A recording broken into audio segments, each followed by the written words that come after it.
Yes. Next program is Mantri ji ka. So no, we'll finish it by 10. Yes. Good morning. With your permission, sir, may I commence the proceedings? Kindly settle down. Ladies and gentlemen, it is my proud privilege to commence the proceedings of this National Conference on Road Safety, and I do so by extending a very warm welcome to our distinguished guest of honor this morning, Shri Anurag Jain ji, Secretary, Ministry of Road Transport and Highways. Sir, thank you so much for taking time out from your busy schedule to be with us and to address this gathering. I am equally honored in welcoming my colleagues and the chairman of the Infrastructure Council, Mr. Deepak Shetty, and the chairman of the CII National Committee on Roads and Highways, Mr. Vinayak Pai. Ladies and gentlemen, this conference has been conceived against the backdrop of observing a month for road safety, started from yesterday, 15th of January, and I sincerely hope that this conference will serve, and the report which we are going to release by the Honorable Minister in the next session, the inaugural session, will help us making road safety and making road safety as the key priority of all stakeholders and particularly industry, which is predominantly present here. With these quick remarks, I request Mr. Pai, Chairman of the CII National Committee on Roads and Highways, to give his welcome remarks. Mr. Pai, over to you.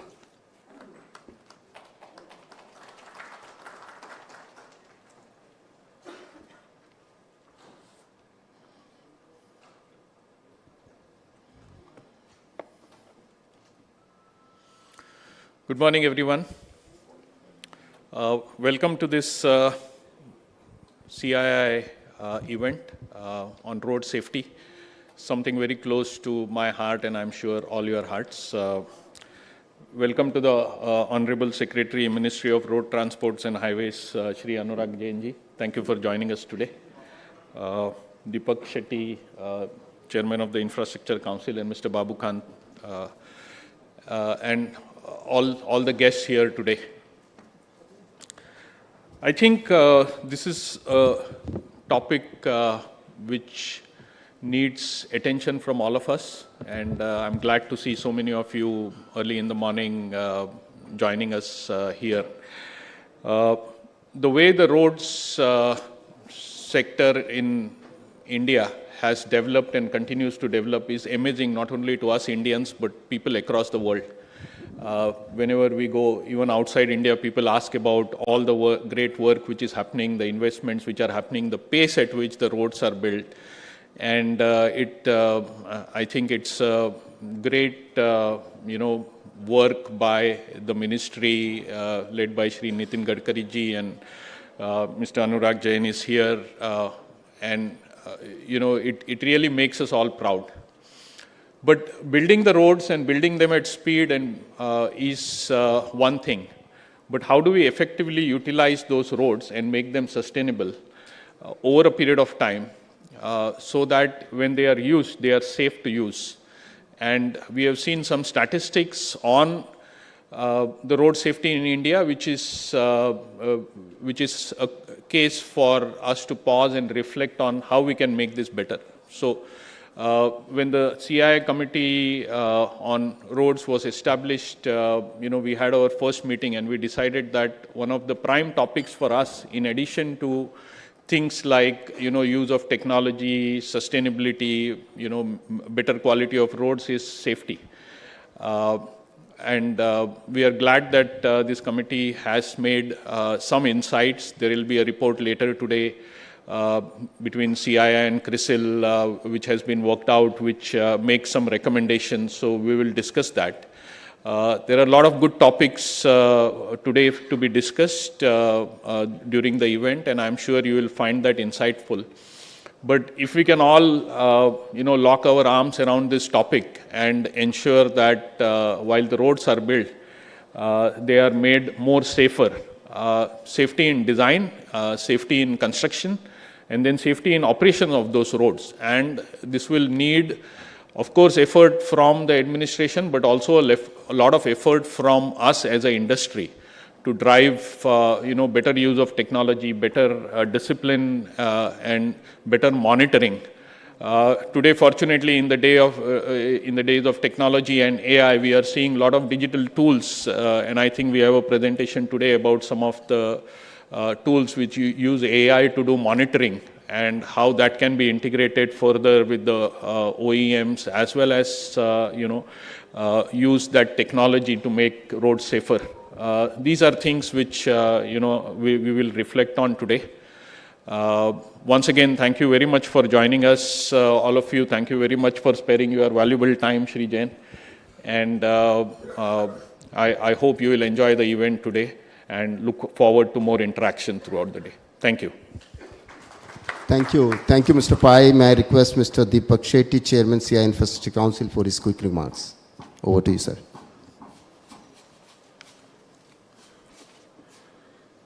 Shri Anurag Jain, Secretary MOTH, Mr. Vinayak Pai, Chair, CI Committee for Roads and Highways, my colleague, Mr. Babu Khan from CII. Ladies and gentlemen, it is indeed a pleasure, and let me extend a warm welcome. The word warm is very relevant today with the climate that we have, to all of you, and more importantly to Shri Anurag Jain, Secretary MOTH, for being with us in this plenary session of Road Safety Council. Sir, your presence adds immense value to our discussions today. As we convene, it is important to acknowledge the significant strides the country has made in infrastructure development under Shri Nitin Gadkari ji and your able leadership. Today, the world is looking at India as an infrastructure capital, and every day we see announcements, but more importantly, we also see the dedication of projects which have been envisaged. I think that is a big change which we are seeing today. Sir, over the last few months, every interaction we have had with you have been positive and growth-oriented. Today, it is no surprise that, as I said earlier, our country is emerging as one of the fastest-growing nations thanks to the huge emphasis on infrastructure which is being created. Many people were surprised. I was discussing with some of the colleagues outside when recently it came out very clearly that the road network in India today is second largest in the world. I'm sure a lot of people went back to Google to really reascertain this data. But that is thanks to the leadership and continuous focus that the Honorable Government has driven. I want to give a round of applause to this. It's a matter of very pride for us. Because in many information or data, we look at China plus this, or a step behind China. But I think in this important sector, we have gone ahead, and I think there is a moment of sort of pride for all of us. And as we continue to enhance our road infrastructure, it is important that we also ensure the safety of every individual. The role of equipment industry in shaping road safety is pivotal. Technology, as we are aware, is revolutionizing road safety and construction. Smart traffic management systems, real-time data analytics, and innovations like automated and remote-controlled equipment are transforming the landscape. These advancements not only optimize traffic flow, but also contribute to the overall safety and quality of our roads. But safety is important not only while using the infrastructure that has been created, but it is equally important that while projects are under completion, the safety aspects should not be missed. The aspect of site safety, licenses for operators, which the industry has been requesting for construction equipment, are all extremely critical. As being a representative from the construction equipment, other than my role as Chairman Infrastructure Council, I wanted to bring the attention. Many times when we talk about road safety, we look at passenger vehicles. Today, the construction equipment industry in India is the third largest in the world. From around 50,000 machines, last year more than 110,000 machines have been sold in the Indian market. Many of these machines are off-road, but many of these machines, the majority of the machines in fact, are also on-road. And that is why I want to bring this aspect that it is not only the safety or the driver behavior in the passenger vehicles, but also the construction equipment is equally important. I want to highlight a particular point that this construction equipment today, the operator can just get a truck license and he can start using it. Obviously, the industry is working in training, but in globally we have seen that a specialized license is issued because these operators also are driving on the road. And they are driving these huge machines next to the passenger vehicle. And sometimes a challenging situation is created. So it was very important that we also look from the angle of construction equipment, not only from the passenger vehicle when we talk about road safety. Now, having said this, I can also say that the technology and equipment alone can't fully address the challenge at hand. Proper training can significantly reduce the risk of accidents, ensuring safe journeys for all road users. It is also about bringing all sectors on board and realizing that they function as a team. High-quality construction equipment with latest technologies play an important role in reducing the risk of accidents caused by poor road conditions. You will appreciate that since 2011, all the construction equipment, I can talk from JCB's point of view, have telematics on board. Today, the technology is so much embedded into a construction equipment machine. Each of our machines have 30,000 lines of software. And it is possible to not only monitor where the machine is, but also monitor the operator's behavior on how the operator is operating the machine. And I want to bring focus on this point because I think as more and more technology gets embedded, it will really benefit us in our direction that we have taken on focusing on road safety. Here I also wanted to mention the government's forward-looking change of introducing AIS 160 standards for safety along with the emission norms for the construction equipment, I think is very welcome. It may not be appreciated, but today the construction equipment, once the AIS 160 norm comes in, the safety of the operator sitting inside the cabin of a construction equipment is ensured. Actually, the quality standards that the Honorable Government is introducing for construction equipment is absolutely at par with what we have in the European countries and in the developed world. So I think it's a very heartening change that the government has introduced, which will ensure the safety of the people who are driving and operating those particular machines. So, together as an industry, we are determined to contribute to the national goal of reducing road safety accidents by 50% by 2030. Together, I'm sure we'll soon transform this vision into a tangible reality. It is time to reflect on our collective responsibility to do our part in making our roads safer. We all have a role to play in creating a culture of road safety awareness and compliance, whether we as pedestrians, cyclists, motorists, or as operators. I once again welcome all of you to the Road Safety Conclave and wish the conclave a big success. I thank the organizing team led by Mr. Babu Khan at CII for their initiative in making this conclave a reality. I once again thank the Honorable Secretary for the time that he is going to spend with us and look forward to hearing his view on this very important subject for our nation. Thank you very much. Thank you, Mr. Shetty. And may I now request our guest of honor this morning, Mr. Anurag Jain, Secretary, Ministry of Road Transport and Highways, to kindly address us. Over to you, sir.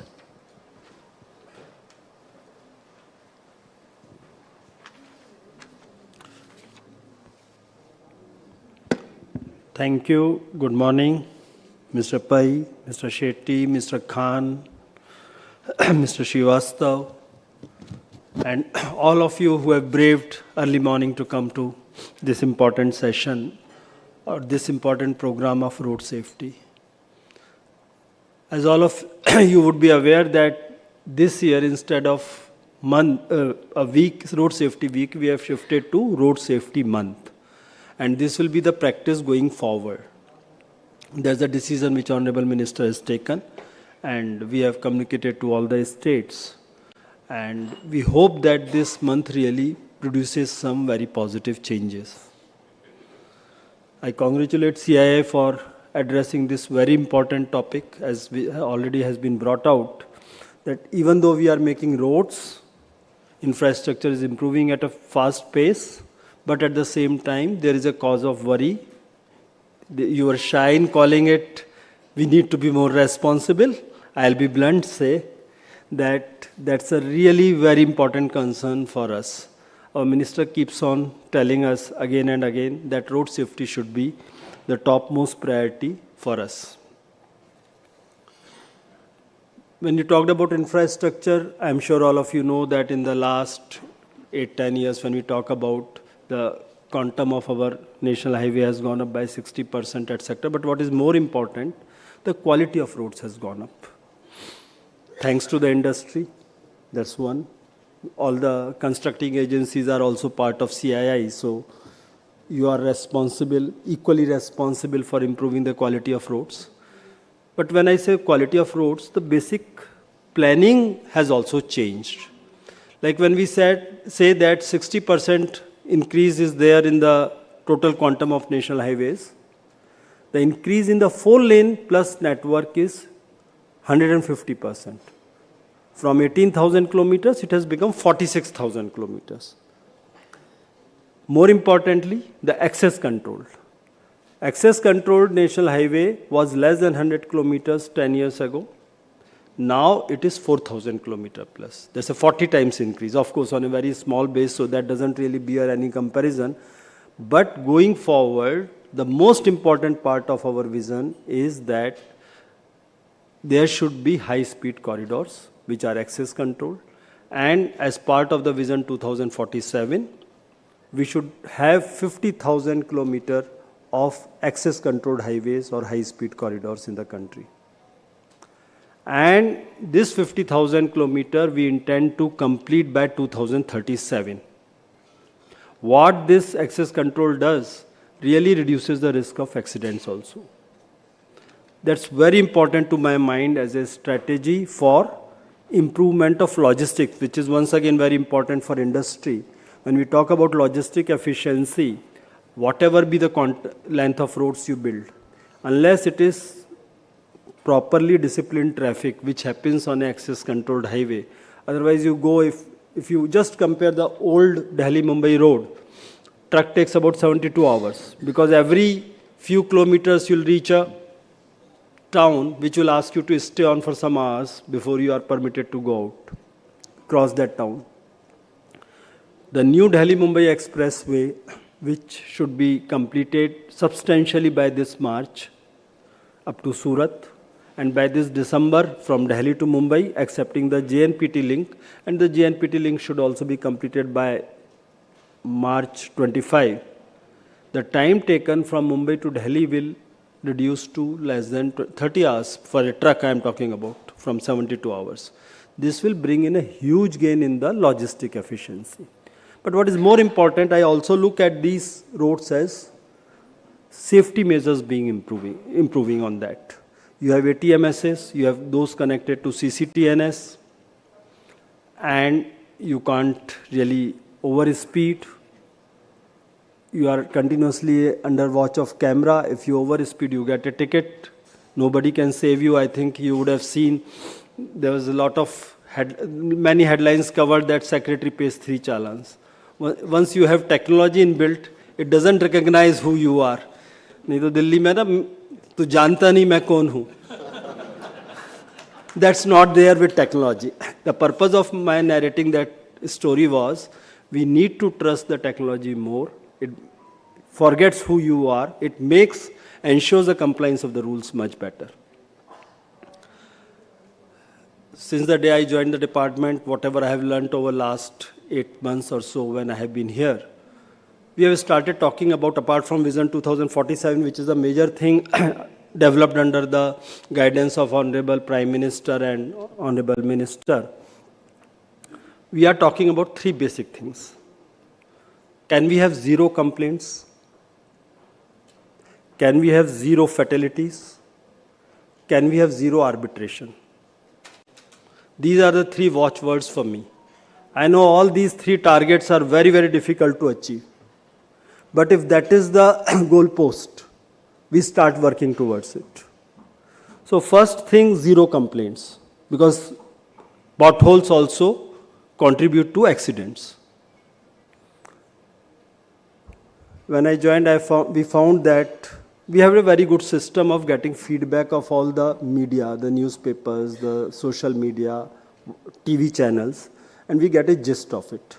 Every day there used to be a huge bundle of complaints that such and such road has potholes, this has this. And I went into why can't we make it 0?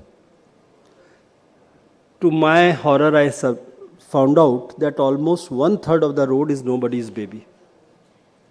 Out of 150,000 kilometer, about 100,000 kilometer, 105,000 kilometer was somebody's responsibility.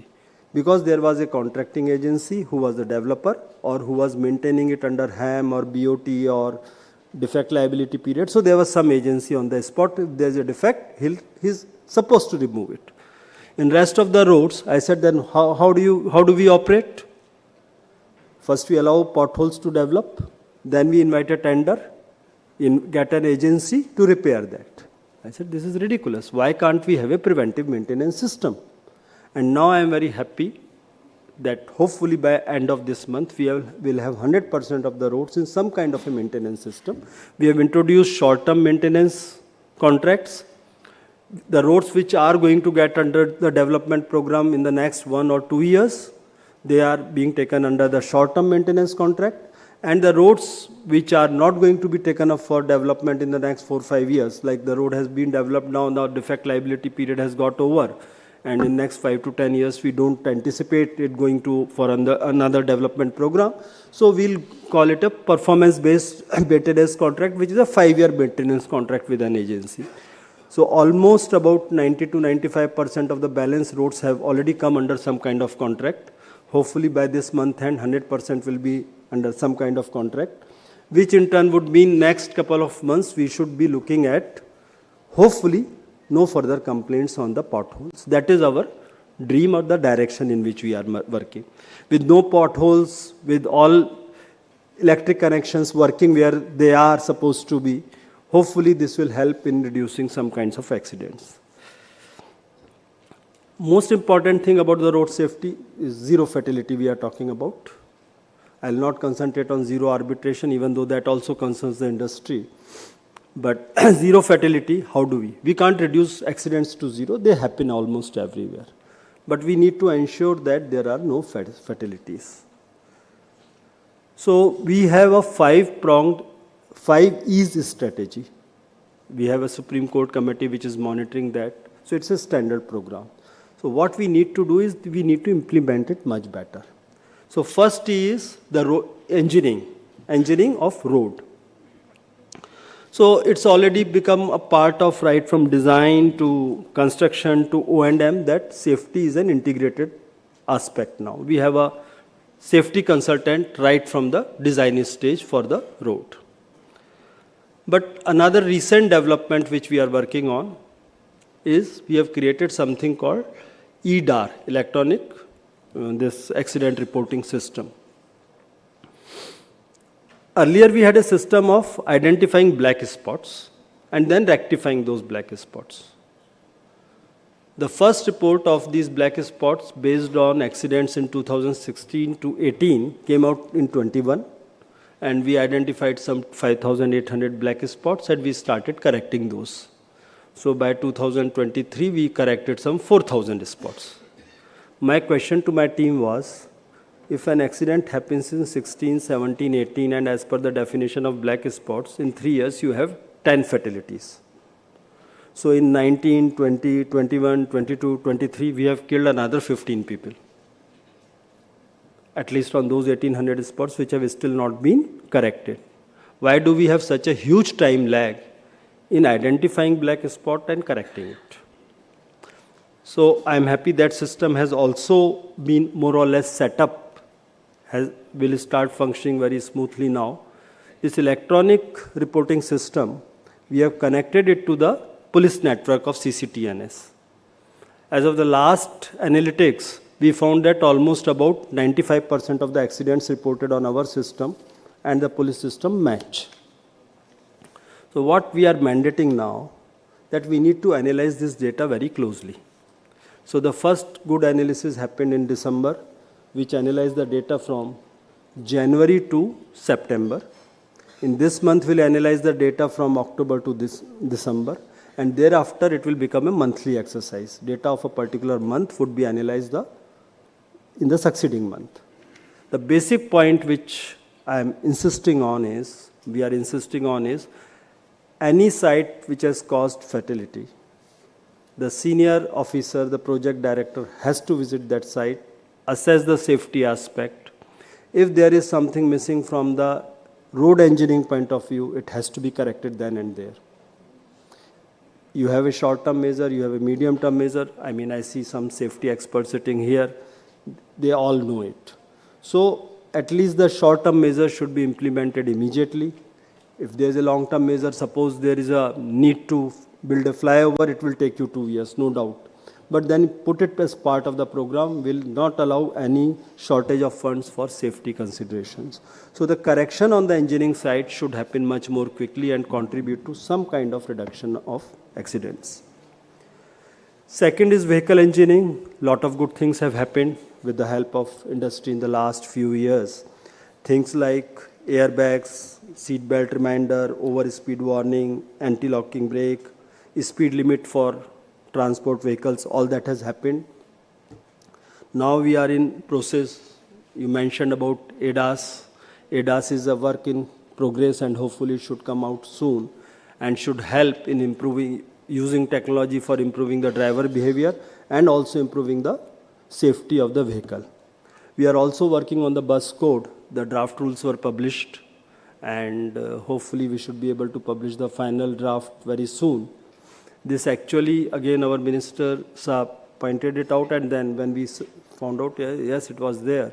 There was some accident, one accident on Samriddhi highway when some 36 people got burnt, got charred. The reason was the back glass of the bus could not be broken because it was supported by an iron rod. So why did that happen? It is not part of the bus code.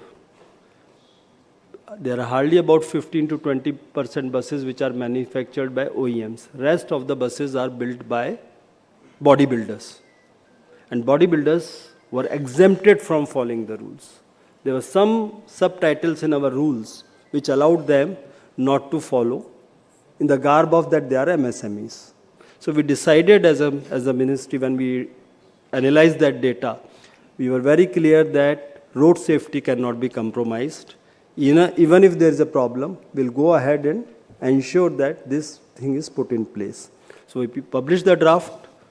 There was hardly 1 or 2 objections. We heard that and we have gone ahead with the final notification and we'll make it mandatory with the, you have to give time to the industry to change. So I think 18 months from the time we publish the final rules. So next year, somewhere in the middle of 2025, it will become mandatory for everybody to follow the bus code. So that will also should bring in some more safety. So engineering vehicle road. Third is enforcement. So that is somebody's job. Will not venture too much into it, accepting using the suggestions from CII, what you talked about, that you have given a lot of suggestions for using technology. But one thing we clearly understand that we have the new roads which we are building, we have got ATMSs. But why are we not integrating it to CCTNS? Why are we not connecting it to automatic generation of challans? Because right now the system is, we have our own island of ATMS, then somebody takes out the data, sends it to police to issue challans. I said, why can't we have direct API integration? So we are working on that. So hopefully that will make the enforcement better. Emergency care. This is another very important aspect. Accidents, even if they are there, if in the golden hour we can take care of the patients, victims, we can actually save a lot of lives. That is really very, very important. So as part of our new contracts, whatever we are making it compulsory to have ambulances with the paramedic at all the toll gates. So they are available, so within a short time they can actually reach the people. But more importantly, we are again creating a collaborative framework with the states so that the 108 system, which is working very fine, should get integrated. And we are also working on a cashless golden hour treatment scheme with insurance schemes. Hopefully in the next few months it should be out for public consumption. They have more or less agreed and we are in the final stages of drafting that scheme. So emergency care also becomes very important, so we are trying to address that. all these things are what we are doing as a ministry. We are directly concentrating on the national highways, which contribute to something like 35 to 40% of the accidents, 35 to 40% of the fatalities. But the whole universe outside, the roads which are not national highways, when you talked about the second highest length of roads in the country, out of about 64 lakh kilometers, we are only 1.5 lakh kilometers. Rest 62.5 lakh kilometers are either the state highways or the major district roads or the Gram Sadak Yojana roads or other roads. They are the classifications. So we have to do something for those roads also. Of course, per kilometer wise, the accidents on those roads is much better because speed is lower. Speed kills. So actually the fatal accidents happen as a percentage more on the national highways. So once we take care of this, one part of the problem gets addressed, but the other part also we should not lose sight of. We need to have a collaborative framework with the states. We need to follow up with the states. So as CII, you have got very important role because all of you are actually situated in some state or other. So there also I request you to take lead in sensitizing the state governments, which we are trying from our side, but we have to work as a team. Last part and most important is the education, the behavior change. And this is the most difficult part. In our country, my personal feeling is anyone used to get the license. Now lots of things are improving by use of technology, but the people who have already got the license, they never had a proper training. You stop on a red light, the person who comes from behind will honk you as if you are committing a crime. And you have 3 lanes in the road, you will have not less than 5 vehicles on the road in a particular cross section. So that is a problem, and that is what causes the accidents. So we need to really do a lot of things for education and behavior change. There I think you, apart from talking about it, I think total number of employees in your industry will be huge. Can we take the responsibility for our own organization at least? Please ensure that everyone who is employed with you is trained in road safety. He is sensitized toward road safety. He is sensitized toward following the rules of the traffic. I think that will also help us a long way forward, because I am sure if you talk about vehicle owners, as a percentage, the number of people owning a vehicle in the employees of the people who are sitting here will be much larger than the overall population ratios. Because anybody who is employed with you will have a better salary than people outside on an average. So my request to CII will be, first I thank you once again for taking up this major problem as a challenge, resolving to work on that, coming out with a report. So I eagerly look forward to your report and see how we can take those suggestions forward. Second, resolve to work for it instead of just have conferences. Take away certain points that this is what we are going to ensure implementation in our own organizations. Thank you so much. Thank you. Thank you, Mr. Jain, for your comprehensive address. And on behalf of CII, I commit to you, we have 65 offices and we'll take this message forward to the state offices. Also on education, we'll work through our committee to spread the awareness about the road safety. With these few words, I quickly request Mr. Akhilesh Srivastava to give, on behalf of CII, a vote of thanks, and then we'll break, and the Honorable Minister will join at 11:30. Thank you. Thank you, Mr. And first, my apologies. I came late. I got a victim of some of the accident due to fog. But I just could hear the last part of Secretary Sir, and I'm very thankful. He shared almost everything which we echoed in our report. When we were drafting this report, I got a perspective from inside being at NHAI, the inside the system, now from the World Economic Forum and IRF and all. I look at the global perspective also, as well as the Indian perspective. So what we try to dwell in the industry, what can be put in, where are we going wrong, why the accidents are not reducing in spite of all-out effort by the government. Probably there is a need. We rapidly made the roads at a very brisk pace. And we couldn't build the capacity of the drivers and the enforcement system. Those things still remain very primitive kind of licensing system and the capacity building of the enforcement, this manual and all. There we require a bottom-up approach. And that's what we have tried to highlight in our report also, that, the government is doing its bit. It's basically top. The policies are being framed by the government in a best way. But if you want to realize it, actually do something, it has to be a bottom-up approach. From the bottom, ultimately the driver who is in charge of a vehicle, how he is influenced, how he feels that yes, this road safety important to me, I shouldn't. So those things we have tried to cover up. Due to paucity of time, I won't be taking much time to discuss that report in detail, sir. Once again, on behalf of CAI and everyone present here, we thank you very much for sparing your valuable time, giving us your key remarks on the road safety and sensitizing all of us. As you said, industry will be definitely picking up these some of the recommendation and try to implement on its own as a first leader to that. Thank you very much, sir. Thank you very much. With this, we conclude this session.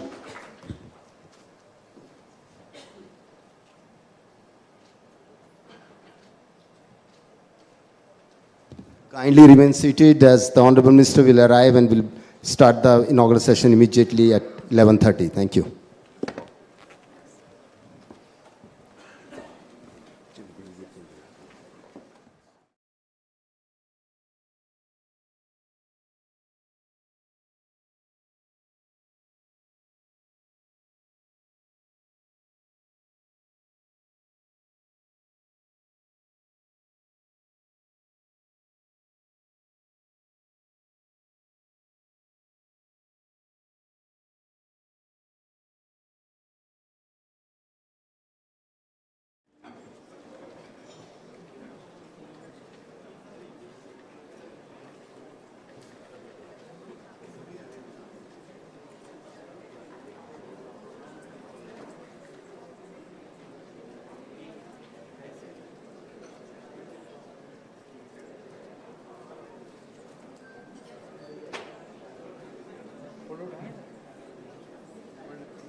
कौन बैठा हुआ है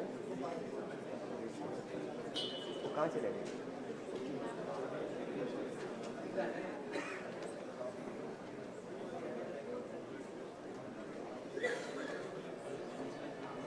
उनको पहचानते हो अभी वो जो बाहर के लोग देख लेना उनको उठा ले क्योंकि अच्छा ही लगता है कोई बात नहीं उठा लेंगे फोन भी चलता है उनको देखना एक कुर्सी और लगवा देंगे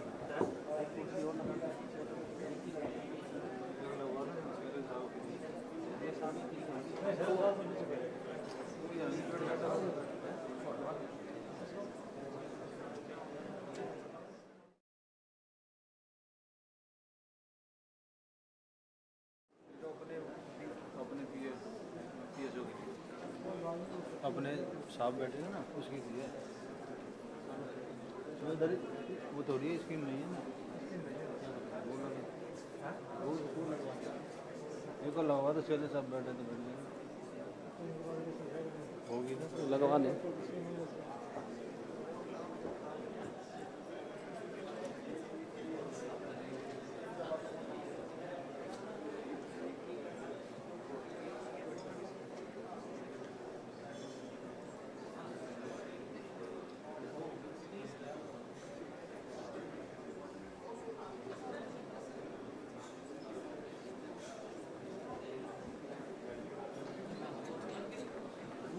ये चेयर तो लगाने बोला सर, एक और चीज।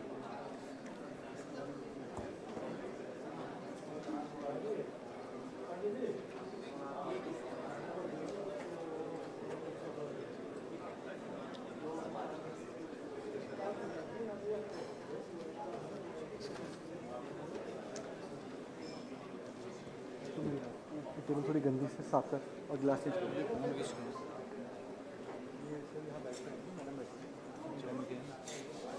ये रख, किसका?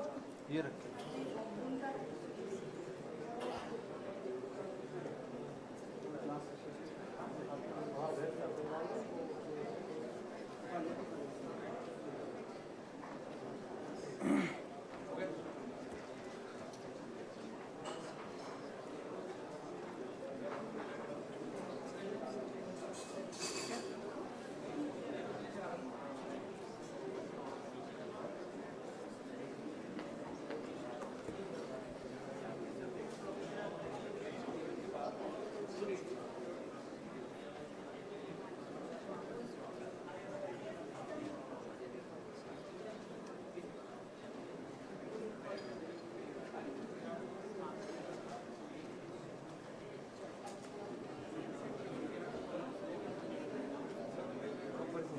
आगे ऊपर आगे आने वाले नहीं अच्छी सी निर्देश की कुछ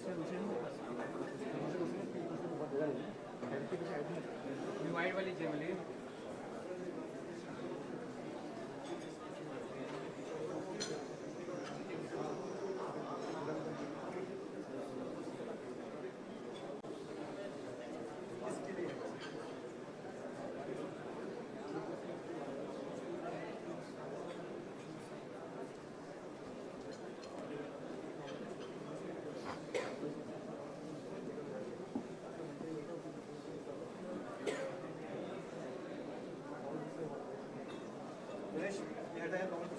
वाइट वाला इधर इसमें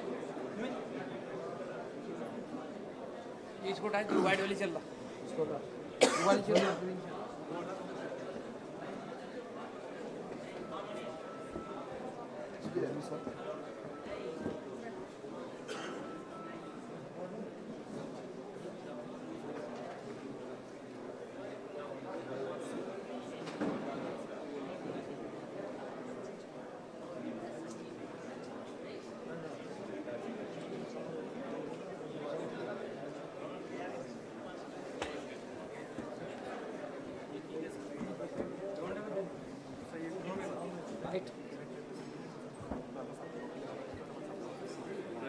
से खुला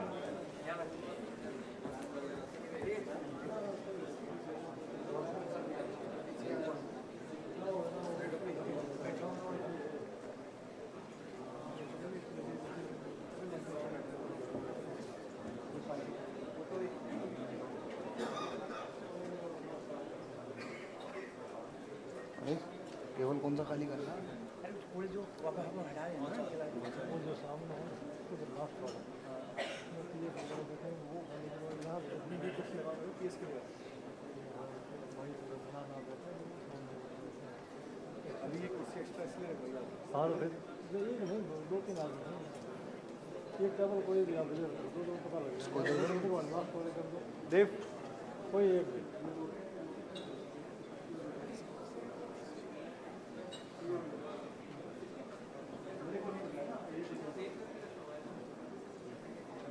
हो गया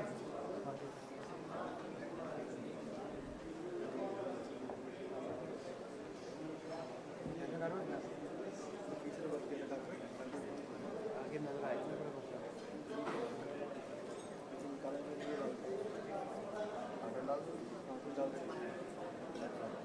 कुछ भी डाल लेकिन इस पर बड़ा बोलिया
कुछ मत कहीं इसको ढक ले जो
ये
Ladies and gentlemen, may I have your attention please? So Honorable Minister has already started and he will be here any moment. May I request all the delegates to kindly take their seats? Thank you.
Ladies and gentlemen, Honorable Minister has reached.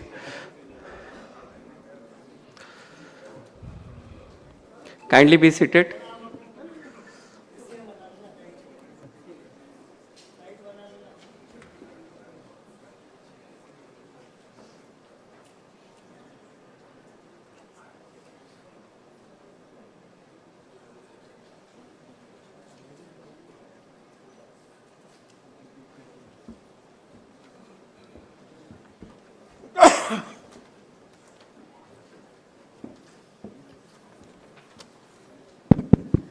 Most heartily welcome Honorable Shri Nitin Gadkari ji, Minister for Road Transport and Highways.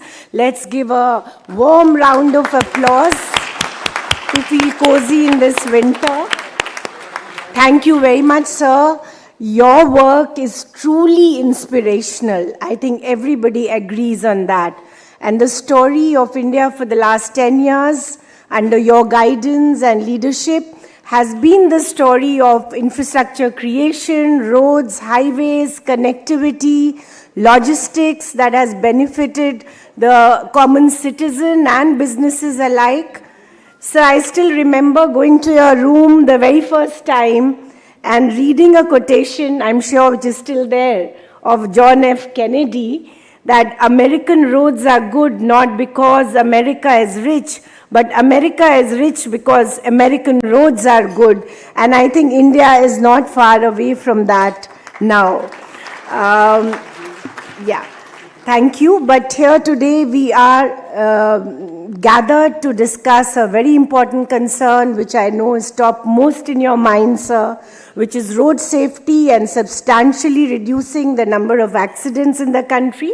We would love to hear your vision on that. But before that, a formal welcome by Mr. Vinayak Pai, Chairman of CII National Committee of Roads and Highways and CEO and Managing Director of Tata Projects, who has edged us on to this very important subject of road safety. Thank you.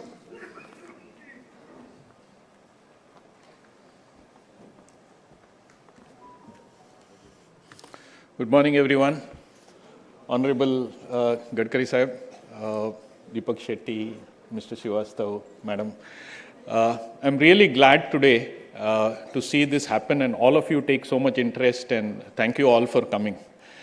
When I was told to head the CII committee on roads and highways, I accepted because I'd seen the inspirational vision of the minister and ministry, and I was very keen that we as CII and as industry can do whatever we can to support the great work which the ministry is doing. In our first meeting of the council, we discussed about what will be our focus areas, and we talked about improving the quality of roads, improving construction, use of technology, sustainability and all that. But the safety, improving the road safety in India came up as a topic which was dear to everyone's heart, and we decided that in addition to all those other things, we will also prioritize road safety. And I'm glad that today we are here celebrating this. We will be releasing the report which CII and CRISIL has been working on. It's one of the most critical topics for India because for various reasons. But before that, I remember in 2015, I had attended a US IBC event in Washington, DC, where the Honorable Minister was there. And this was in 2015 or so. I remember he had said that we will build roads at speed, and he had that great vision. And I think, a big round of applause for what the ministry, under the able leadership of Mr. Gadkari, has been able to build.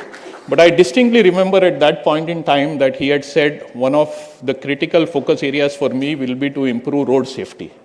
And he had said one of the things which he is working on is to ensure that heavy goods traffic from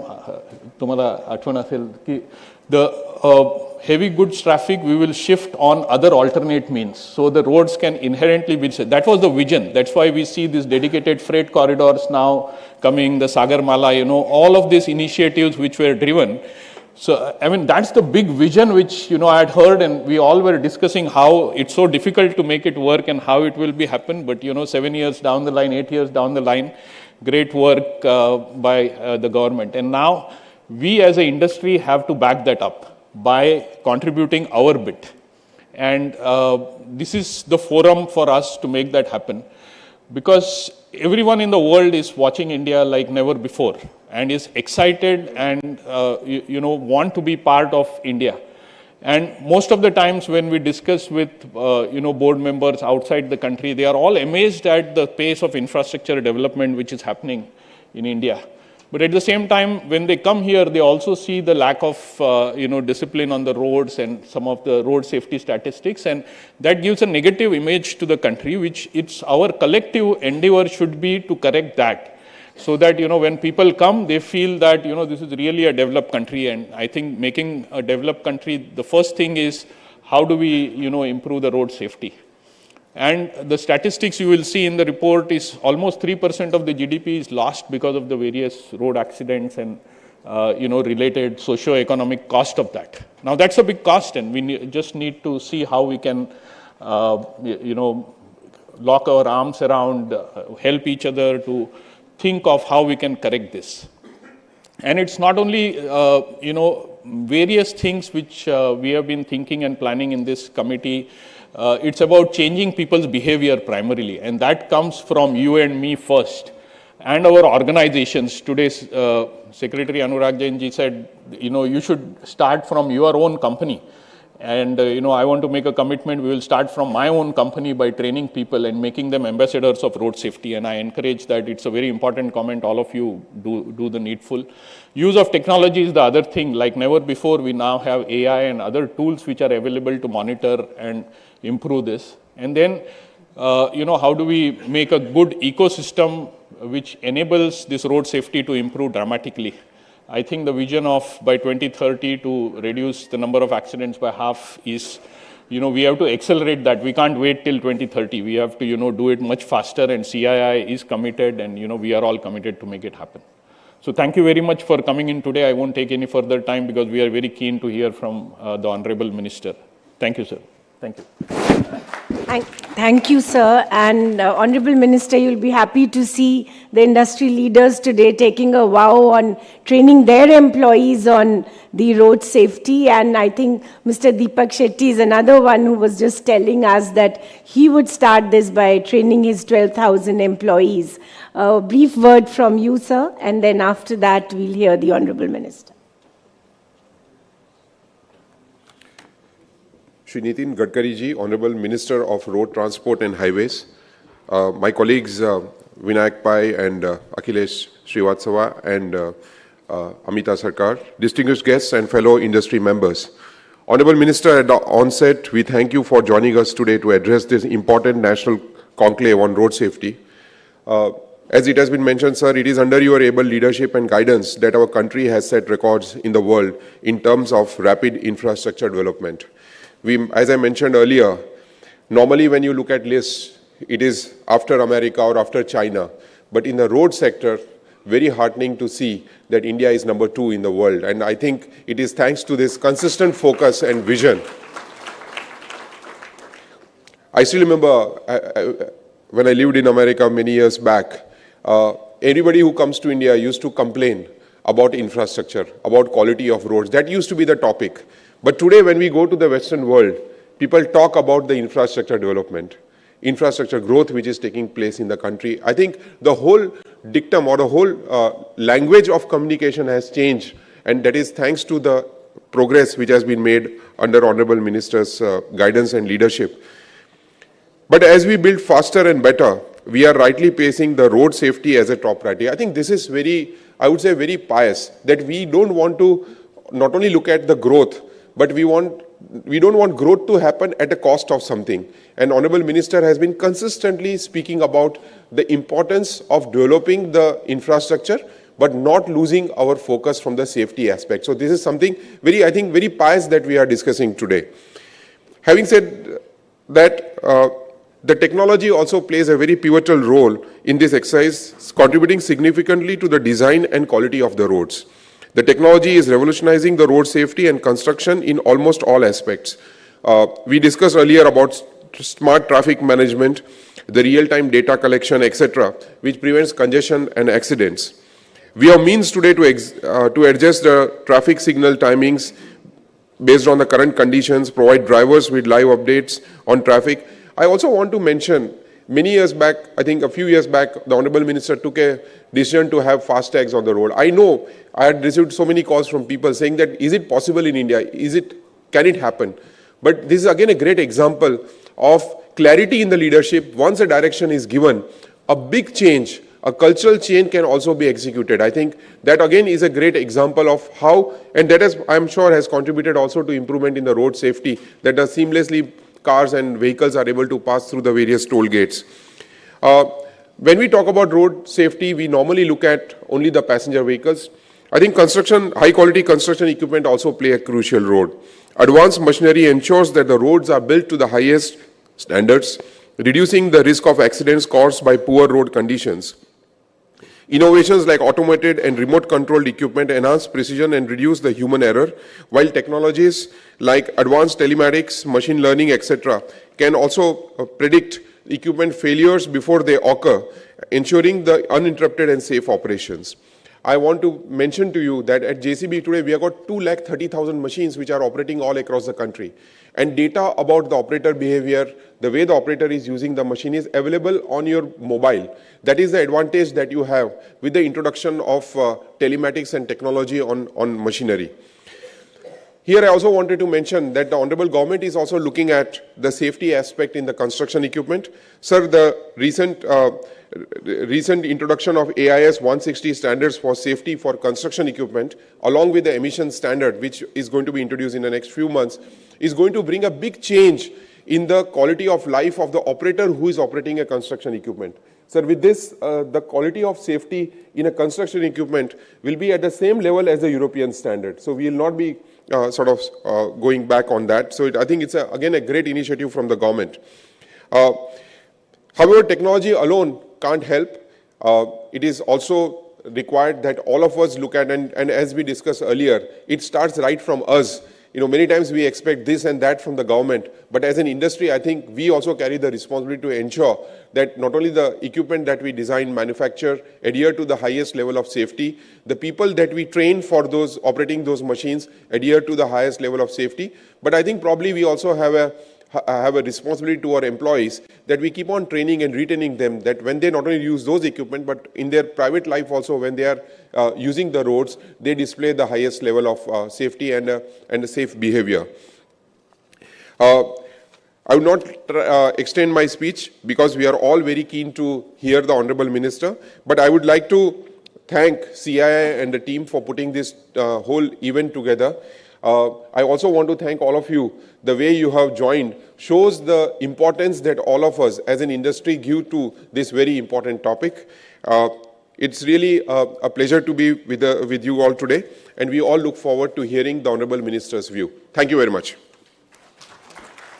Thank you, Mr. Shetty. But before that, may we have a report released by the Honorable Minister.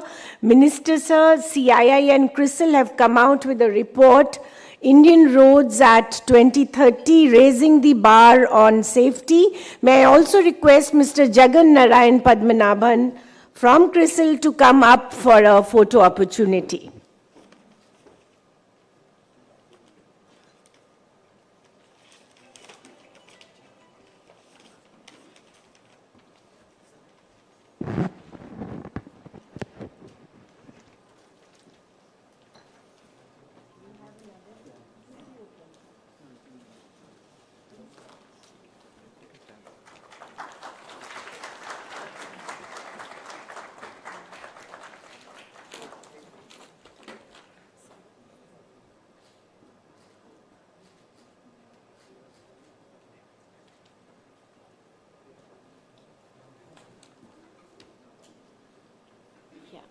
And now the moment, Minister sir, may I request for your vision address.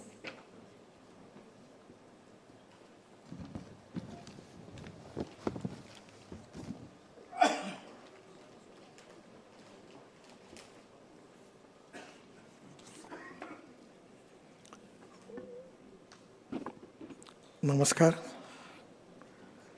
Mr. Deepak Shetty, Chairman, CII Infrastructure Council. Mr. Vinayak Pai, Chairman, CII Committee for Roads and Highways. Mr. Akhilesh Srivastav, Chairperson, CII Road Safety. Ms. Amita Sarkar, DDG CII. Distinguished dignitaries, officials, guests, ladies and gentlemen. First of all, I am giving my special thanks to CII for giving priority for very important subject, road safety. This is really one of the important projects for the country and for the society. As far as the latest report on road accident 2022, 4.6 lakhs road accidents, 1.68 lakh deaths, and 4 lakh serious injuries. Every hour, 53 road accidents and 19 deaths every hour. Actually, unfortunately, there is an increase in road accidents by 12%. Increase in road accident death 10%. Socio-economic loss, that is GDP loss, is 3.14%. And 16% of death is related with the young age group of 18 to 35 years. NH and state highways, 5.5% share in road network. And deaths on NH is 61,000 persons, that is 36%. Accident deaths, loss of bread earner in a family and professional loss to employer and overall loss to the country, to the economy. Road safety is the topmost priority for the government, and our target is to reduce accident death by 50% by 2030. First of all, this is so serious problem that only road accident we are losing a lot of people. Actually, the young talented engineers, doctors, they are losing their life in road accidents. And this is to be a very, very sensitive and serious issue for the society. I feel that the people like you, if we can take the initiative in it, that how we can stop the accidents, it can be a great thing for the country which we can contribute. There are a lot of things because of road accidents. We always have a lot of committees, a lot of statistics. But the majority, there are 4 important E's of the road safeties, which are very important. First is road engineering is very important. I will request the CII committee that you should concentrate and taking special subject for making of detailed project report. The quality of the DPR is so worst. So 15 to 20 days before in this auditorium, I have just given the detailed negativity of the DPR preparation to the consultant. And I feel that basically the engineers are responsible for the road accidents. But always people want to blame drivers. So the main problem is road engineering, and defective planning, defective detailed project report is basically a problem. So being in an infrastructure development, you are working on that.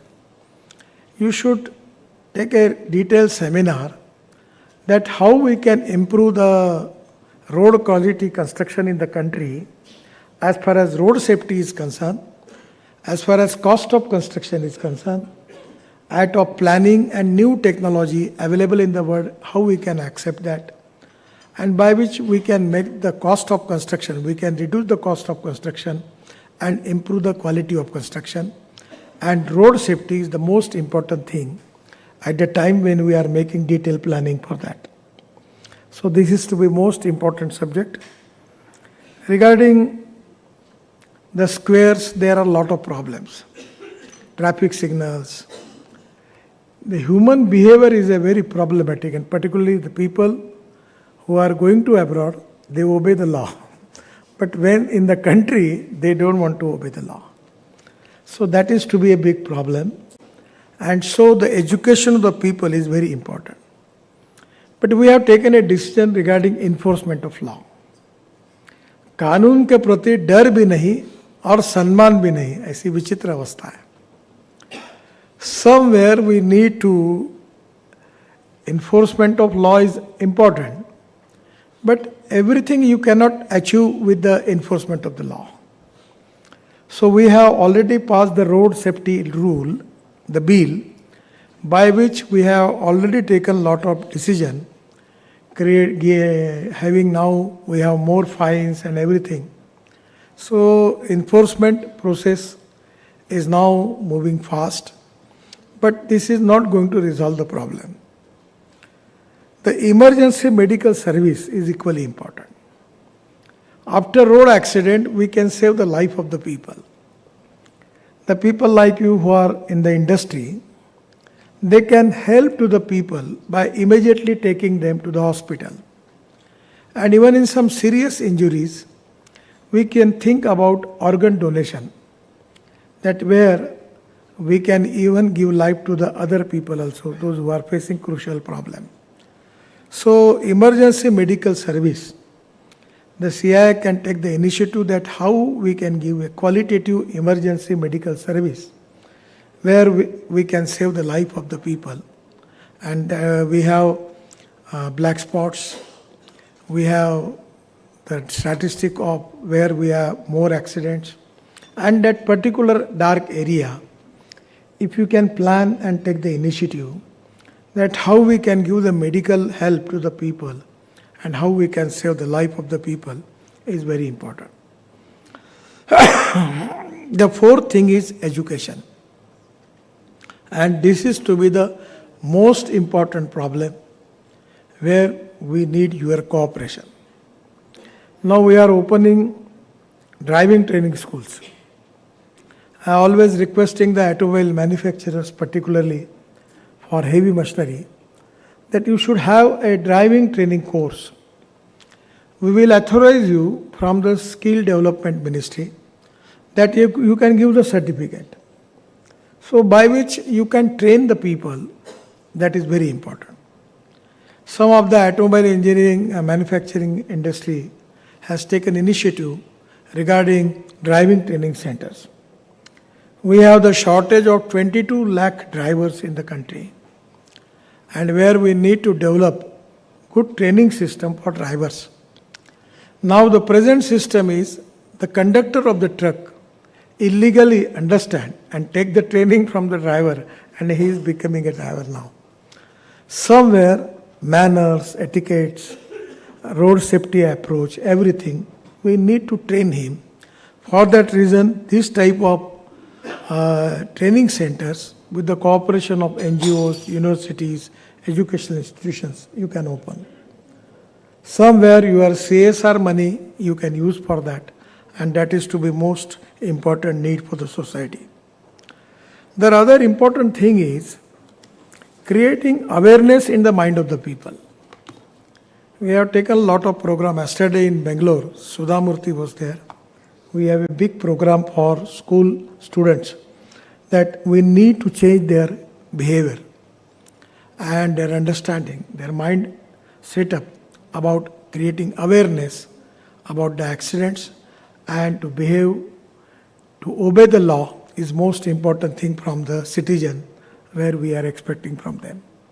So there we need to change the human behavior, and for this change, you are only changing your people who are working with us, that is not sufficient. Because already they are educated, getting good salary. We need to go to that area where the people are not educated. Now just only for small reason I will tell you, I faced a big accident. I was leader of opposition in Maharashtra. And in the police protection, I faced a big accident. So because the reason was, there was a cataract with my police driver. So after that, when we examine the eyes of the drivers in Maharashtra, we observe that 40% of drivers have cataract. And one of the driver of the chief minister, I don't tell the name of that person, the driver was blind. One of the driver of cabinet minister, he was one eye, he was blind. So first of all, as a private entity, my request is go to private hospital, not government hospital, and check the particularly eyesight of your driver. So by in your factory, by checking cataract and other thing, eyesight, you can help him.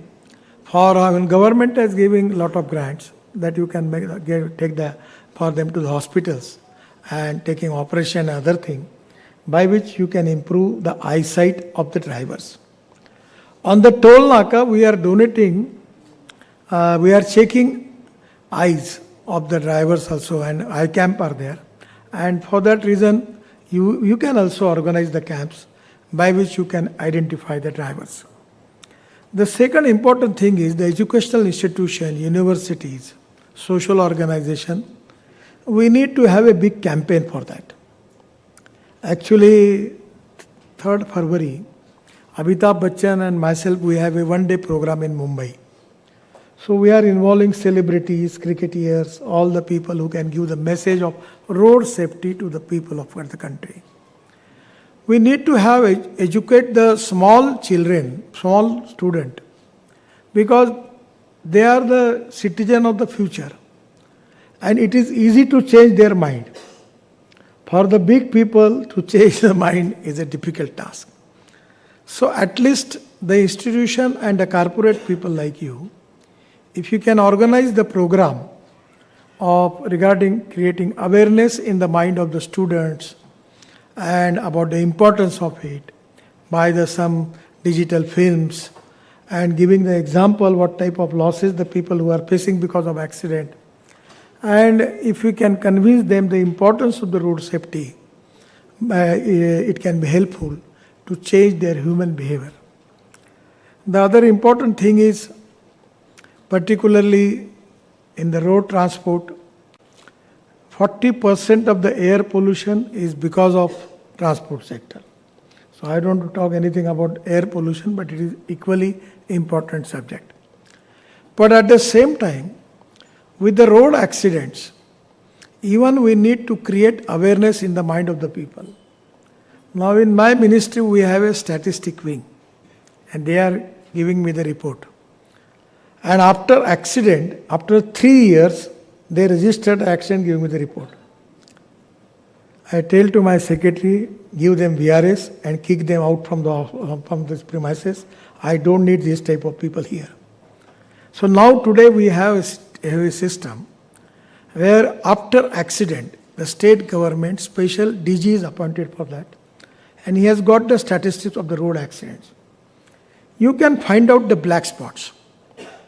Now I remember when I was minister in Mumbai, as a minister we have appointed a committee under the chairmanship of Mr. Tambe. He was previously secretary for the PWD, and there was a representative from police, RTO, transporter, and the name of the committee was Apaghat Nivaran Samiti. And that committee has given me the report of 2,500 black spots. And one of the black spots was Jaisinghpur bypass in Pune-Kolhapur road. And the one spot, only one spot, there are 150 deaths. It was occurred because of political pressure. Some highway was diverted to somewhere, and because of that curse, 150 deaths was there. So we identify all these 2,500 black spots in Maharashtra, making budgetary provision for that, and we improve that. So is it possible for you that which are the black spots where maximum accidents are taken place, by find out that accident spots and approach to the concerning agency, somewhere NHI, somewhere state government, somewhere municipal corporation, somewhere district council, somewhere even there are a lot of things. So you can find out and tell them. You can publish in the paper also. I just requested, one of the projects is also in Nagpur, we have successfully implemented. The people who are obeying law, they are getting points, by identify them, we are giving them special concession. For Pizza Hut, they will get 25% concession. And one system is, the people who are making violation of the law, we are giving them punishment. But people who are actually, they are obeying the law, we should give them awards. So on the basis of that is to be a very good project, and that the reason that people are getting a lot of incentives. Some of the ready-made garment shop, some big mall, hotel, restaurants, and this different type of awards, because of that, now it is very popular. Somewhere we need to find out different initiative and different program with the CSR, because social consciousness, social responsibility and social awareness is very, very important. I will request you from your CSR, in the district where industry is there, your industry is there, if you can contribute for training of the people, for identifying the black spots, whatever the program if you want to organize by your choice, you can plan for that. But somewhere your social responsibility is very, very important. This is a social problem. And we need to change the human behavior, by which your strong campaign, if you can succeed to change the human behavior, it can be a great achievement in this mission. So to change the human behavior, we are taking help from the celebrities, film stars, then cricketers, even the big person, now they are contributing for that. So by which we need to change the behavior of the common man. We are also trying for organizing some training camps. In Nagpur, there is one organization, NGO, Jana Akrosh, and some retired officers from Indian Oil, government services. They are doing excellent jobs. In some of the teaching classes, they approach, and one time, 1,000 students, they give a lecture on road safety and train the young generation.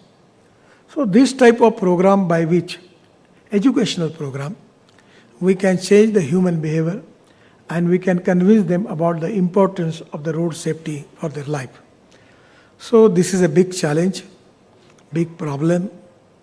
Regarding automobile engineering, we have taken a lot of decision. 6 airbags, now already people are started. The star rating is started because of that. Now there is a competition and everyone to prove that his car should be perfect with the international standard. So regarding safety, we are taking a lot of measures related with the automobile manufacturing. We are now mandatory to make the truck driver cabin mandatory air conditioned, because somewhere 16 hours, 18 hours people are working.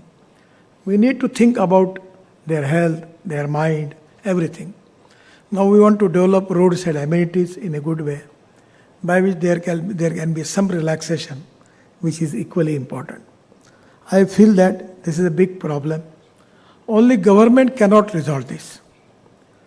Only industry cannot resolve this. We can resolve this problem by taking cooperation from all stakeholders of the society. And this is a national big problem. 3.18% loss of GDP is not a small amount. But more than that, the death of 168 people, and out of which 65% age group is 18 to 35, is very, very unfortunate for the country. I am really happy that you want to do something, and for that reason, today's program is going on. You should plan in the direction, and I feel that there are a lot of people are here who are doing excellent jobs. There are some institutes, training camps, and by taking initiative in it, with your corporate responsibility, with the social consciousness and social responsibility, your role will be very important. and by which we can save the life of the people. I'm really thankful for CII for giving priority for the important subject, and by cooperation of all of the stakeholders, 100%, I am sure that the day will come that we will achieve the goal of road safety. Thank you very much. Namaskar. Thank you very much, Honorable Minister, sir. We thank you for coming here, encouraging our initiative, and we will take forward many of the very practical suggestions as given by you. Sir, you will be happy to know that many of the CII state offices are organizing free eye checkup camps for truck drivers. So we are on that path, but we have to intensify it much, much more. And I assure you on behalf of CII and our membership, that we will go forward on these initiatives. May I now invite Mr. Akhilesh Srivastava for vote of thanks. Thank you.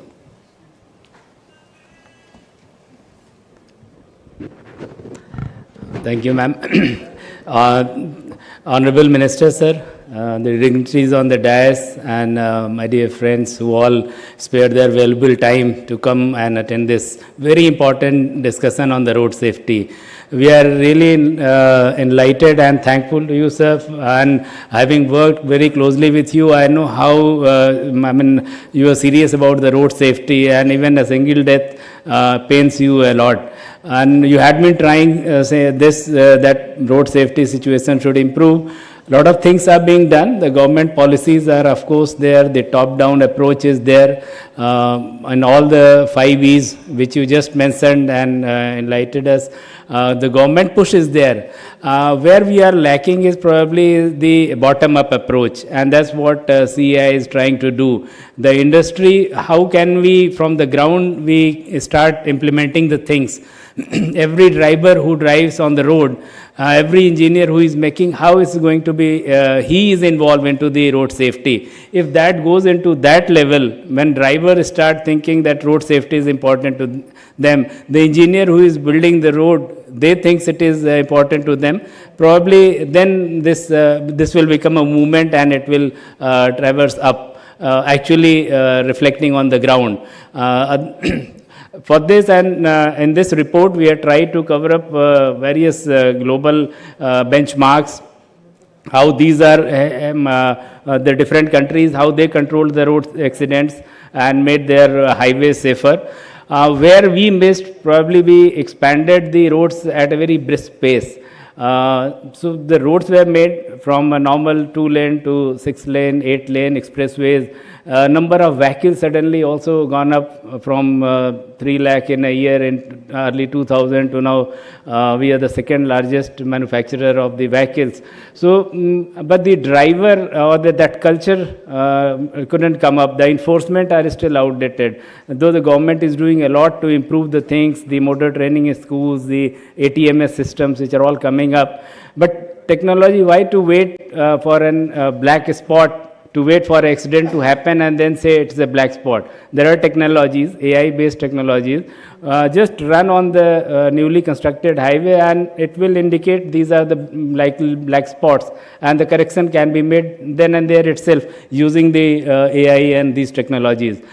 Similarly, e-call buttons are there, the simulators are there, ADAS system is there, which can give a right timely alert to the driver as well as the ATMS system. So we try to cover up all these things in our report, sir, and thank you very much again for sparing your valuable time and coming to us and sharing your insights and thought on the road safety, sir. We definitely assure that the industry will start doing this bottom-up approach, and as you rightly said, every industry should start looking at their own people first, inculcate the road safety culture and do from their CSR what's best possible. That we will definitely do. And once again, I thank you very much, sir. Thanks. Thank you, Mr. Srivastava. That brings us to the close of the formal inaugural session. Thanks a lot to you, sir. And we will begin our next session on road safety in a couple of minutes. Thank you.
वाली light बंद कर देना, पता नहीं कौन खोल दिया on कर दिया तुमने।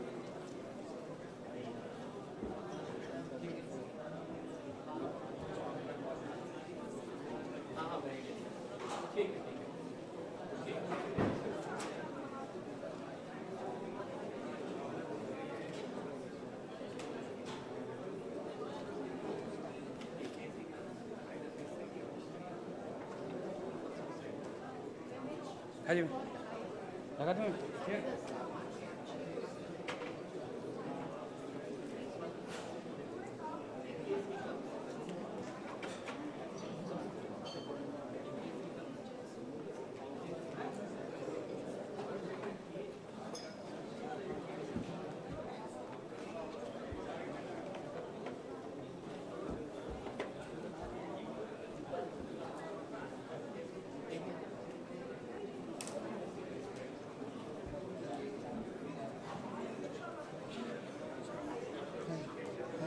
शिफ्ट कर दीजिए ना मेरे को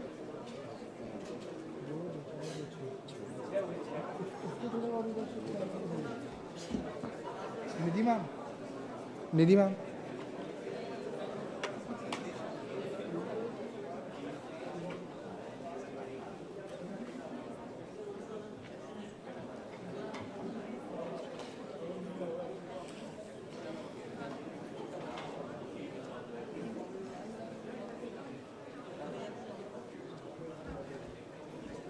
तीन का है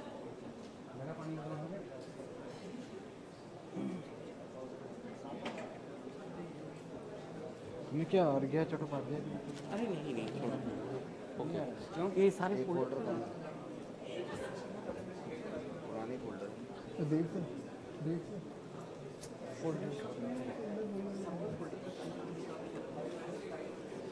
देख लो यदि किसी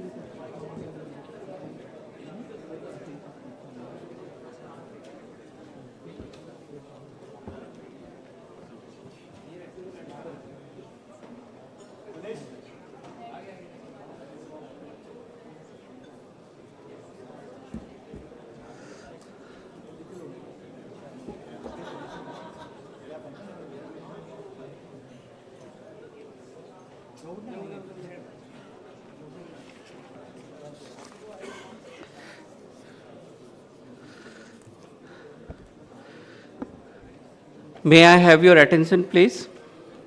So we are going to start the next session. That's key imperatives for road safety.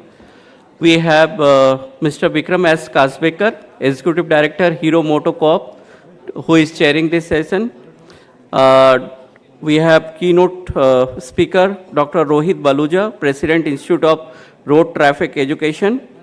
For perspective sharing, we have Professor Kamran Farooqi, Chief, Jayaprakash Narayan, Apex Trauma Center, AIMS.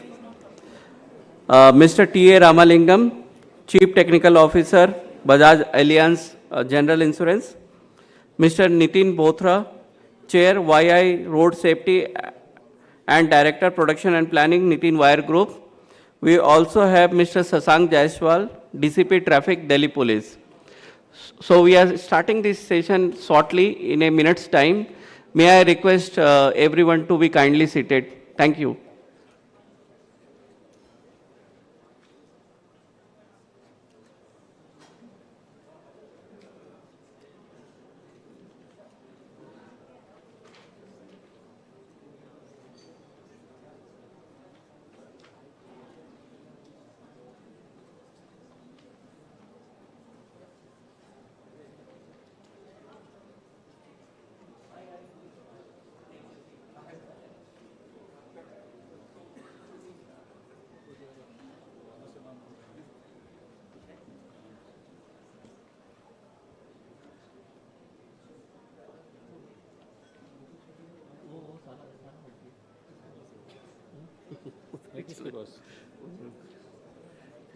कुछ था उसमें?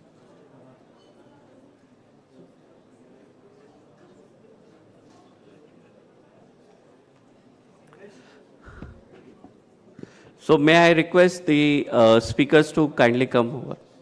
Mr. Vikram S. Kasbekar, Dr. Rohit Baluja, Professor Kamran Farooqi, Mr. T.A. Ramalingam, Mr. Nitin Bothra.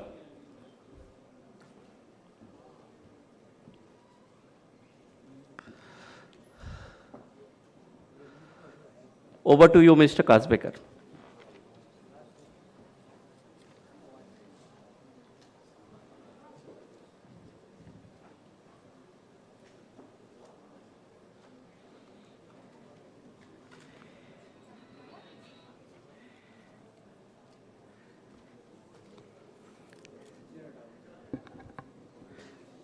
Namaskar.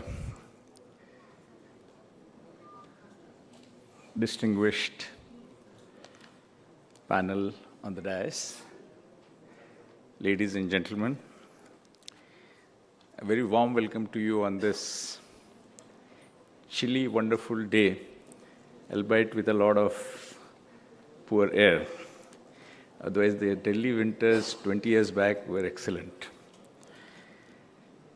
It's wonderful to be a part of the India growth story. The way we are developing has been phenomenal, and India has made progress in various fields. And you just heard the Honorable Minister, Shri Gadkari ji, on the kind of work that he has carried out on the roads infrastructure. Overall, India has developed fantastic infrastructure, I must say, and this is the beginning of a new era for all of us. North has done a stupendous job, I would say, in the scorching pace that they have set for the road infrastructure. But along with that comes the very important factor of safety. Now it's up to us as citizens to deliver on the promise of safety, what we have been talking about. I would be very keen to see the report of CII on what they have developed. It's a big challenge, I must say, because for us it's a cultural change from a my way highway to the right way. I don't know how this is going to happen. I find it so very difficult because when we go to the foreign countries, don't go very far, just Nepal, I find the two-wheelers do not cross that yellow line or the road divider. But here somehow it's our right to flout the rules. I was just reading somewhere there's a difference between the rules and the law. Law will ensure that you are imprisoned, whereas the rules will ensure you get challaned. So I don't know which is a better evil. Ladies and gentlemen, this is an era of collaboration, and it is very important, as you heard the eminent speakers earlier also talk about, that how we are going to collaborate. It's not a one-person show or one-man job. Auto industry, traffic police, RTOs, road engineering, etc. Multiple ways can be coming together to eliminate the road accidents. Driver training, sensitizing on rules. I think a lot of us really don't know whom to give way to, whether to give the way to right or left or how we should go about. But we just try to push it through. A very interesting analysis which IIT Madras has done, that's my alma mater, on the black spots. I think academia and industry also must work together on this. And such kind of reputed institutes like IIT can work along with the NCERT to develop a syllabus, not just educating children, but put it in the curriculum as road safety as one of the factors. Of course, we have Dr. Farooqi here who will talk about the medical care in time and some proactive steps.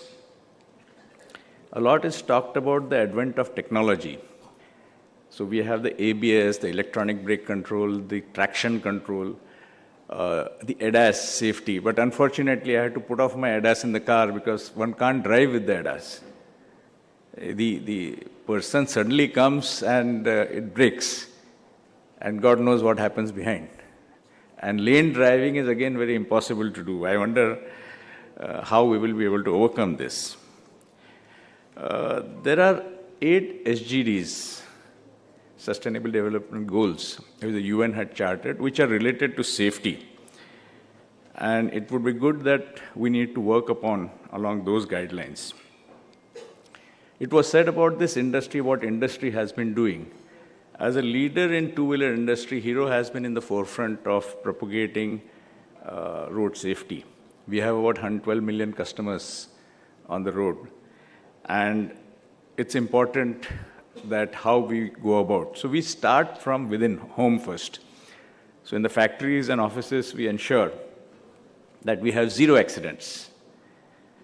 And then not only that, we go for the IBL, and OBL, outbound logistics and inbound logistics, drivers training. And one of the key factors which I've seen a distinct change is defensive driving. Our chairman, Dr. Munjal himself, is highly passionate about safety. We have various campaigns, be a road hero, Atmanirbhar Suraksha, helmets usage, training in schools, traffic parks, etc. Without taking much time now, I would like to introduce the esteemed panel here. Dr. Rohit Baluja, he is the President of Institute of Road Transport. Professor Kamran Farooqi, Chief of Jayaprakash Narayan Apex Traumatic Center, AIMS. Mr. Shashank Jaiswal, DCP, he's just stuck up in the traffic, he'll join us shortly. Mr. Ramlingam, CTO Bajaj Alliance and General Insurance. Mr. Nitin Botra, Chair YI Road Safety and Director Production Planning and Nitin Wire Group. They'll be addressing all the 4 E's which the Minister spoke about: engineering, emergency care, enforcement, education. I now request Dr. Rohit Baluja to deliver the keynote address. Thank you.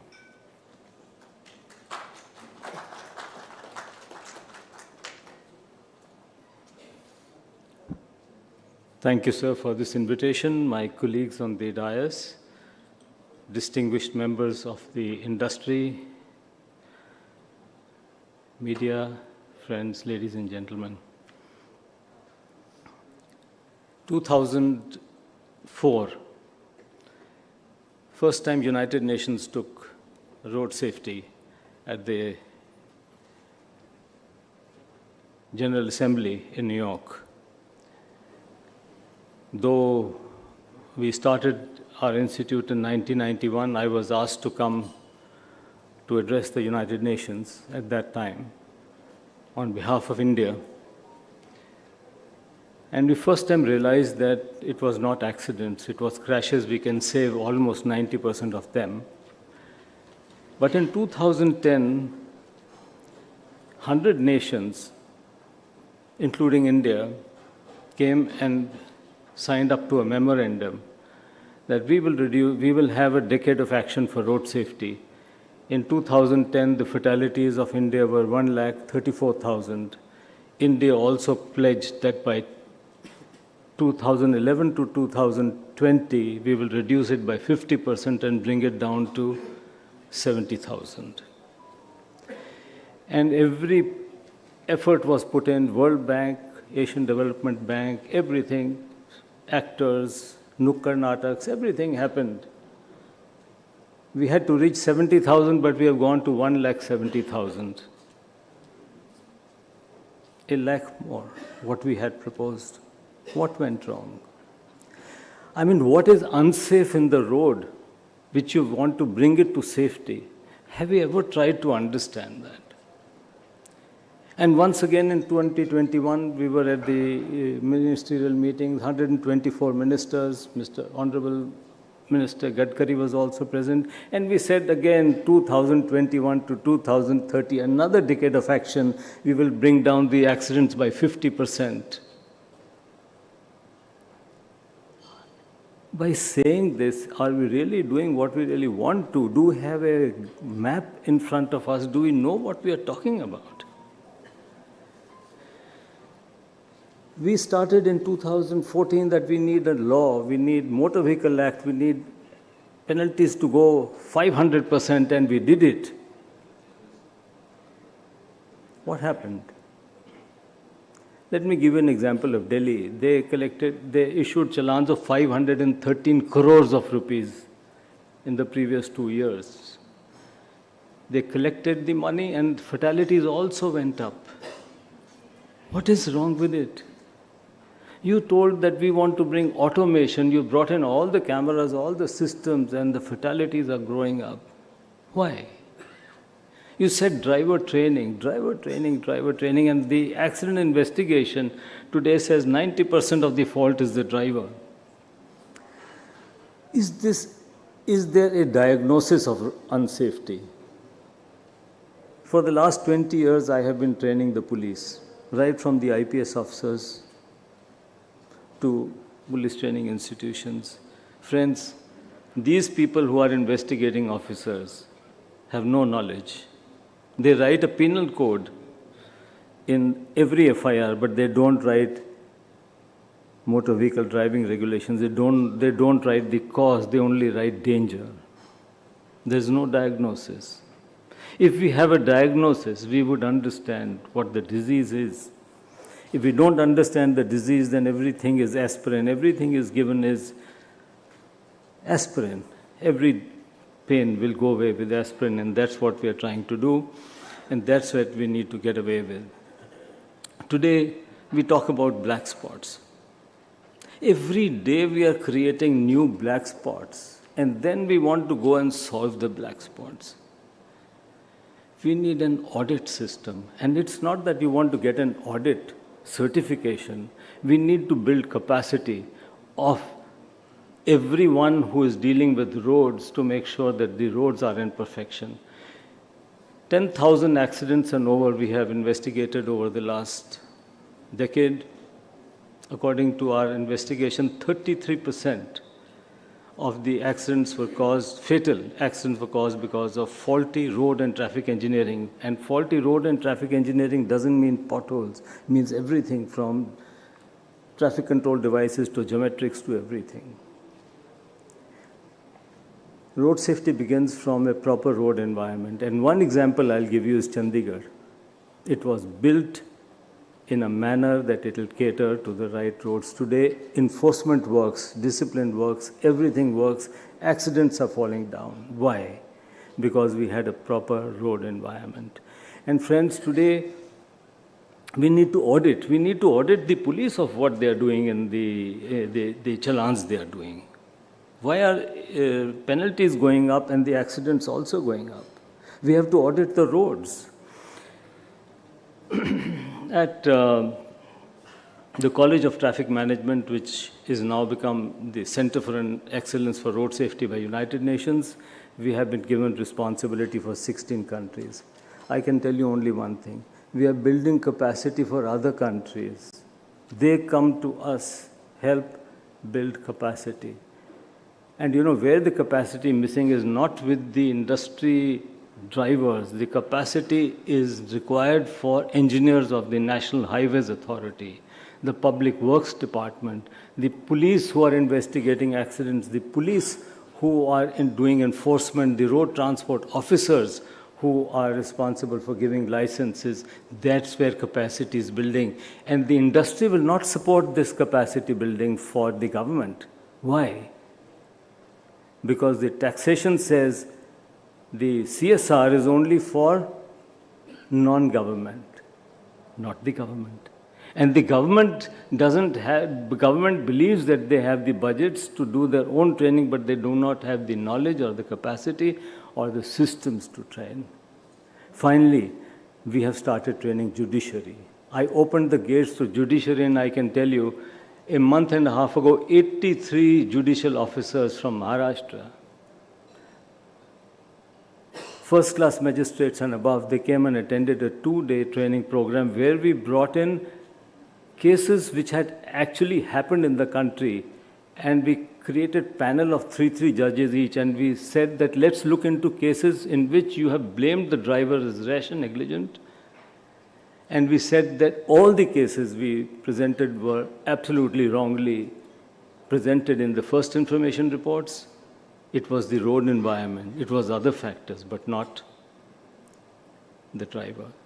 So friends, to start with this, I would say, to conclude, unsafety. Please understand what is unsafety. Unsafety of the driver, unsafety of the road, unsafety of the vehicle, unsafety of the other environment, unsafety of our legislation. Please understand that is unsafe. Road safety will begin from the analysis of all these factors, which has to be bridged by capacity building. And I offer my Institute of Road Traffic Education and the College of Traffic Management, which is situated in the Surajkund Bhatkal Road in Faridabad. I offer it and pledge it to the members of the industry that let's work together. Let's not concentrate on what is happening. Let's concentrate to diagnose unsafety. And I can promise you and assure you, without any hesitation, restrictions, we will support and we can build India together, because industry is the pillar on which India is growing. It is because of you India is growing. It is not because of the government which is India is growing, it is the industry which India is growing. And as we grow, we must make sure that we are not the highest in road accidents in the country. According to World Health Organization, 820 people are dying every day in India, and we are 23% of the global fatalities. Thank you very much for inviting me. Thank you very much, Dr. Shri. Thank you. May I request Professor Kamran to take the stage?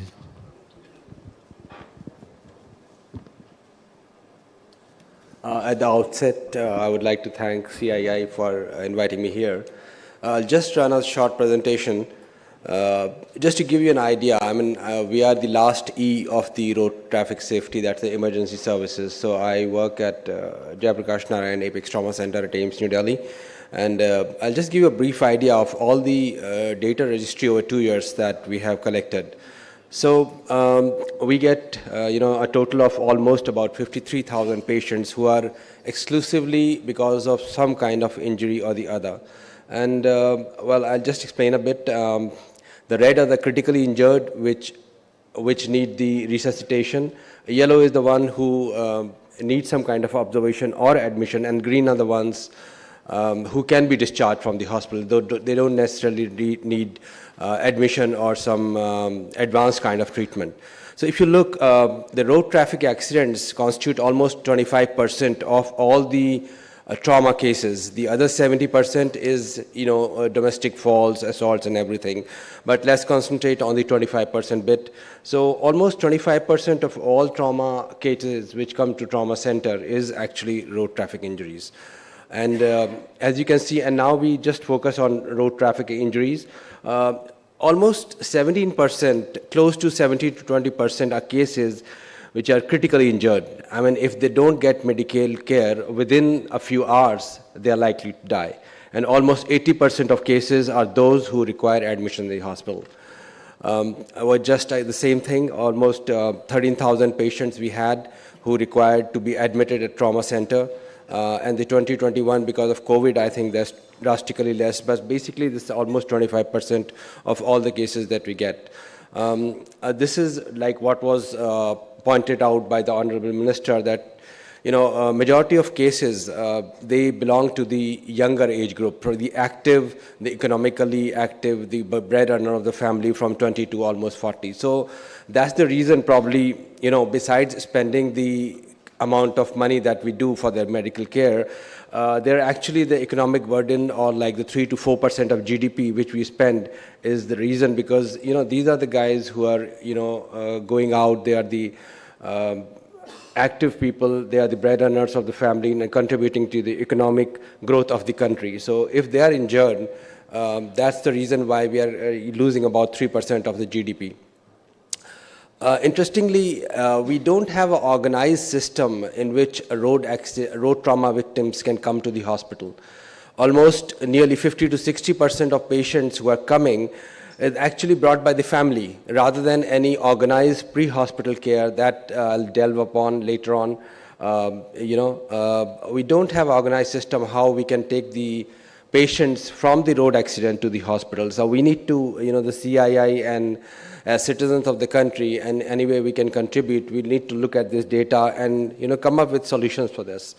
The other thing is that most of the accidents which are happening, after the accident, how the patients are coming to the hospital, it's not an ambulance. As you can see here, do you have a pointer? Yeah.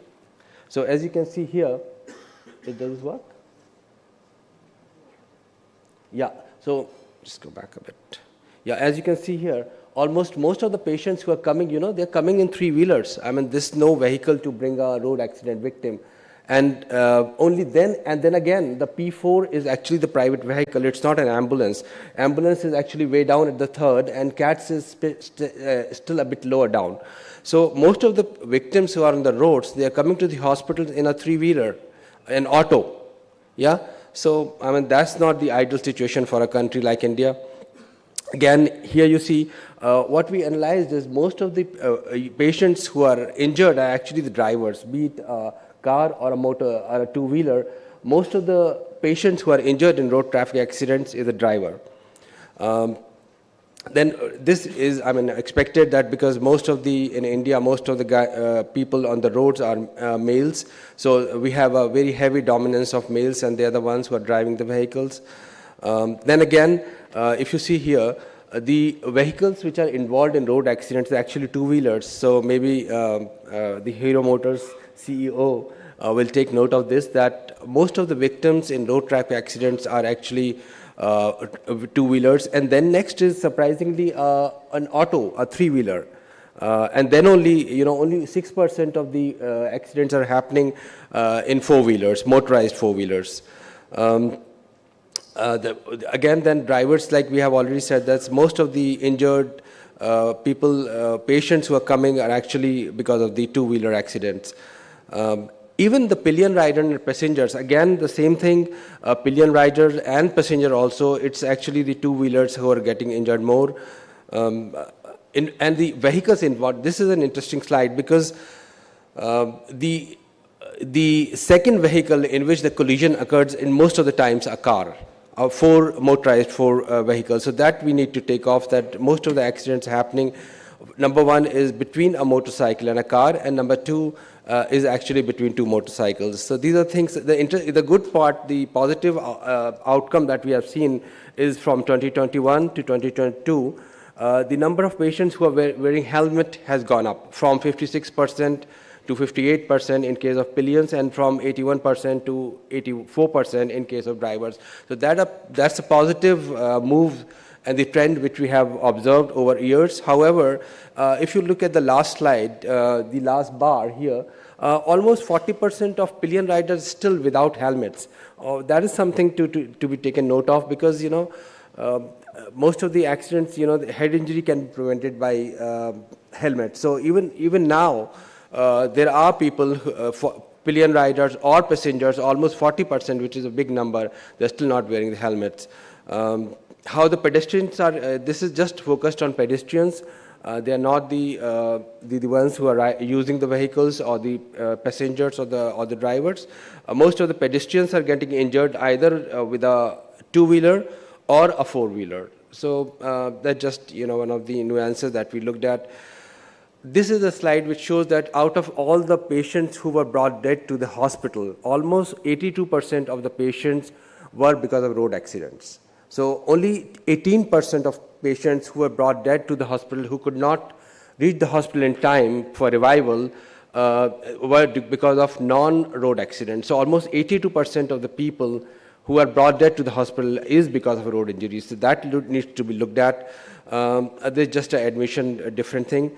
So injury is a preventable disease, and it produces a huge burden on family, society, and a nation. We need to drive safe, wear helmets and seat belts, and follow rules. So this is just a data that we have collected. A couple of things, if time permits, I would like to highlight here that as a hospital and emergency care provider, what we have seen that there is practically a non-existing pre-hospital care in the system in our country. We don't have a dedicated set of workers, skilled workers who can pick up what we call them as pre-hospital workers or emergency medical technicians. They're not really doctors or nurses, but these are 12 plus or maybe graduates who can be trained with the basic life support, and if need be, maybe advanced life support, but they are dedicated to picking up victims, road injured victims from the road accidents, and bringing them as early as possible to the hospital. Another thing that we can look at is that there's really a minimal existence of air ambulances in the country. So people from far off areas, underprivileged areas, hilly areas, inaccessible areas, they cannot be brought to the tertiary care centers for advanced treatment in a short period of time. And with respect to road injuries, it is actually the golden hours, or maybe a few golden hours, that are important, that as soon as you can get the road traffic victim to the hospital, the sooner you get, the more chances of him or the patient, being resuscitated and giving a good quality of life. So time of essence, especially with respect to the road traffic injuries. We need to strengthen our CATs or the ambulance system, and probably we need to bring up more trauma centers at strategic points, especially highways. Now that we are, the roads are being developed at a great speed, and we're expanding the national highways. Concomitantly, we need to look at the, building of trauma centers where these victims can be, taken to in a short time. Thank you very much. Thank you, Professor. Very interesting data you have shared with us, and particularly the three-wheelers who have been useful in bringing. May I now request Mr. T.A. Ramalingam, CTO, Bajaj Alliance General Insurance, to take on the stage. Thank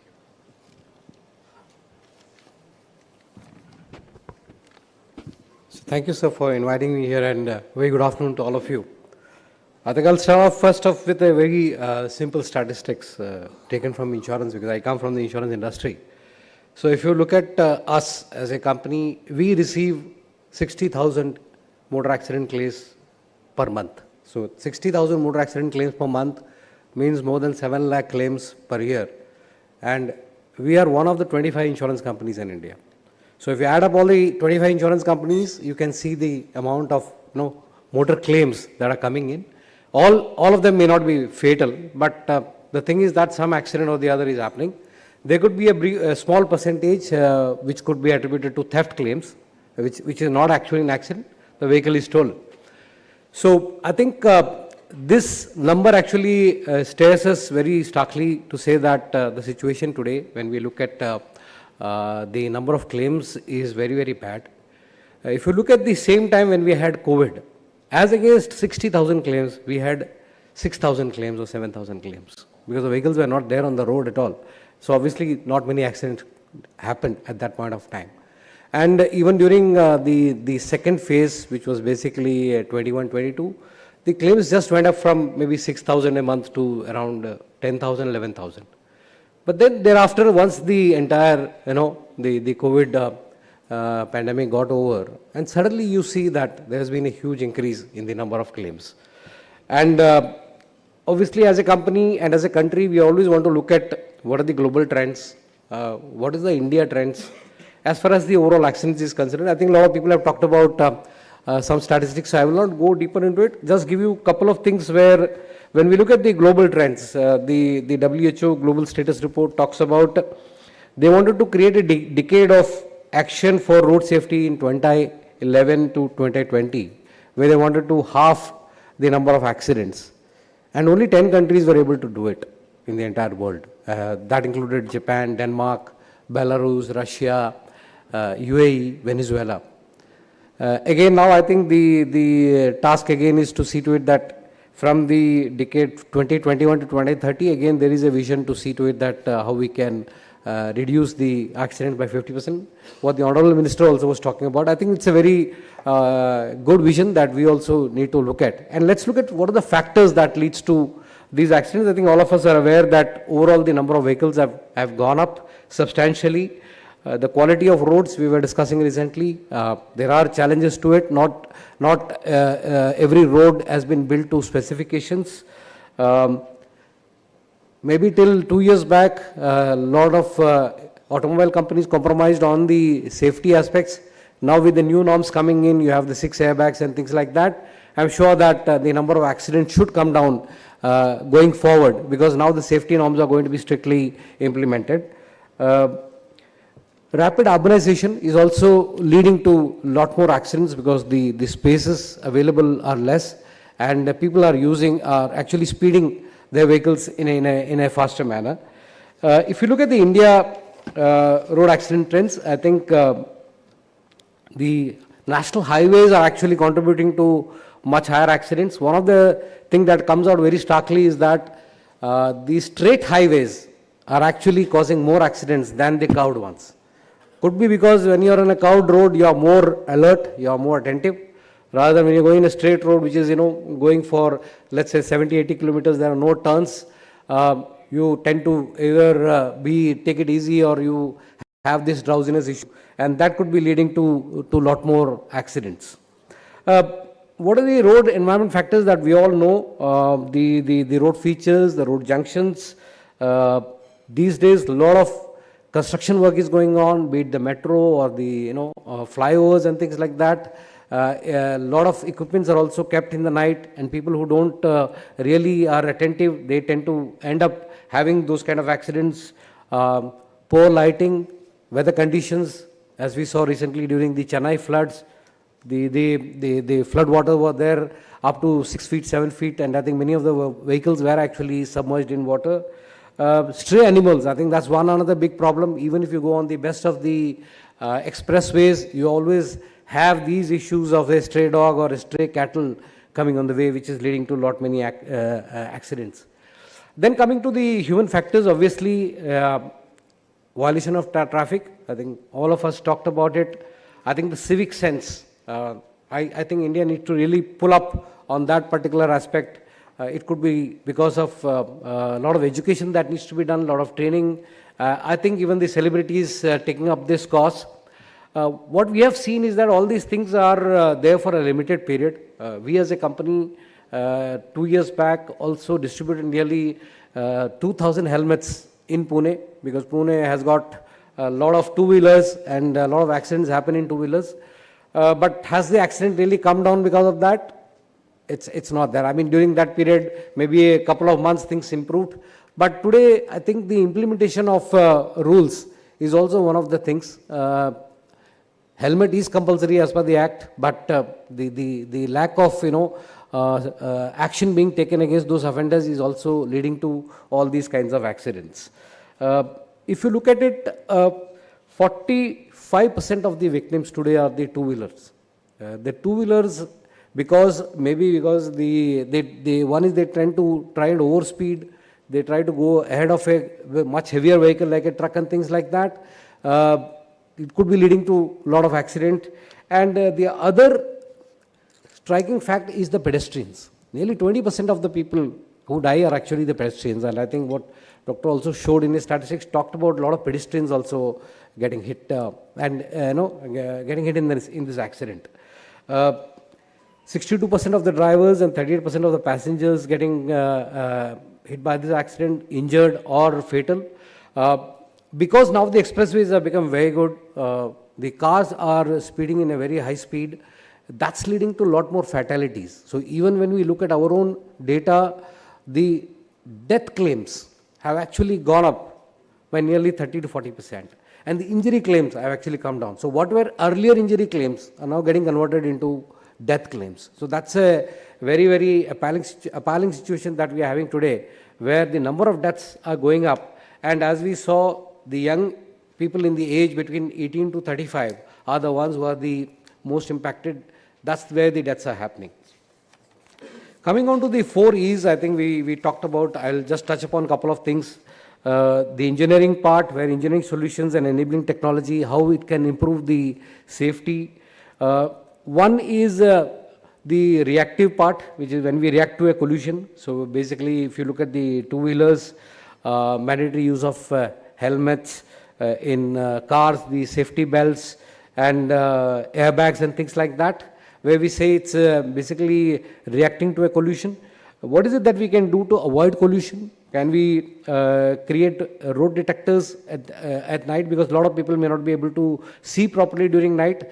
And the statistics also show that majority of the accidents, especially on the highways, happen between 12 to 4 a.m. I think that's the dangerous hour, where even in our own statistics, when we look at our own claims data, we see many of the accidents that actually happen between these time, 12 to 4, when people maybe feel drowsy, they maybe lose their concentration, and that leads to these kind of fatal accidents. When we look at the education part, and I think we all talked about the education to be given in schools, universities and things like that. What are the things that we can do, especially in the black spots? Because in many of the black spots, we have seen big hoardings that talk about to be careful in these areas because of the huge number of accidents.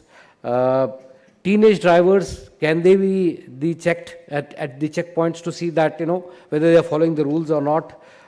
Safe driving practices during heavy rains, because that could also lead to a lot of accidents. We normally see during any kind of flooding situation or heavy rainfalls that a lot of accidents happen because of skidding, especially for two-wheelers. A lot of skidding claims happen because they go at high speed, and because of the rain they actually skid, and then they either get injured or it could be a fatal accident.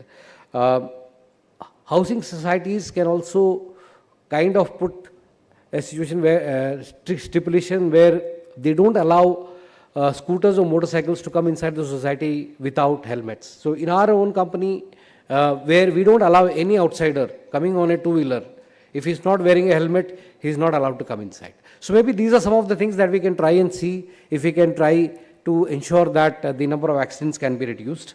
Corporates, as I think some of the earlier speakers also said, that if we can actually start imparting training within the company to see to it that how we can inculcate the spirit of road safety among all our employees first, and then go down to various areas, be it schools or be it the CSR activities that can be taken up, so that the money is well spent on trying to save lives of people. Because today I think we don't really value the life of an Indian citizen. If you look at that every 1 hour, if there are going to be 16 people dying, I think it's really a shame for us as a large country to see to it that our citizens are getting killed just because on the road somebody is not following the traffic guidelines.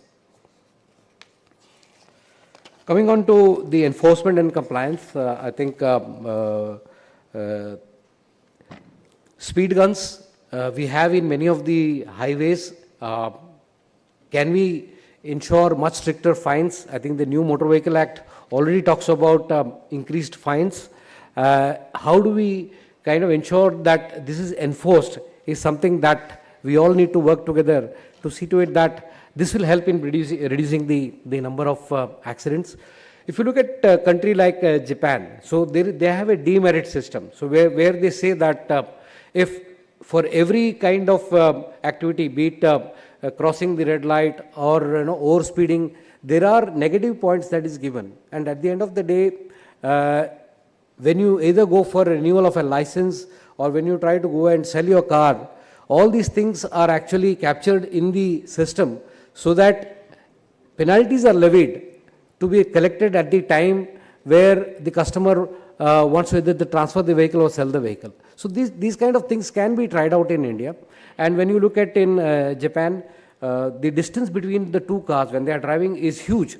In India, maybe 3 cars can come in between because they have a rule that anyone who bangs from behind is going to pay the claim for both the cars, which is not the case in India because in India, each insurance company pays the claim for each of the cars which has got damaged. So these are some of the things that can be utilized, enforced in a country like India to ensure that people of the country are safe and our children and all our parents are safe in this society. Thank you very much. Thank you, Mr. Ramlingam. Very insightful message from you. May I now request Nitin, who will touch base on education, a very interesting chapter. Thank you, sir. Good afternoon, everyone.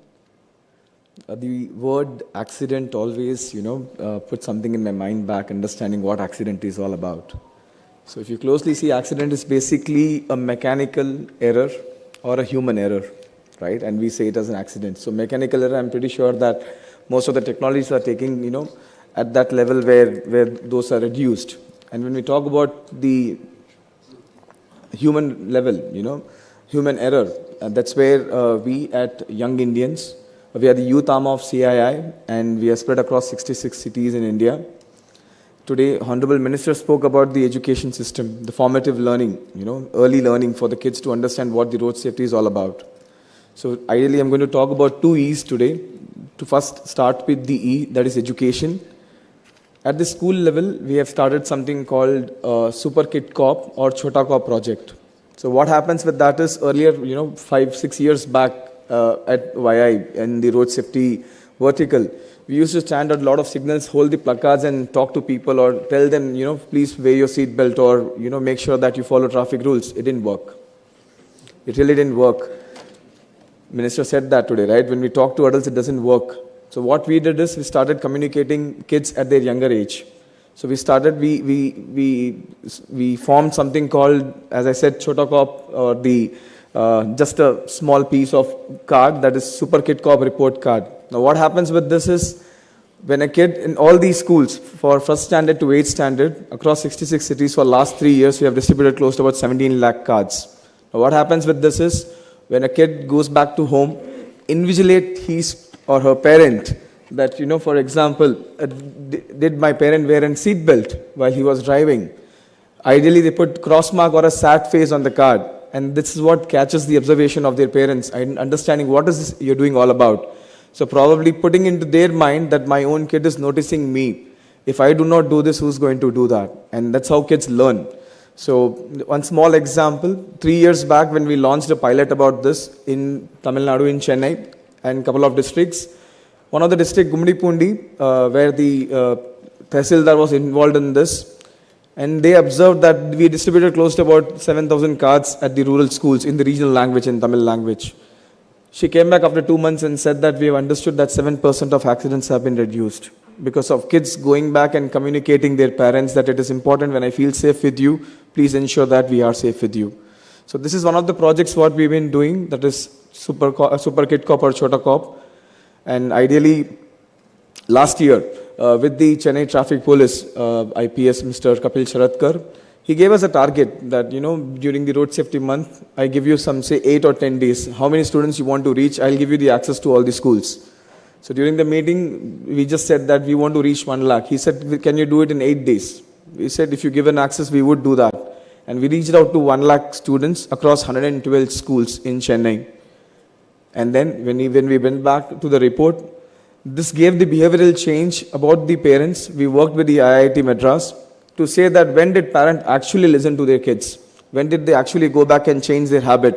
And when we produced this card, so as a road safety team, we had our own understanding on this, probably wearing a seatbelt, wearing a helmet, and a lot of different stuff. But when the commissioner of police called around 12 other commissioners, the local SPs and all, asked them in the conference that, can you tell us what is the problem our Chennai is facing? And they came up with 4 different things. That did they give way to what, pedestrians? If in auto, did they overload the auto? If you were on two-wheeler, did you triple drive? And did your rider or driver have driving license and insurance? So these 4 points were added post the Greater Chennai Traffic Police came back to us and said that, please add these points. We want to understand how people are taking across this language. And to be, after distribution of cards, when we went back, collected those cards, did the survey with the IIT, we found that close to about 38% people have changed their behavior, where kids have reported that first 6 drives or maybe 5, 6 drives, depending on the activity, that my parent didn't wear a helmet, or probably my parent didn't respect the traffic rule, and now they've started doing. So simple exercise. It is important for us to take that communication to the school level. At YI, since we have got a lot of organizations here, if you're willing to take it across your known schools, we are always ready to do that. We are spread across, as I said, we are spread across 66 cities. Probably you'd find one of the YI chapter there. And second thing is, Mr. Farooqi spoke about, Professor Farooqi spoke about the emergency responder. Again, we felt that, okay, we are communicating at the school level. We're talking to them about the Chota Cop card. Now, how do we sensitize? Because we also work with close to about 250 colleges across India. How do we communicate with the college students? We call them as Yuvas. How do we communicate them and tell them how important it is for you to get down and help? So first we started talking to them about the Farishte awareness, that is the Good Samaritan law. Many of them, when we went, even the so-called big colleges, professors, they didn't know what Good Samaritan law was. So we started sensitizing the students and the college faculties along with their bus drivers and the support staff that what the Good Samaritan law is all about. But again, we felt that's not going to be enough. Okay, we have spread the information, we have given them the information, how it's going to impact us. Definitely there will be a couple of them getting down and helping people. That's good. As Sir said, that to reach hospital on time, or probably the auto or 3-wheeler or whatever it is, that's good. What further on that? So last year we collaborated with EMRI GHS. They are world's biggest ambulance services, 16,000 ambulances they run. And they have assured us, they're going to give us, they're going to give the training to the students or the organizations or the school students beyond 10th standard, including their faculties, school teachers and admin, on the accident responders. So it's a 6 to 8 hour program. When we say that we are doing a lot of stuff on roads, we are saying that we are doing a lot of impact on educating people, but are we giving them hands-on training? Globally, each and every student, once before they pass out their school, they are knowing about the emergency responses. So we thought, okay, why don't we do that? So last year we have collaborated with them. And one of the major visions this year is to train close to about 1 million accident responders across our country. And since most of us in an emergency would call 108, can we map them on the 108 system so that if there is anything happening, ambulance might take some 7 or 10 minutes of time to reach. The local person who's already know about the emergency responder, he will get an SOS call. Can he go and attend that victim ASAP and save them in that golden minutes, or at least ensure that people who are not educated there, how to approach, how to handle them, probably can they do it. This year, when we had one of our important meetings, we understood that, okay, now what after the college students? Can we make our organizations, all the employees working in our organizations, be the accident responders? So here we are. We have already started working with close to about 70 odd organizations where they would want all their employees to be accident responders. Just yesterday we got a call from Balasore. Balasore, we have a YI chapter. So they called us that 3 of the organizations with close to about 80 to 300 employees, they want all the employees to be the accident responders. Now what the company takes back, when we spoke in length and breadth today from morning, about making our roads safer, company also takes back and say that we are the first company in Balasore to have all my drivers accident responders. We are closely in touch with VRL. Most of you would have heard about that, Vijay Anand Logistics. So we are in touch with them, and they're having close to about 2,000 drivers. So we are working with them to understand, can we have accident responders of all those, making those 2,000 drivers being an accident responder.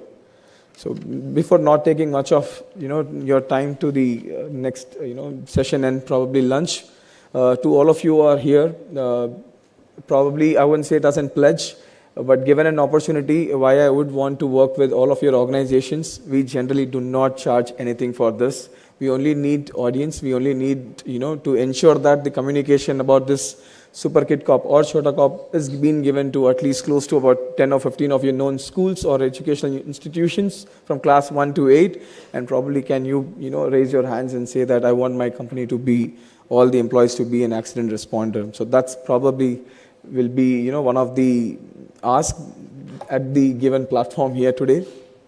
And last thing, we often forget, and one of the points also one of the speakers have covered about that, we forget that, one life lost, we are not seeing at a 360-degree view. Probably if a man, has to be in victim of the accident, the wife gets widowed, kids are already orphaned, the entire ecosystem of his business or wherever he's working is disturbed. Just imagine, probably you would have taken some loan, understand the fate of the other people, what's happening around them. I'm not going into the detail, but can we be, also one of the countries to have accident responders starting from our school, colleges, and all our organizations. So thank you very much for the stage. Thank you, sir.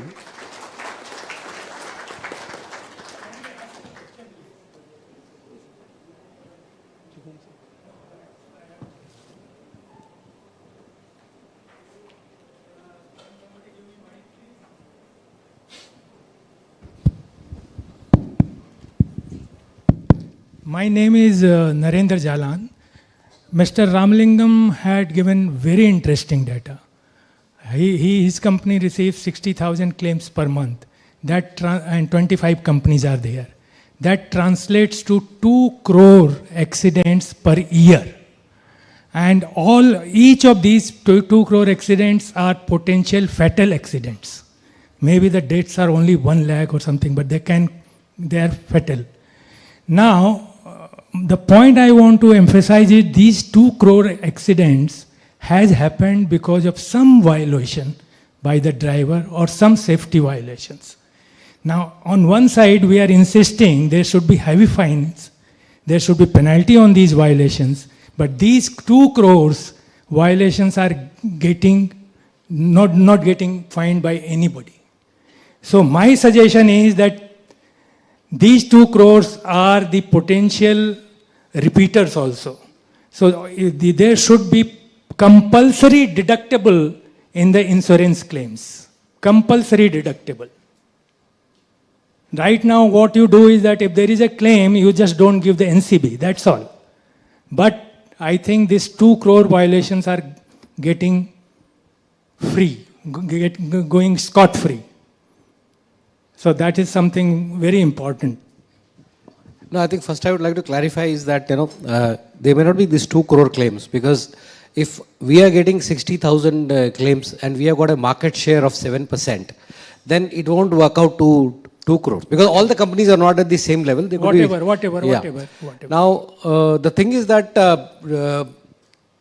all these violations are not necessarily recorded. Now, with this Vahan thing coming in, where we are using the Vahan database in a big way, the challans are also getting uploaded in their system.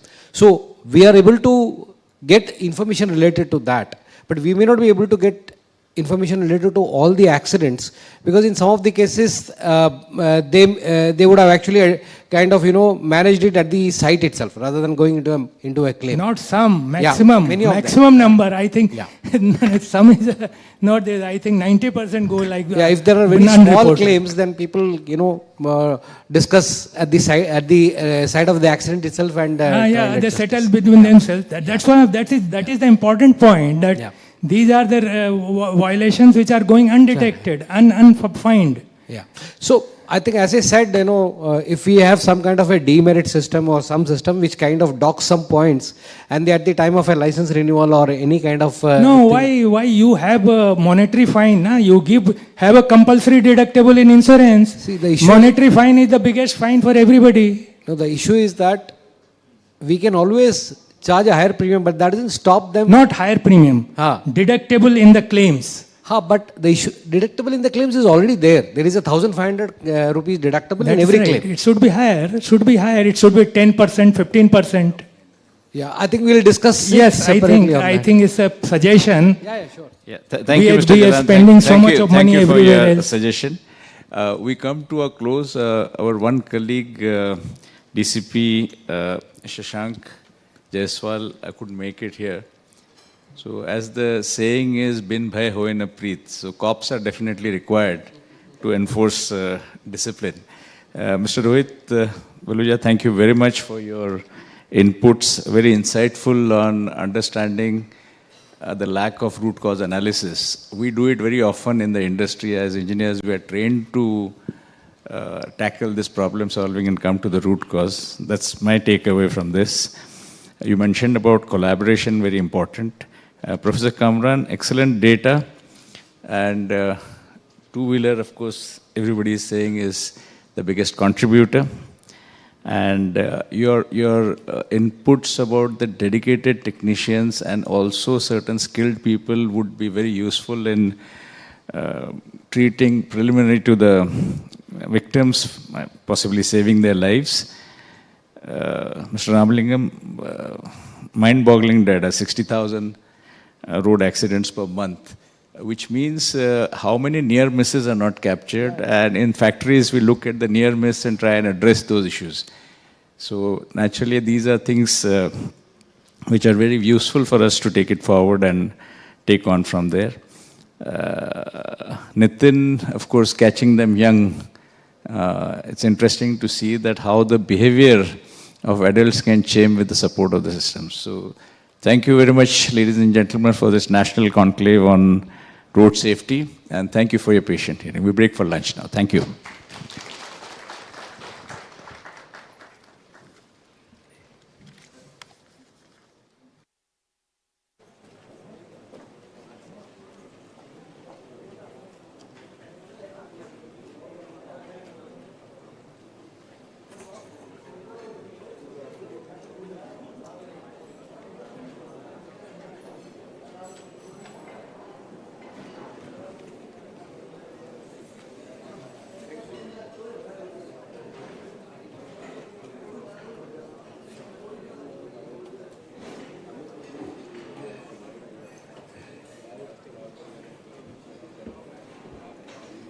Sir, what is nice motivation, what is nice always.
नहीं कोई बात नहीं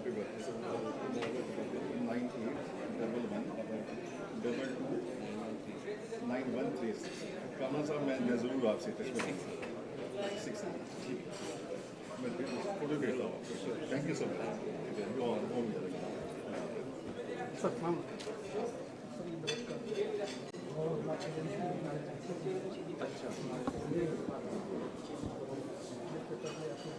अच्छा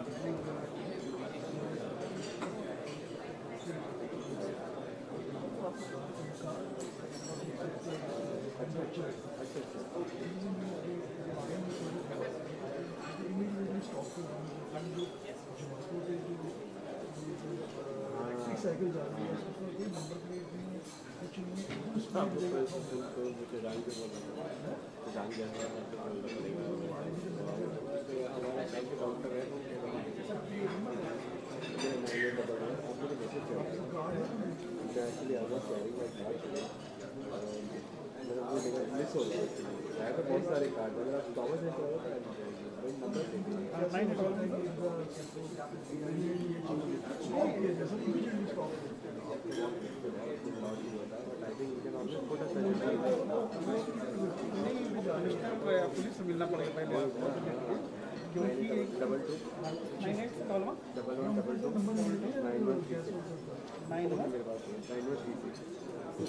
sir आपकी मैं भेज दूंगा आपको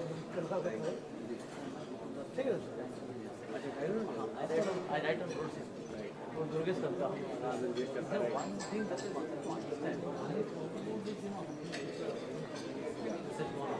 you arrive at that? Because people are coming to the hospital and they are coming that हमारे टीचर तो हम उनसे पूछते हैं कि आप एक्चुअली जो आप हेलमेट पहन लेके नहीं पहने वो बताते हैं कि मेरे जो पीडीएम राइडर का 40% ने नहीं पहना हुआ अभी भी why they not if they are on the road they have to wear because I have been working for a long time. नहीं हम लोग इसका पूरा डेटा जो हमारा इसके अंदर सारे क्वेश्चन पूछते हैं तभी तो डेटा निकालते हैं in other countries go to Thailand थोड़ा सा हो गया they have put hospital data insurance data and also police data together. Yes.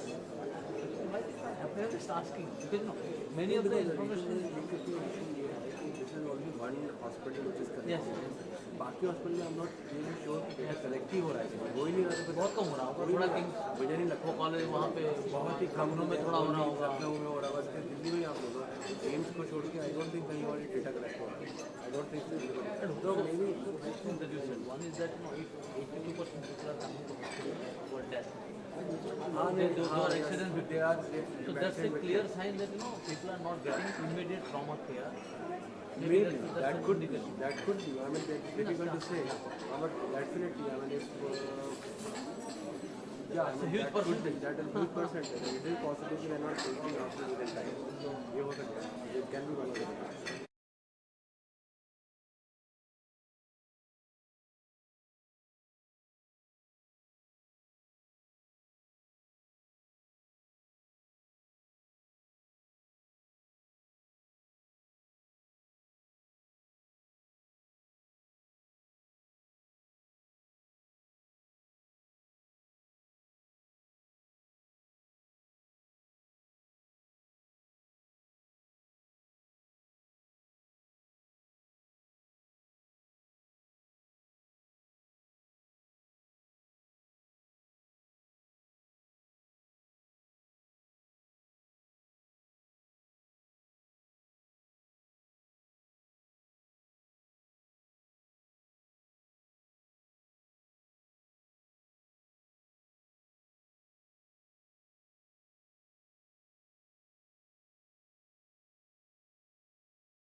Ayush नहीं है यहाँ पे.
Ladies and gentlemen, may I have your attention, please?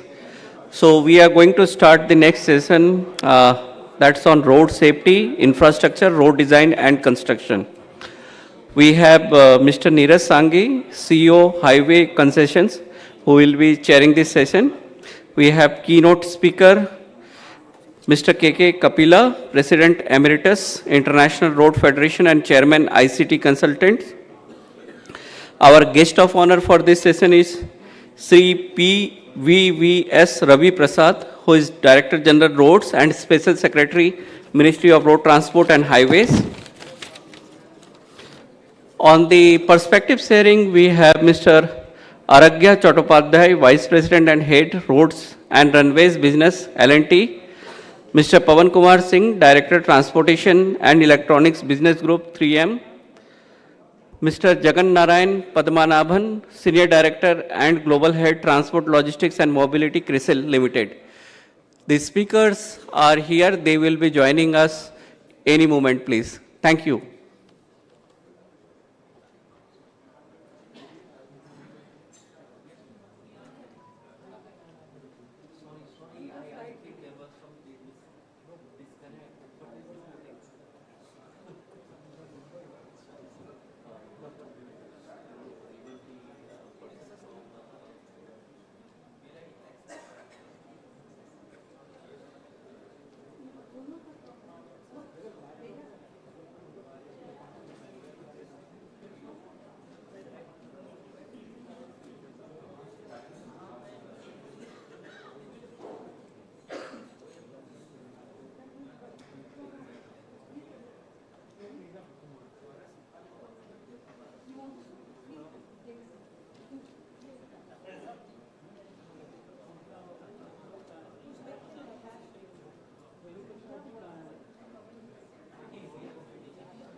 Now we'll start the session.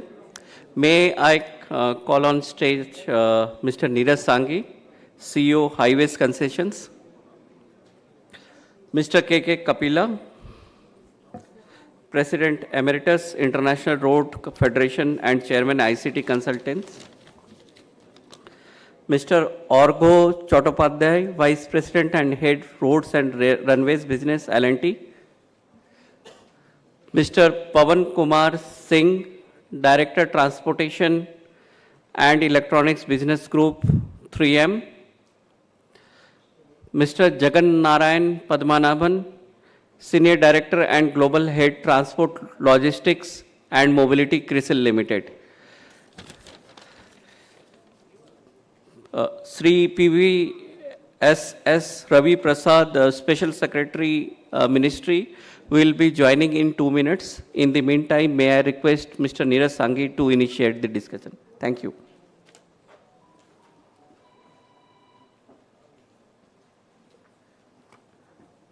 Good afternoon. I know it's a difficult session.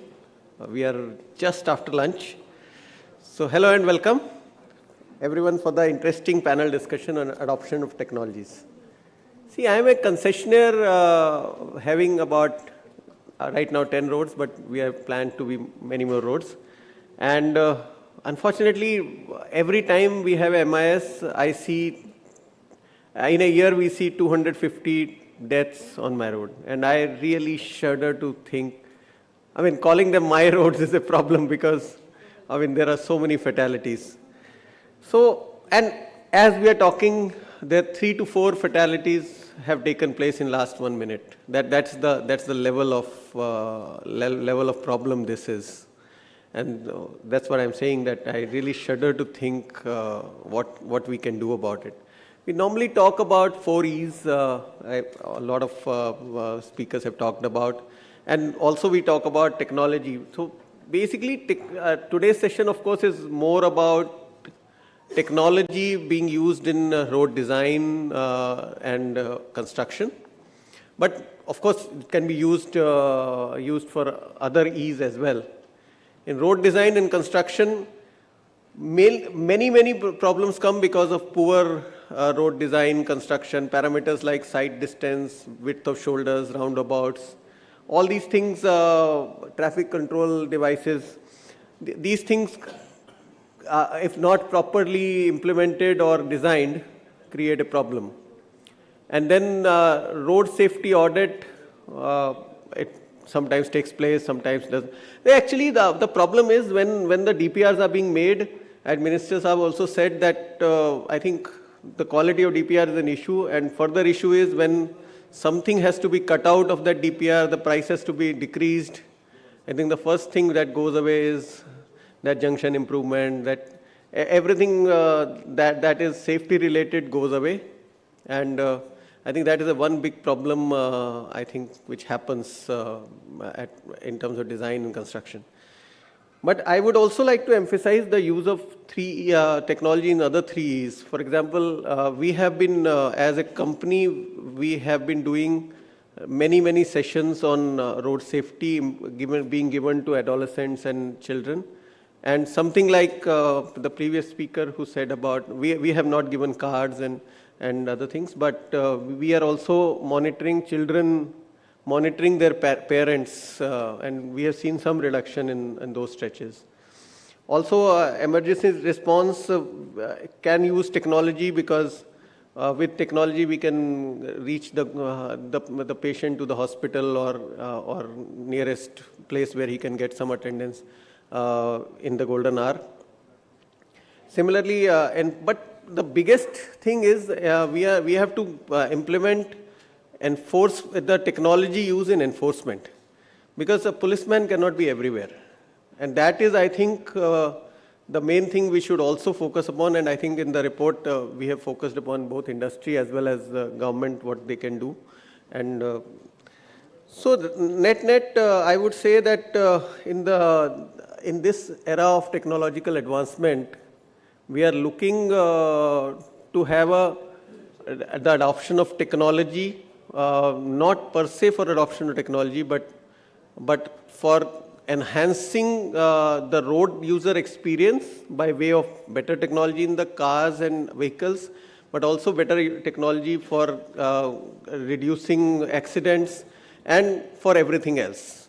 And therefore, this session is, according to me, is very important, where we are discussing the adoption of technology in various aspects. And I think this you'll be quite finding the speakers quite enlightened, because we'll have various perspectives here.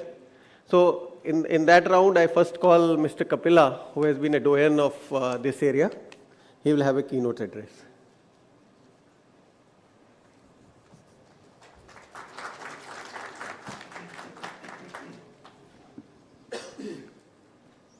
My journey for road safety began about 20 years ago. In 2008, I was elected as Vice Chairman of the International Road Federation, a Geneva-based organization with presence in 146 countries. I was unanimously elected as the first non-European chairman of the International Road Federation in 2010. It was in 2010 for the first time that 100 transport ministers of the world gathered together in Moscow. I happened to be one of the non-ministers in that ministerial conference. Minister after minister spoke about the problem of road safety, the number of deaths occurring. I listened for about 4 hours, and then I said, gentlemen, yes, you have highlighted the problem, but we need now to find a solution. And we need to resolve what will we do to contain this menace. And then it was agreed that we will reduce road accident and fatalities in the world by 50% by the end of 2020. And that is what became to be known as the Road Safety Action Plan for the world. Decade of Action Plan. Now, looking at what really happened in those years, road accidents did not decrease, they in fact increased.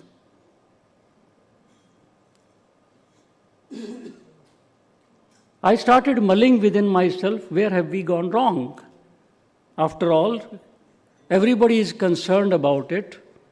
A lot of efforts have been made by various NGOs.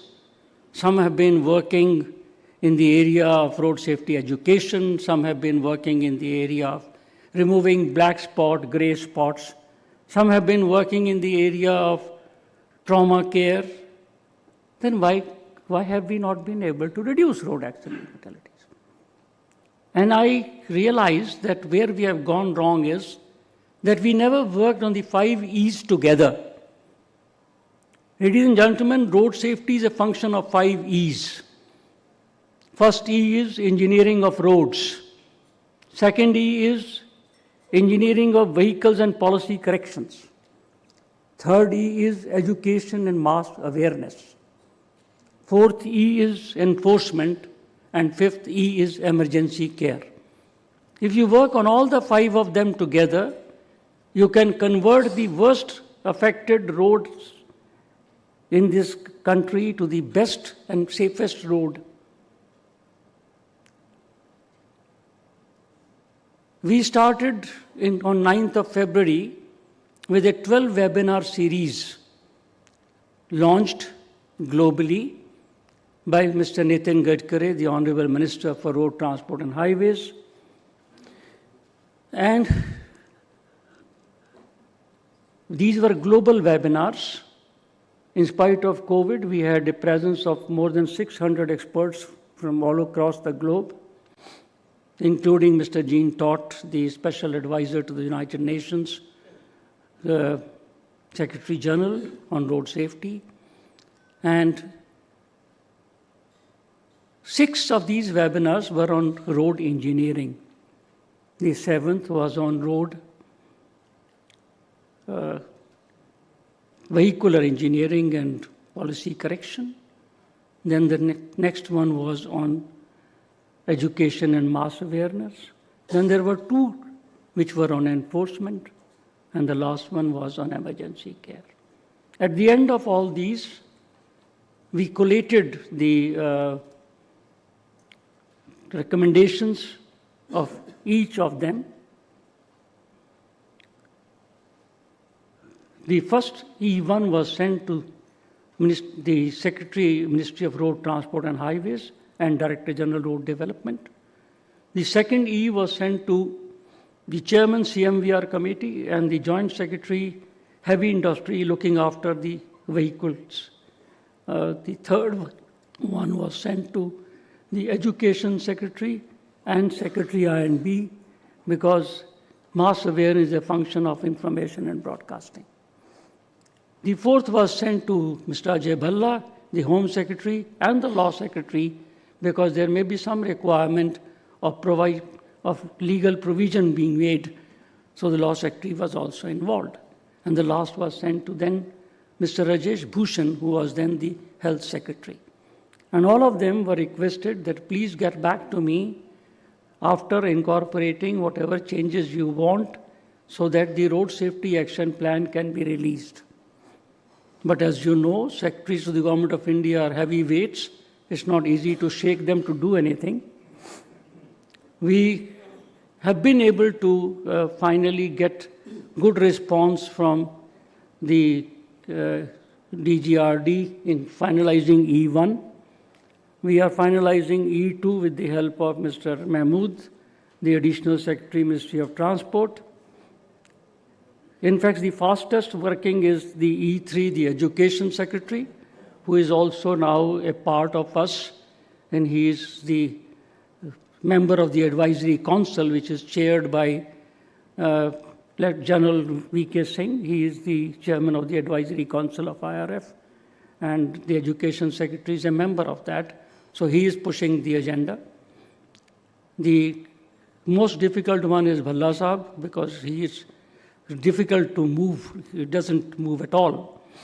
But I am trying to get some motion there also with the help of Mr. Parimal Rai, a good friend of mine who was from the Administrative Service of the Union Territory, Kedar. He is in consultation with the concerned Joint Secretary, and I hope we will have all these in place within a month or so. And then we will have the Road Safety Action Plan released either in the April. I hope by April we will have everything ready, and we'll get it released by the Prime Minister or the President of India in the presence of all concerned ministers. One major change which has come up is that at least everybody is owning that road safety is their part also. Hitherto, whenever you went to any other ministry, they would say, please go back to Ministry of Transport. They have nothing to do with road safety. But now, at least everybody is owning that, yes, they have a role to play in road safety. So that is one of the major achievements. Now, it's one thing to say that if you work on all the 5 E's, it will work. So I started a validation exercise.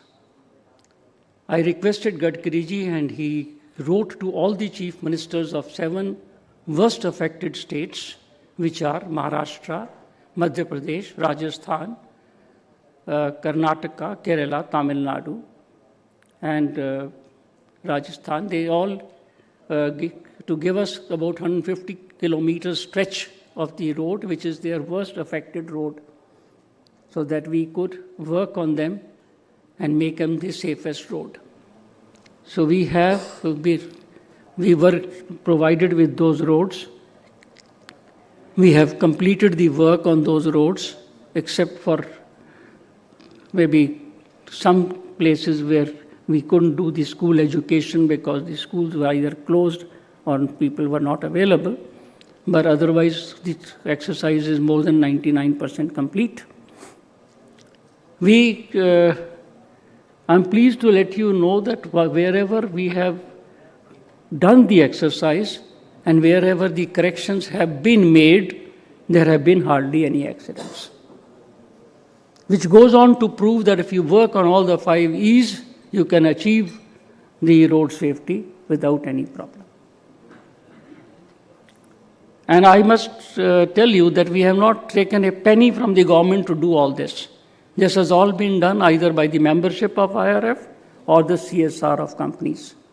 We have spent over 5 crores with the help of CSR and membership. Not a penny of government money has been spent, and we have achieved the results.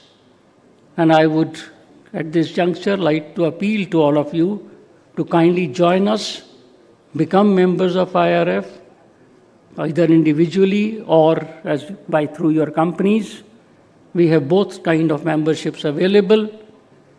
Please be a part of this exercise, and I assure you we will achieve the target of reducing road accidents and fatalities in the world by more than 50%, much before 2030, the target set out for the purpose. Thank you. Jai Hind.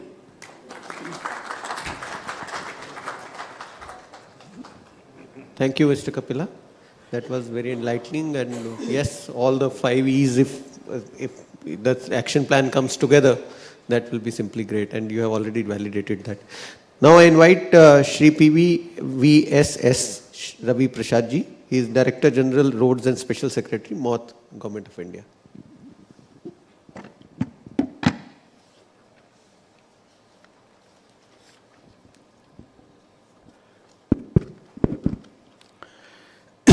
Good afternoon, all of you.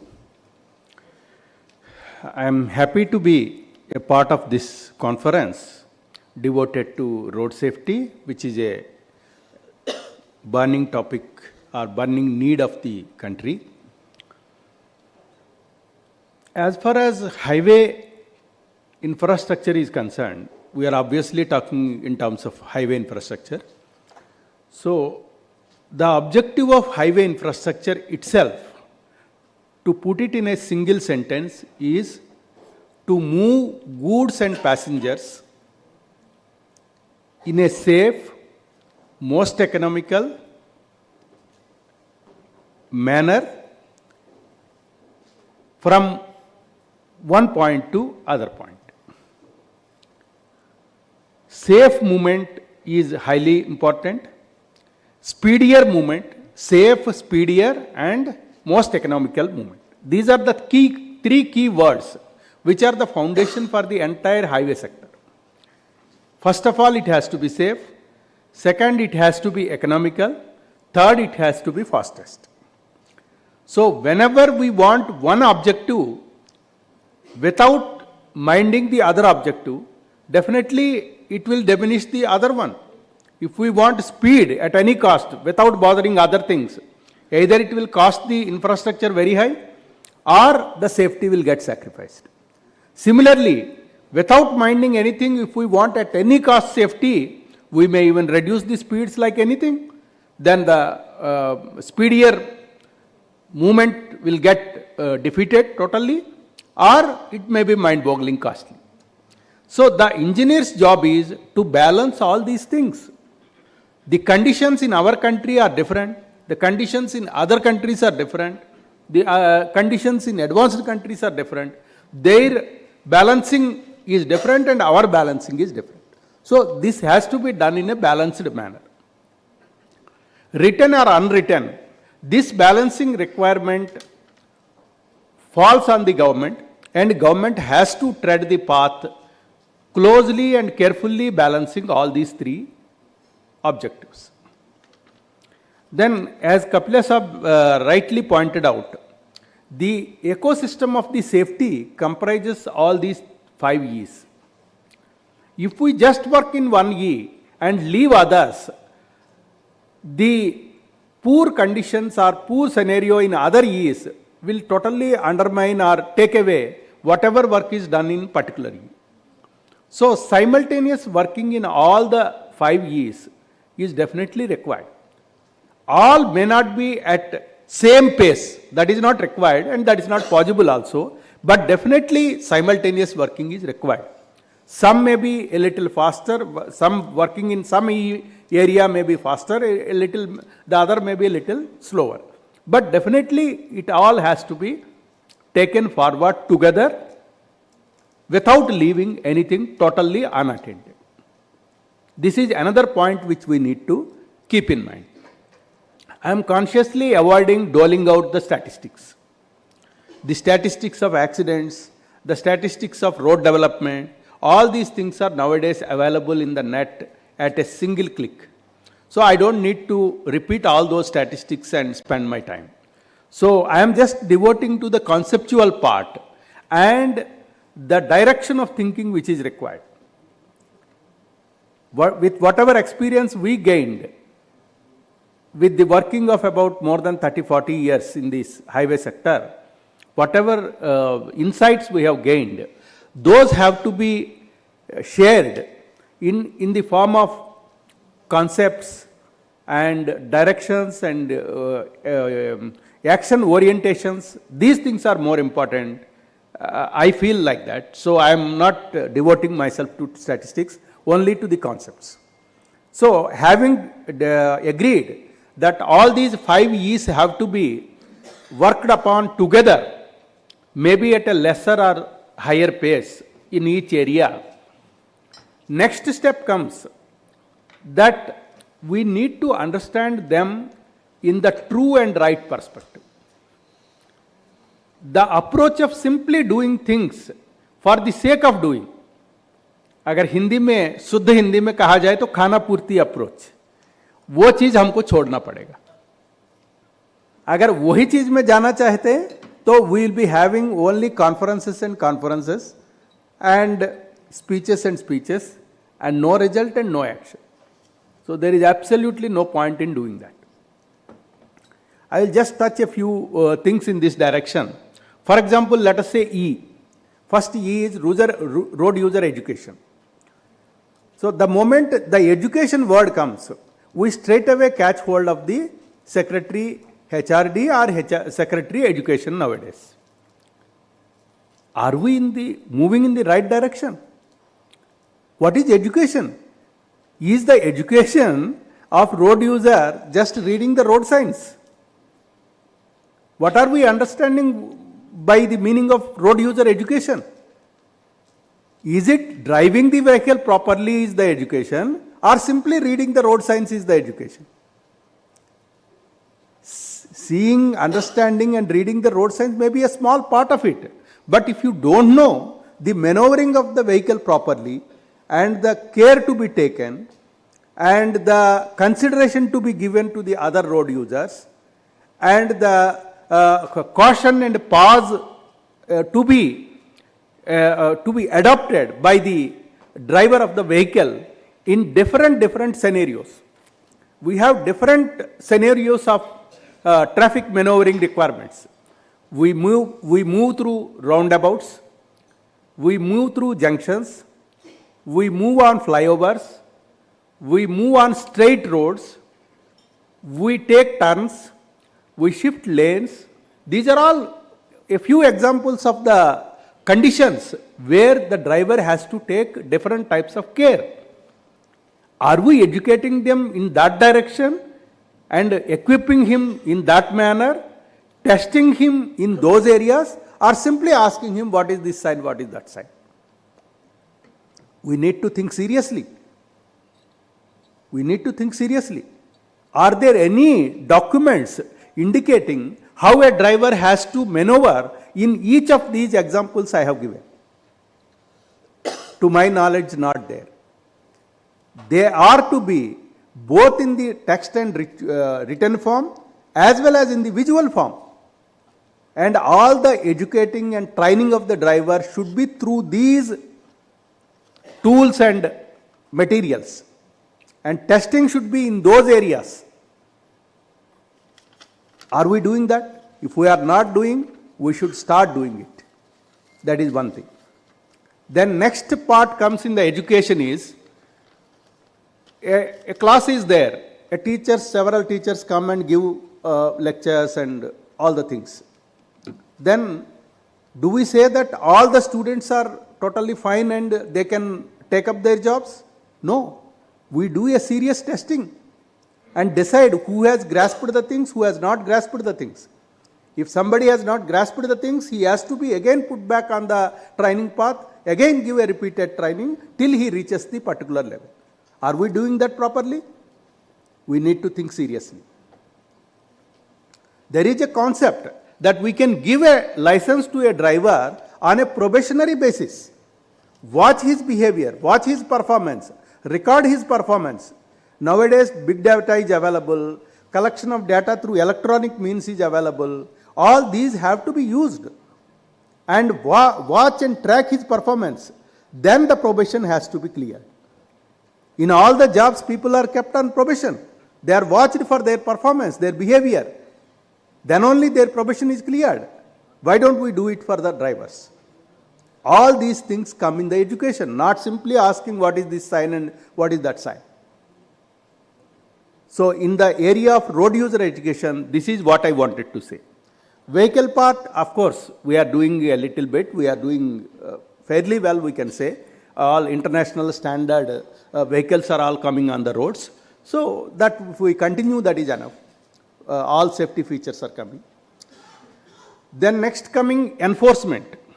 Are we doing enough in that? We have very, very little police force. To put it in a single sentence, if there is one policeman for 60 people in America, we have got one policeman for 800 people.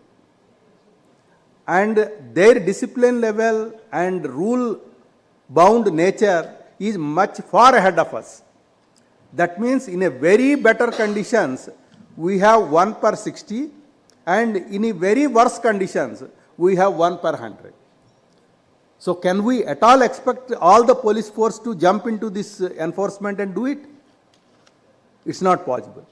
So we have to take the help of the technology, apply all the possible technological means, collect the data, use it for enforcement, then see the results, improve upon it, fine-tune it, again recheck, continuously watch our performance and measure it properly in quantitative terms.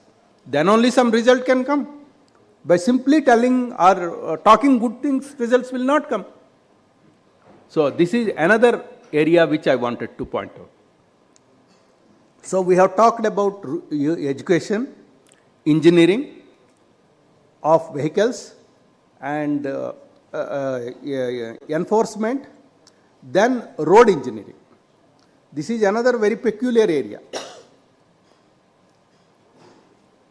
And I would say that some of the deficiencies or shortfalls of other E's, if decided and resolved properly, the road engineering E can even take its own area and also offset some of the deficiencies of other areas. That's possible. But for that, we need to work seriously. How we are doing? We are doing a project. After that, are we measuring the accidents? Are we finding that there are no accidents after a new project is done? No, not at all. There are accidents. Sometimes there is increase in accidents. Are we introspecting what way we did the project? In the project, all components are there. Even road safety audit at design stage, construction stage, during construction, we name all the things and put it in the documents.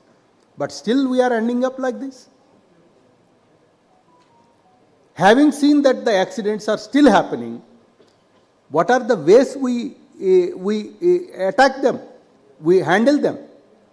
Is it through handling the black spots? Is it through road safety audits? What way we are doing? What is the more efficient way? What is the less efficient way? What is our basis? When we do road safety audit, is the report, any road safety audit report, generally seen, can we call it really a road safety audit report?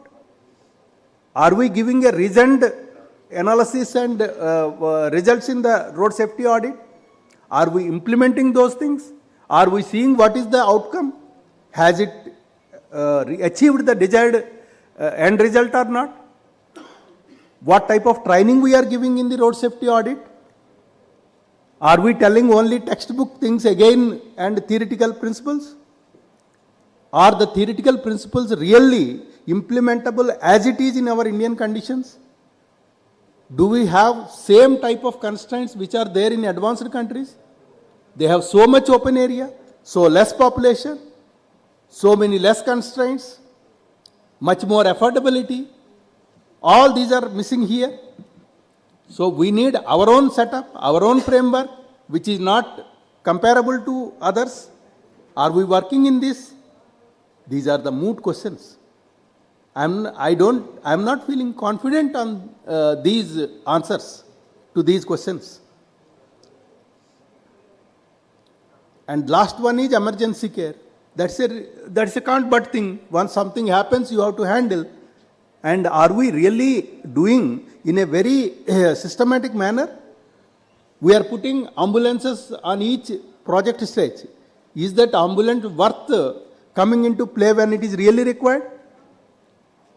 Can't we do it in a more efficient way? Can't we entrust to medical professionals and tie up with them? And whenever a call comes, then they have to react in so much time. There are several ambulances with several medical facilities and hospitals. Why don't we have tie up with them? Why don't they also come and cooperate with us? So these are the moot questions. We need to ask Health Secretary to arrange this cooperation, nothing else. We need to ask the Transport Secretary to arrange the cooperation in instituting these mechanisms. Rest of the things we have to do.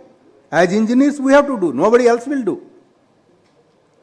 And one more thing which we need to keep in mind, and I want to underline, is don't throw everything into the lap of the government.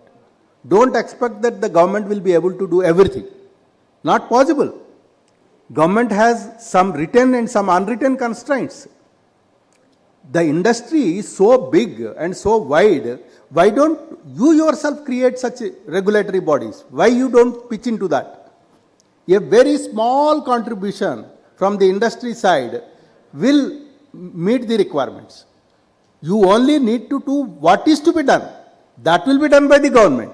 But to tell what is to be done, also you are expecting government to fund or do or pitch in. It's not possible. While deciding itself, government may take a year or two. But you can decide it within a week. So please understand what things you can do very quickly, effortlessly, without constraints. What government can do in a bigger way, but they can't react. They have their own constraints. And government is again for you, not for us, not for the government employees. If we remove all the constraints, your all money may still go away through pipelines by unscrupulous people. So these constraints are consciously created to control that. If not eliminate, at least to minimize that. So simply blaming the government will not give the solution. So please think on these lines. So I expect that the industry will come forward, and CII, Confederation of Industry, it must be having all the consultancy type of industry also, and construction type of industry also, manufacturing type of industry also. All components are available. So to do the brain work, you should create the things and give to the government, these are the actionable points. And you should be able to convince, argue, and give logical things and convince the government that these are the things worth doing.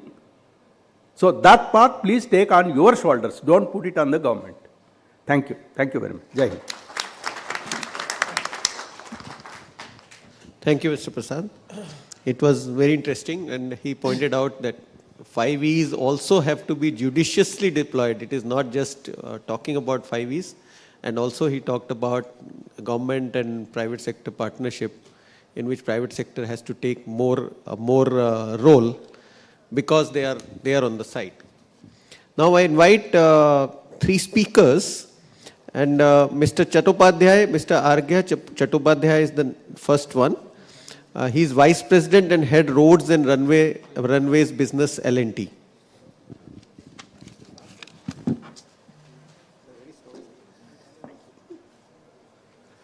Good afternoon, ladies and gentlemen. This is such an important topic in our industry to take care of road safety. But my earlier speaker, Kapilaji and Prasadji, they have mentioned almost all the points that we need to focus on. I'm a person who is actually involved in road construction last 30 years. And I do airport construction also. So I'll put a few perspectives from my side. First, I'm sharing a statistics of our road accident that has happened in last 4 or 5 years. If you see, other than that COVID period when this road infrastructure was really almost not being used, other than that period, our traffic accident is increasing only. But most notable thing is that out of those accidents, the percentage of fatality and grievous injury, that is very high in India. If you consider any developed country also, it is not this high. 1 in 10 you will get a fatality in Dubai. In UAE, it is a very small country, very good infrastructure, but even then, here it is almost 1/3.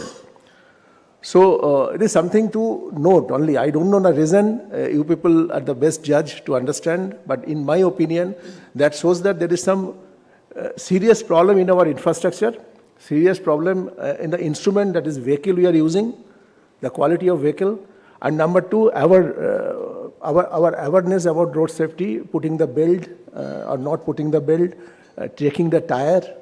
This is also key important point for road safety, that unless you stick to the guideline, it can always create a havoc, and that will create fatality like this.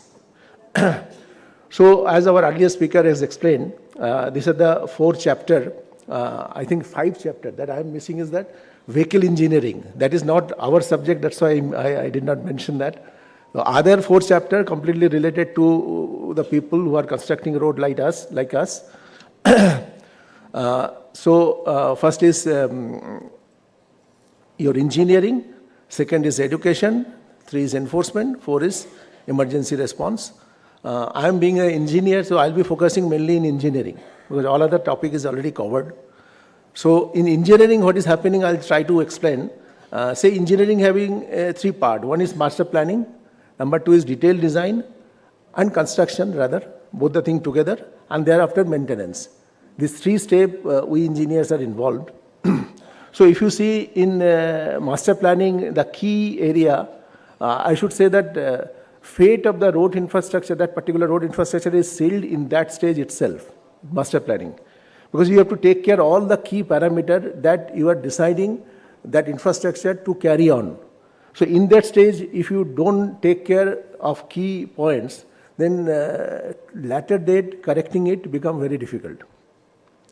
So as I said, road alignment, ROW availability, design speed, long and cross traffic access, that is very important point.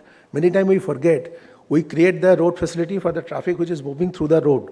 But you should be more careful about the long and cross traffic. That is not using that particular facility maybe, but moving along the road or crossing the road.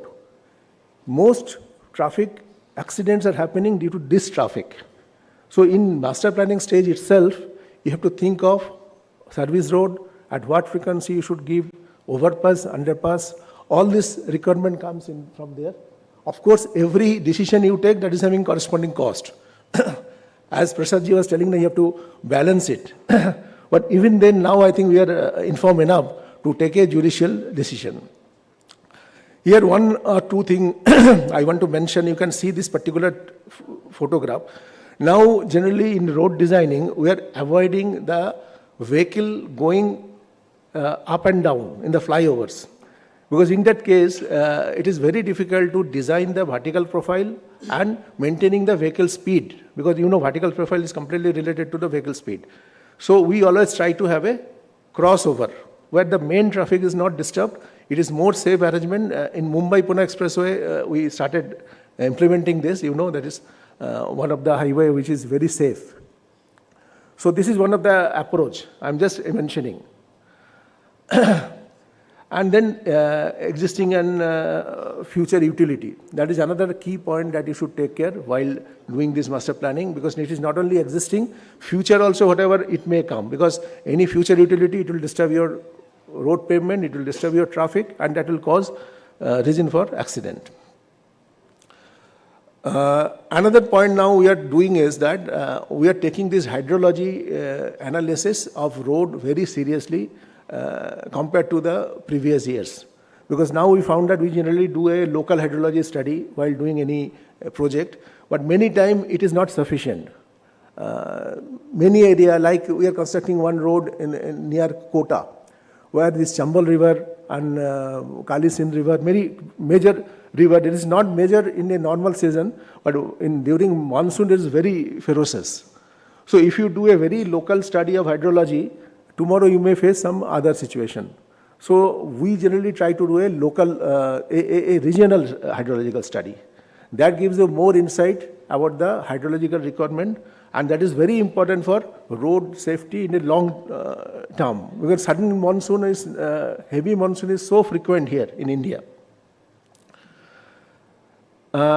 Regarding detailed design, you know, horizontal geometry, side distance, design speed, vertical geometry, all the other thing you people knowing. One thing I will just tell you, nowadays, we must be having your stopping side distance generally we used to use for designing vertical curve. Now we are trying to use the intermediate side distance. That is something more than stopping side distance, little less than overtaking side distance. So that is little keeping the driver or vehicle a little more room to avoid accident. That we have started using in all vertical curve design nowadays. It is just a demonstration of what is it, side distance. Then other part is visibility of trucks and glare control. This photograph shows that if the roads are up and down, then you are having so uncomfortable driving, and that creates the chance of accident. As I explained, interchange and median management is another key area that we take care of due to traffic safety. You have completely crush barrier in the median, where it is a very narrow median, where it is a wide median, we have a separator properly. Then comes directly traffic safety related apparatus. That is now, our code is so good now that if you follow the code, it takes care. Nowadays, we are providing this traffic attenuator. You can see this, wherever there is a traffic is directly facing any solid object, we are supposed to give a traffic attenuator, very good quality traffic attenuator. Nowadays, it is being used. And you know, this traffic attenuator is something that Cyrus Mistry could have avoided his this fatal accident if traffic attenuator was there in that particular location.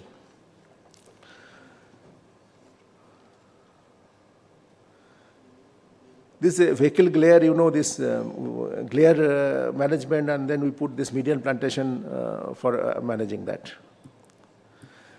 Regarding material also, we are trying to use better material nowadays. That is your polymer modified asphalt we use for the whirring course.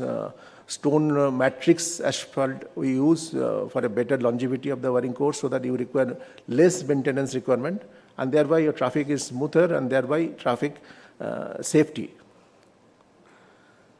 Rigid pavement also that improves the traffic safety. We use many area. Come to maintenance part. There are many detail of maintenance, but one thing I must mention nowadays that for key structure, the structural health monitoring system that we are trying to introduce, because you know, for old structure, so many things can happen because you don't know what quality it was constructed earlier. And now also, if you are constructing a very important structure like cable stay bridge, you must monitor the health of that cable stay bridge in every and each key component, so that any problem, you should get an early signal. So that engineering wise, you should take care of that. Nowadays, this type of bowstring bridge also, client is insisting to put a head monitoring system, and we are happy to provide that. And this is a very important development for major structure in India. Sir, can you finish in 2 minutes? Yeah. I'll be finishing now. I have finished almost. This education awareness and enforcement, other thing is already taken care of. Thank you very much.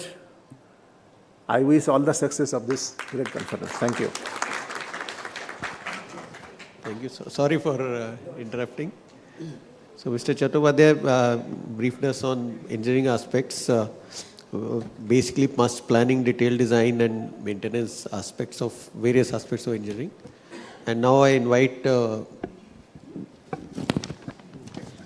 Shri Pawan Kumar Singh, Director, Transportation and Electronic Business Group, 3M.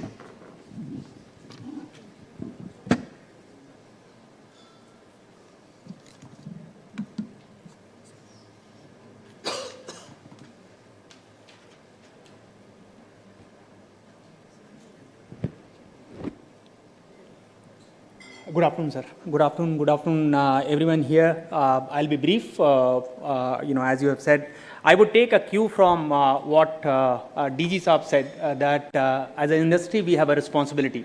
All the stakeholders who are here, everybody has got the responsibility, whether it is academia, it is the bureaucracy, politicians, and we, of course, as industry. So I would probably try and focus on that piece. I am not getting into the stats like everybody said. In spite of all the efforts that we have seen in the last, at least I have seen for almost 28 years in this profession, that in spite of all the efforts, the trend is actually increasing. More number of accidents, more number of deaths.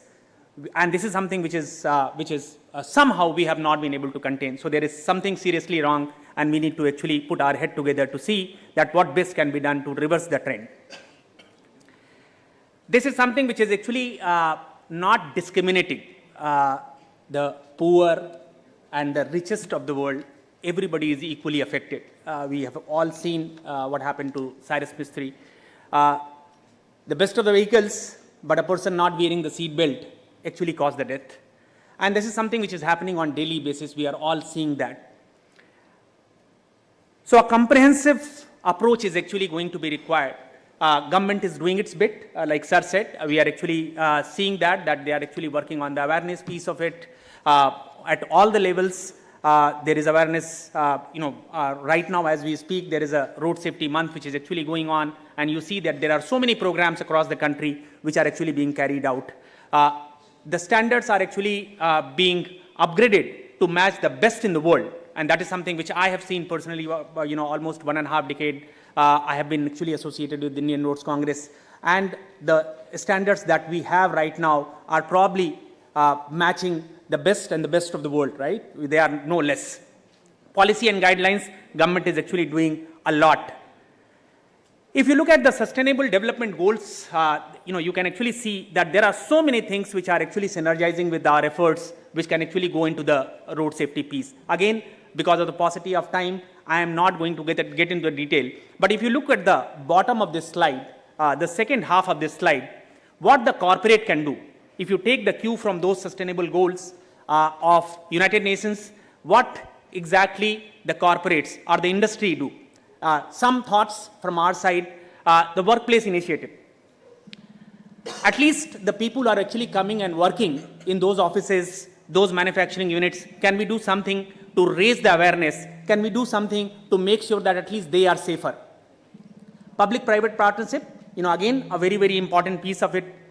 Everybody, almost everybody, all the previous speakers have talked about the capacity building at all the levels, whether it is going to be in the government, it is going to be the public works department, it is going to be the corporations. I am not talking about only the national highway. National highway is just around a couple of lakhs of kilometers. But when we are talking about the roads, the accidents are also happening on the rural roads. They are also happening on the urban roads. So what can be done to make sure that there enough capacity is actually available in those departments to make sure that the right measures are actually being taken? Education, policy, and then of course the industry or the corporates. Can't they actually adopt a road? A small piece of road can be adopted, and then the best of the technology actually can be implemented there. I mean, that much we all have the CSR funds. A lot of stuff is actually being done as we speak. But as a policy, can we actually take a road which can be actually termed a killer road? There are, we have talked about the black spots. Can we do something on our own and create an example? Again, getting into the detail, I am not talking about many things here. The last piece, the capacity building that I was talking about, one piece that I would like to actually take it and kind of detail a bit here, that we are talking about the black spots. 8,000 black spots are there. There are many things which have been done till now, and the various kind of results that we have seen. Short-term measures we have actually in the state of Tamil Nadu. We actually, along with the National Highway Authority and the department, local department, we actually did a short-term measures, and the accidents actually came down by almost 90-95%. I am not saying that it is only because of that, but the result was there. There is a certificate which has been issued by that. Can those things be replicated? And we have got the best of the software minds here. Can that algorithm can be developed, which then can be replicated at the other places? Again, industry can actually help us to create that. I talked about that data analytics and all that machine learning program. Few things I have seen that actually happening. I come from Bangalore. There are, few things which are actually taking place there. But can some of those efforts be expedited?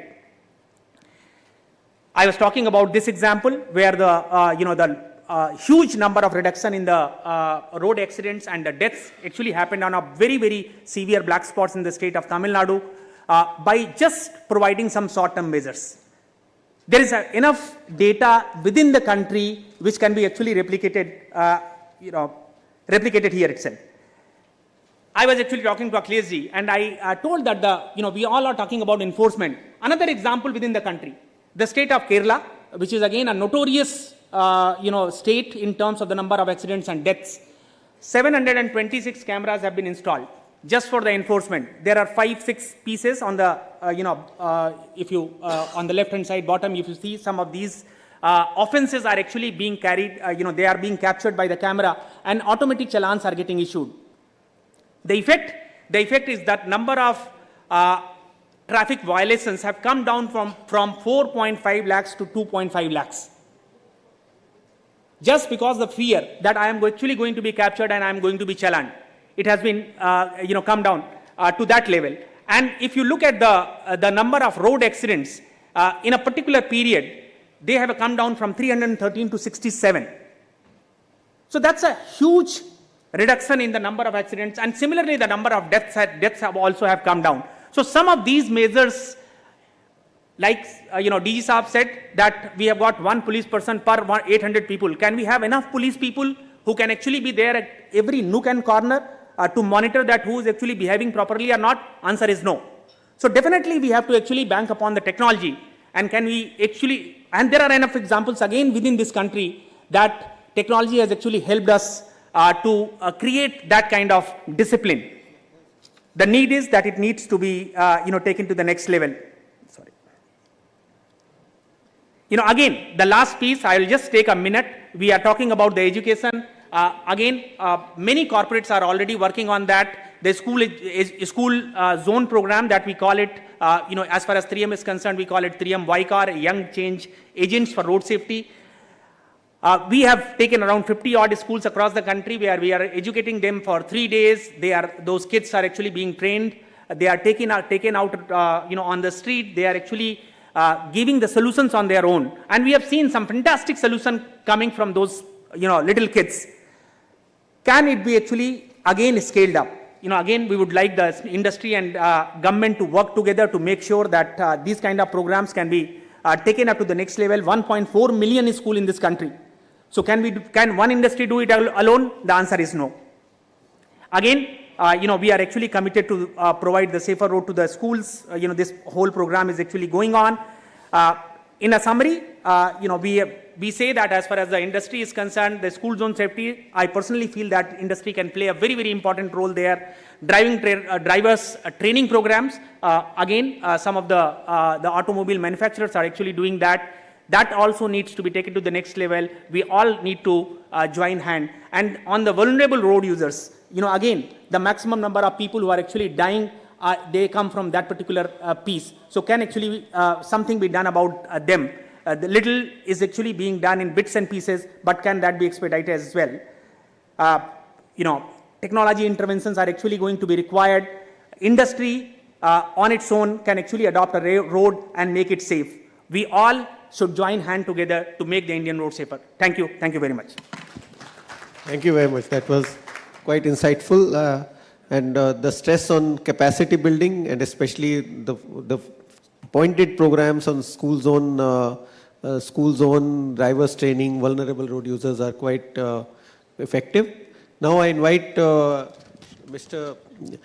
Jagan Narayan Padmanabhanji. He is Senior Director and Global Head Transport Logistics and Mobility CRISIL, and he has also helped in making this report possible. Please. Audible? Yeah.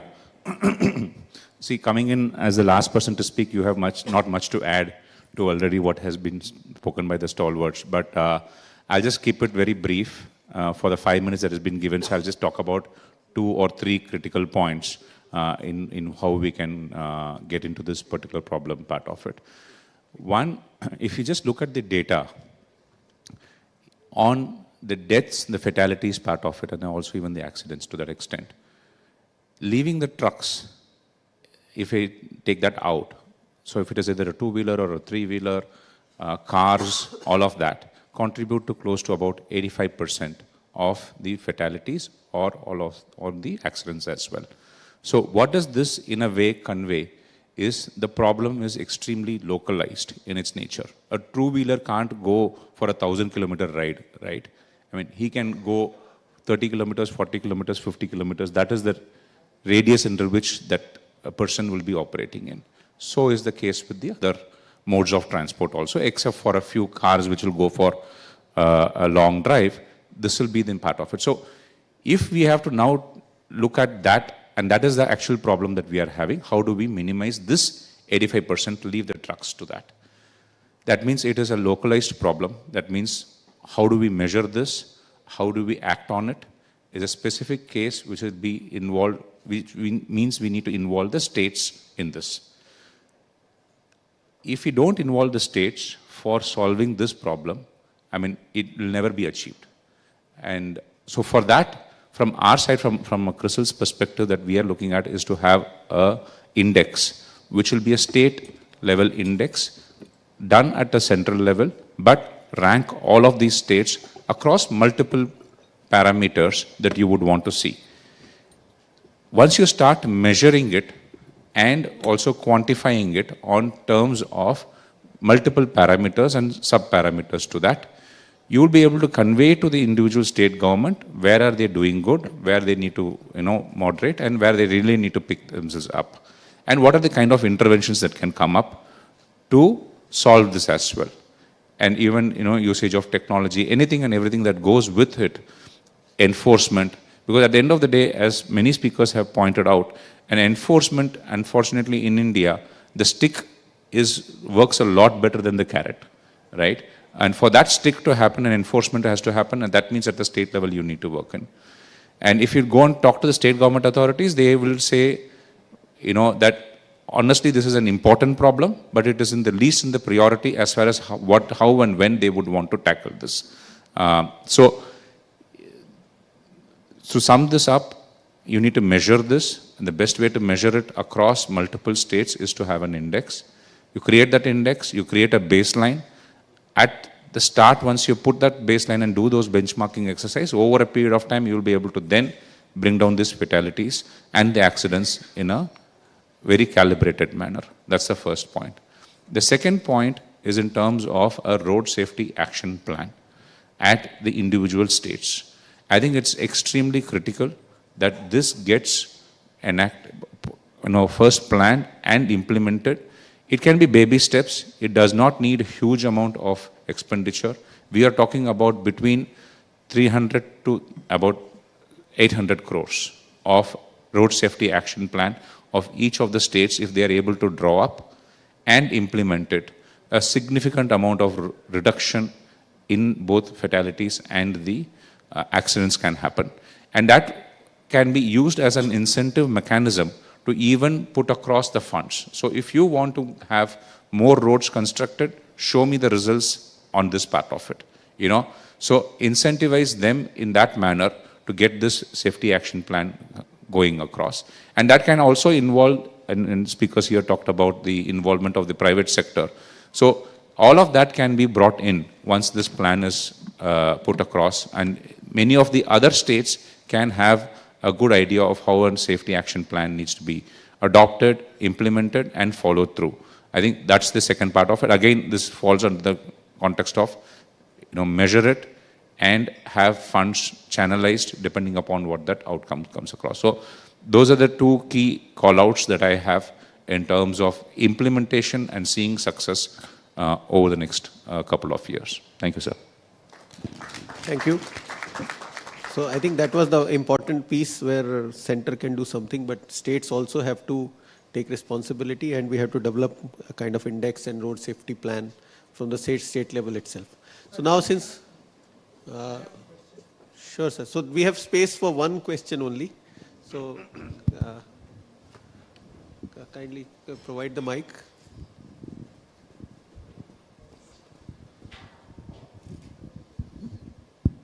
Yeah, my name is Narendra Jalan. In the morning, Dr. Baluja of Institute of Traffic Education, he pointed out that 90% of the accidents happen due to driving error. Now, when it comes to corrections, we are talking about improvement of roads, etc., which is not the major cause. Our efforts are disproportionate. We are not talking much on the education and the enforcement.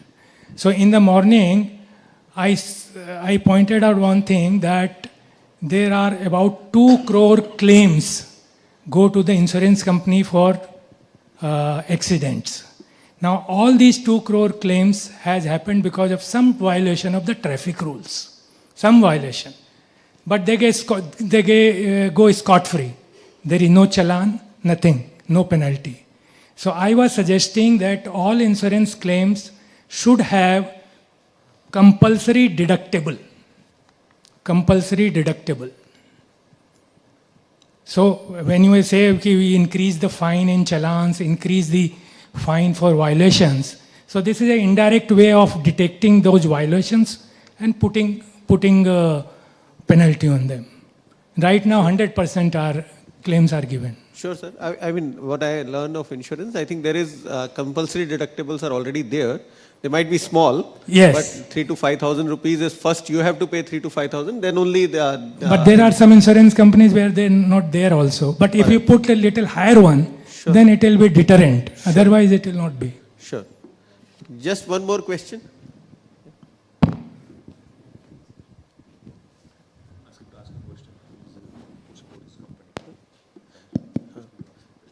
This is my second program, Road Safety. Earlier I attended FICCI. My question is very simple. Like after G20, we see that road safety can also become a part of ESG and as well as CSR. So and as Sir Kapila sir told about, we have to work on 5E. So we have to create a lot of enterprising, higher size, middle size, service size. So do you think that can be something 5 implementation, we have to start with one state actually, where the government will become a connecting, stakeholder all together actually as a project. So what is your suggestion? That is what he meant, but I would like Mr. Kapil. He's saying whether all the 5 E's are to be done by a company or an individual. No, it has these.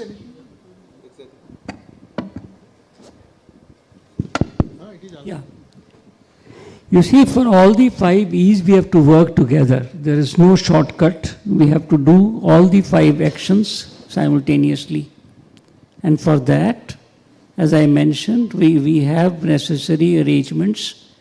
We have in-house people who can train your team in road safety audits. We have people who can talk about vehicular engineering, explain that to you.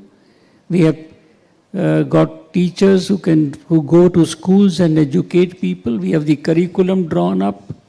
In fact, we, in association with IRTE, have developed a syllabus from class 6 to class 10, where we pulled out the NCRET books and rewrote them by employing teachers and principals.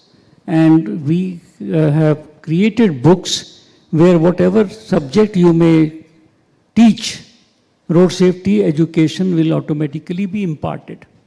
And these books are available on our website. You can visit them, download the books, and use them. In fact, Rajasthan government is already using those books now in their schools. We have requested all other states to follow suit. And Secretary Education, Mr. Sanjay Kumar, has written to NCRT also to incorporate whatever has been prepared by us in the school curriculum, which is being rewritten now. It is in the process of being, these books are being revised, and I'm confident that this will become a part of the syllabus. So whatever subject you teach mathematics, arithmetic, road safety will automatically get ingrained. You teach English, he will automatically be ingraining road safety in that. So any subject that you teach, road safety will automatically get ingrained. Thank you, sir. So, I'll have to, I'm sorry I won't be able to expound too much of what each speaker said, but it was quite enlightening. And I think it is quite clearly coming out of this panel that we have to work on all 5 E's. One person may not be working on all 5 E's. One company may not be working on all 5 E's. One company may have more importance to education or engineering. And some of us don't have wherewithal to work on enforcement, even if we want to work on that. So not that, but all 5 E's on a global or a macro level have to be given roughly equal importance, and not only importance, but in substance they have to be worked on together. And I think after that the speakers put it quite eloquently that, and we went into a bit of a detail about the planning and construction, and also what state level indexation and state level encouragement can do, apart from the excellent programs and capacity building that has been brought out by 3M. So with that, I would like to close this session. We would have liked to have more, but I think there is time constraint. So thank you very much. A big round of applause, please. Many thanks, Mr. Sanghi, Mr. K.K. Kapila, Mr. Ravi Prasad, Mr. Orgo Chattopadhyay, Mr. Pawan Kumar Singh, Mr. Padmanabhan. Thank you very much. So, ladies and gentlemen, kindly be seated. We are starting the next session. That's the last session of the day. Smart roads, safe roads, adoption of technology to reduce road accidents. We have Mr. Akhilesh Srivastava, Chair CI Core Group on Road Safety and Vice President International Road Federation. He will be chairing the session. Shri Joydeep Som, Deputy Director General NIC, is the guest of honor for this session. On the perspective sharing, we have Ms. Lalita Ramani, General Manager Google Maps, Mr. Teja Gudena, Senior Vice President and founding team member, Netradine, Dr. Jaya R. Sibagamaki, Associate Professor, Rasta, Center for Road Technology.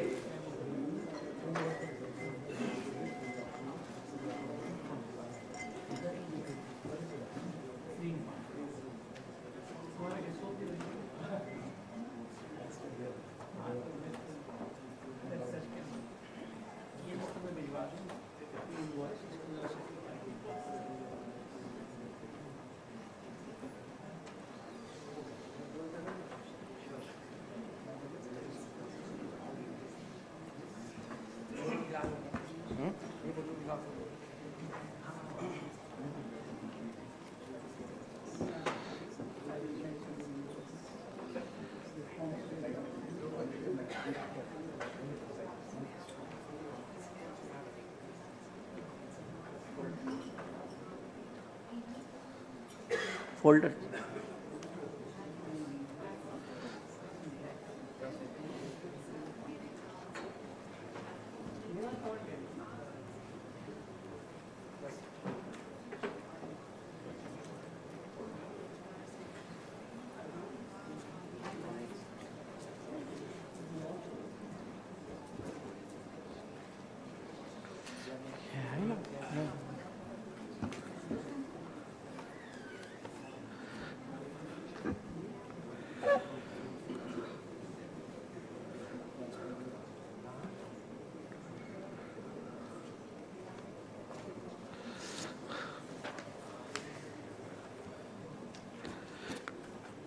May I invite on dais Mr.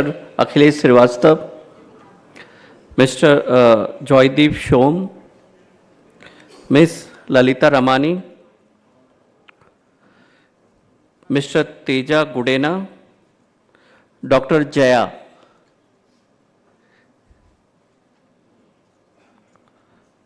Over to you, Mr. Srivastava. Thank you very much, CII, firstly for organizing this conference and making it really serious for the industry. The road safety, usually people think, is a matter of road engineers. And ladies and gentlemen, when I started this journey in the road safety, after NHAI, I moved to World Economic Forum, now with the IRF, and many others. So what people used to think that, and since I was related with the technology, associated with the implementation of FASTag and all, so people used to think what technology is going to do with the road safety. The road safety primarily, as we discussed, is a core job of civil engineers, the road highway engineers. It's that job. Nothing, technology can't do much about it. It's a hype. And people, in fact, many people told me, Akhilesh ji, your hangover of FASTag hasn't gone. Ab technology isme kya road safety mein kar lega. But I'm very happy when I see the current response. When everyone from the Honorable Minister to the Secretary to the lot of people in the audience now talk technology as a major driver. Why I say so? Because, see, as many speakers said in just now, since a long day we are having now, the accidents, government is taking all-out effort. There is no doubt about that. There is a slackness from the government side. Policy guidelines are fantastic. They are pushing it. But in spite of all these efforts, why accidents are not reducing? The accidents year on year are increasing. This year also it increased. Last year also it was more than the previous year. So every year the accidents are increasing in spite of all the best efforts put by the government, best of the policies. Where are we going wrong? Something must be missing. And what is that? Where are we going wrong? We did some analysis and the report is a part of that. Once you go through report, we try to diagnose the problem and see. Very briefly, where are we going wrong is probably, it's basically three things if I say, what we found. We are more focused, majority of the accident, and Mr. Jalan just now said, and in the morning Mr. Baluja was mentioning, 90% nearly accidents takes place because of the human behavior or avoidable human mistakes. On the contrary, the focus is more and more on the identification of black spots, removing these. I'm not saying those are not important. They are equally very important thing. But leaving the entire management or the human error just to education or to some NGOs to impart trainings and all, that's not the correct way to handle it, and probably that's one of the reason.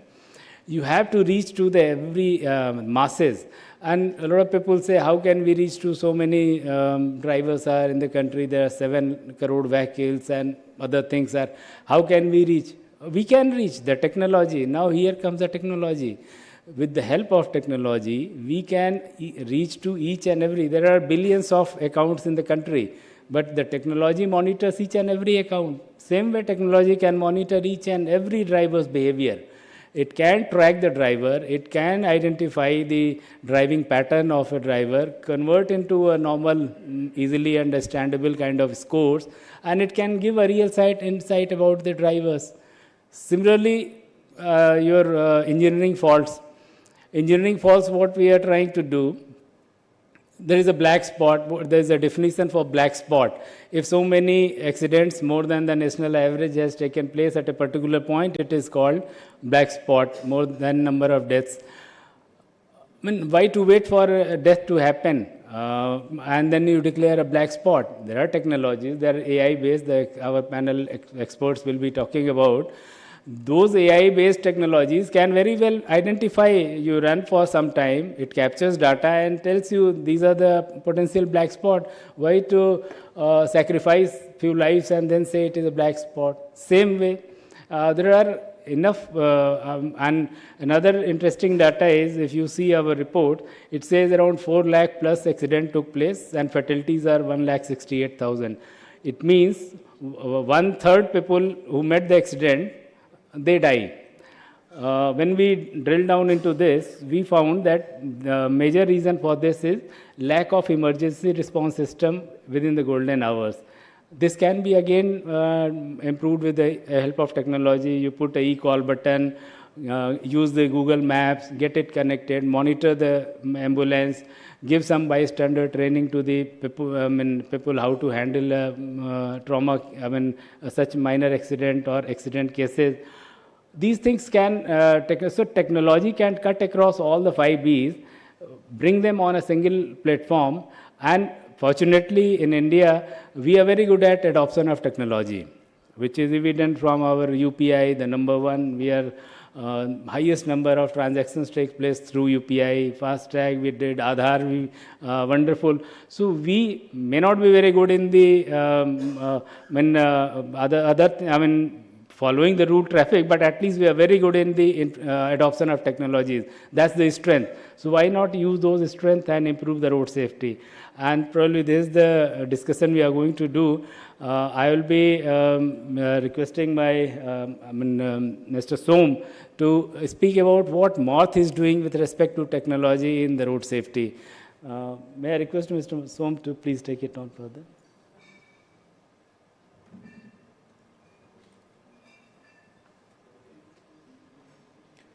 Yeah. Good afternoon, everybody. First, thanks for calling me here in this August occasion. And thanks, Srivastavaji, for introducing. So I'd like to tell about the road safety first with a few set of numbers. Most of you are aware about those. Of course, the one major reason for increasing number of accidents is the number of vehicles which are going up and up. Now almost 37 crore vehicles are there and around 21 crore driving licenses are there in the country. And roads are becoming faster and better. But better roads, faster road means more faster driving, and that essentially brings into the accidents which are bigger in number. The number of deaths and as Akhileshji just now mentioned, despite all efforts, the numbers are going up and up. Despite the fact that there is a agreement and that the as per the SDG goal, the number of accidents on the basis of 2015 basis, it was supposed to be halved by the 2030. But rather than getting reduced year by year, it is going up and up. So that's a matter of big concern. And 80% of the victims are in the prime age bracket, which is 18 to 45. Huge productive loss, huge social impact. So these are really tragic things.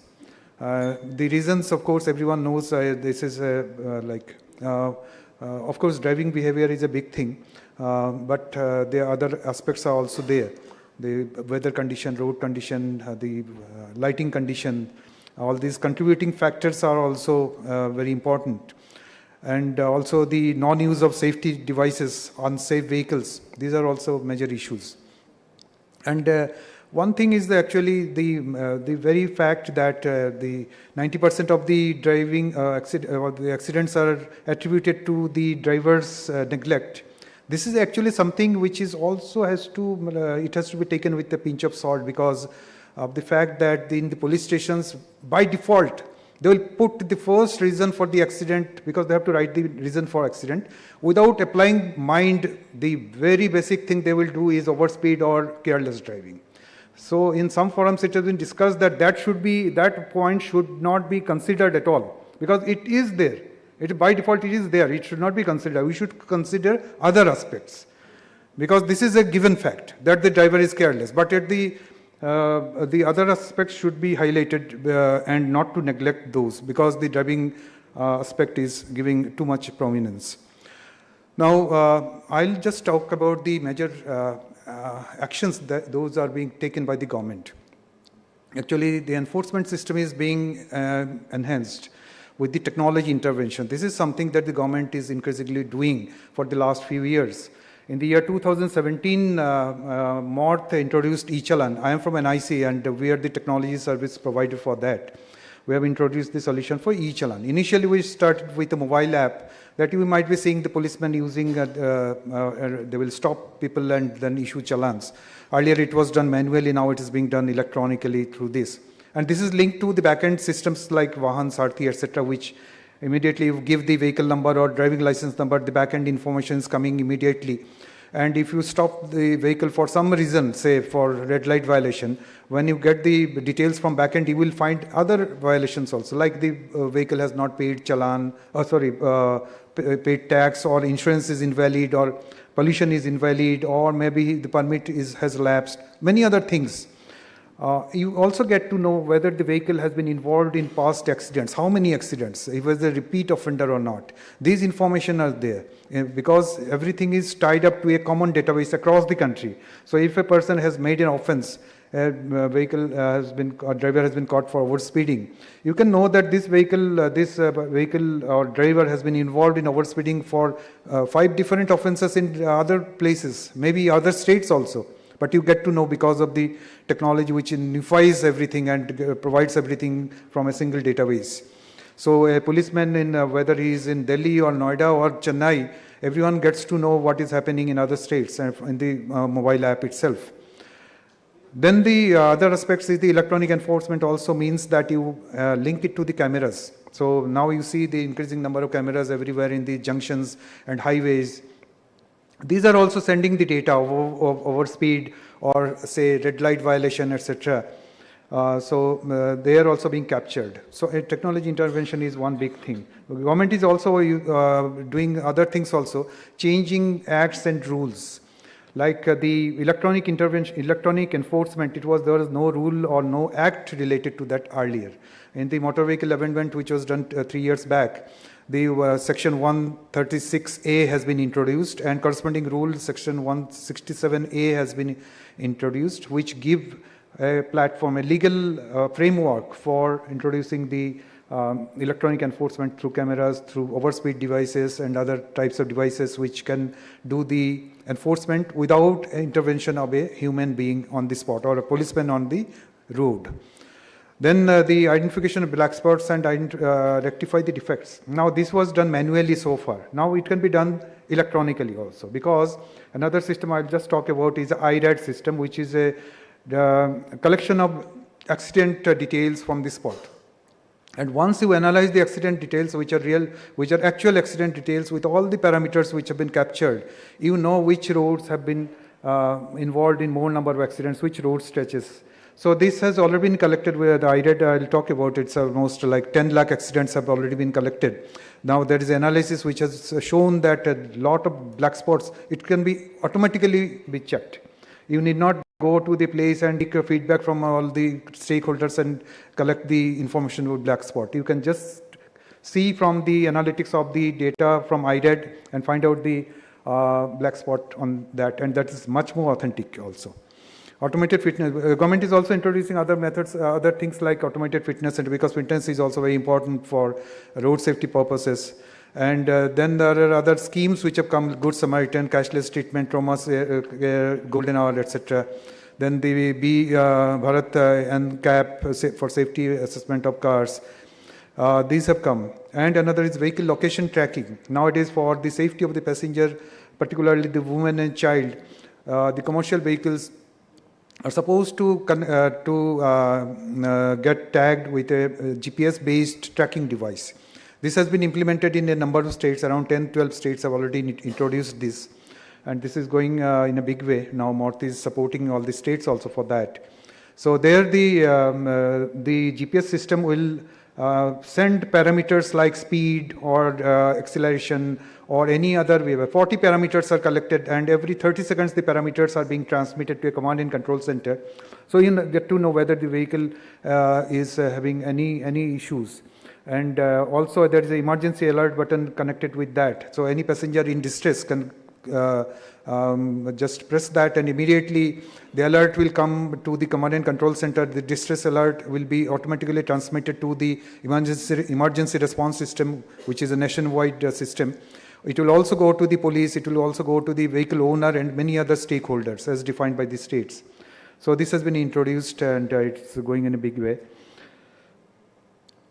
I'll talk about the IRAD for a few minutes. So IRAD, as I mentioned, it's Integrated Road Accident Database, which has been implemented across the country. It was introduced in 2021 and for the last 2 years.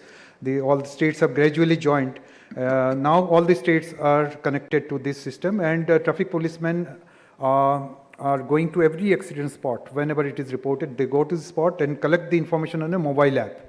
And this mobile app gives the facility of taking the geolocation, timestamp, a few evidentiary things like the image of the spot or video of the spot, and other things like around 150 parameters which have been defined by MORTH. Those parameters are collected. It involves everything, all the parameters related to the accident, whether it's what type of accident, what vehicles are involved, what is the weather condition, what is the road condition, what type of collision is there. So many parameters. And also there are other parameters like when the vehicle number and license number of the people, the drivers, etc. are pressed, then all the details related to vehicle, all the details related to the driver also are automatically consolidated into that data. And also if the accident is serious, then apart from police, it automatically goes to the transport department. Their MVIs go to the spot and have to submit a vehicle crash report, etc., regarding the brake and other engineering defects of the vehicle, etc. And in case of serious accident, the road owning department is also supposed to visit. And in this app, there is a provision for them also. They are also stakeholders. They also give the details about the road details, engineering details, etc. So that later on, analytics can be carried out to find out what was the reason for the accident. So those analysis can be facilitated only if proper data can be collected. And also if it's a serious accident, fatal accident, grievous injuries are there, in that case, this fourth stakeholder is the health department.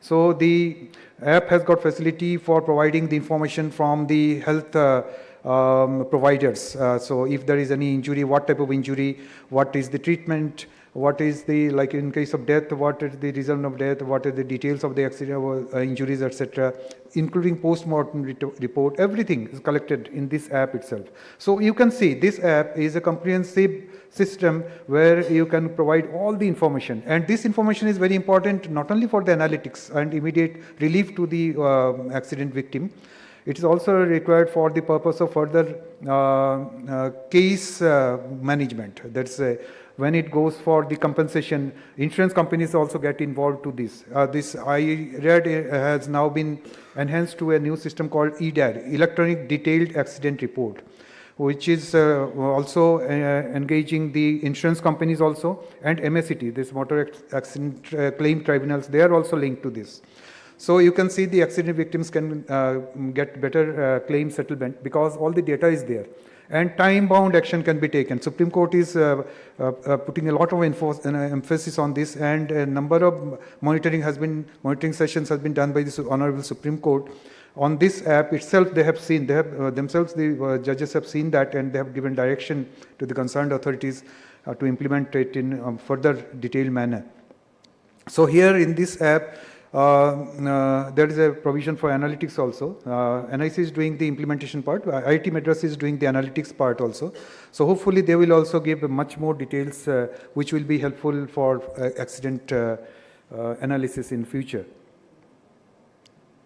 The e-challan, that is another pillar on which the MORTH is basing its road safety endeavor into place. E-challan is also doing its bit to reduce the number of accidents.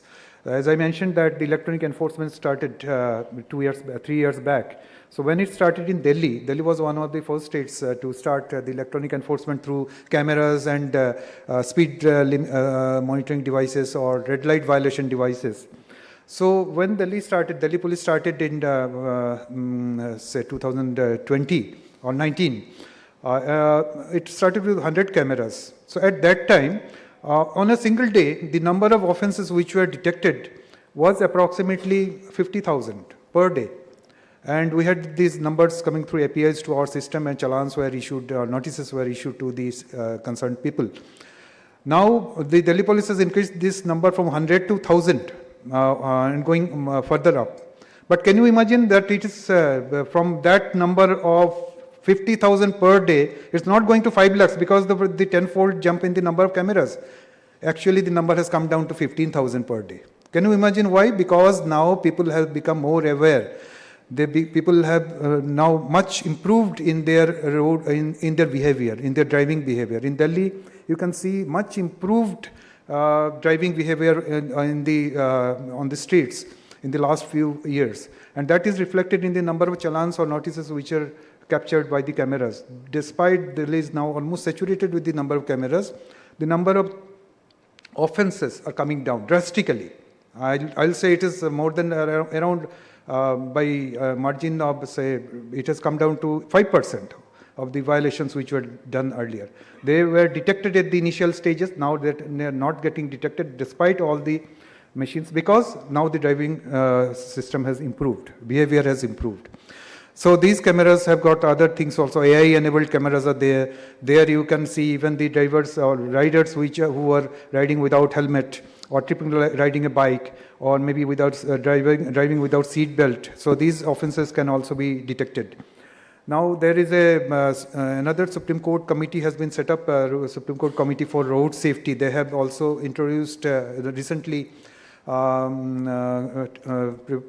submitted a report to the Supreme Court for implementation of the electronic enforcement in a bigger way, with a proper platform and proper implementation across the country.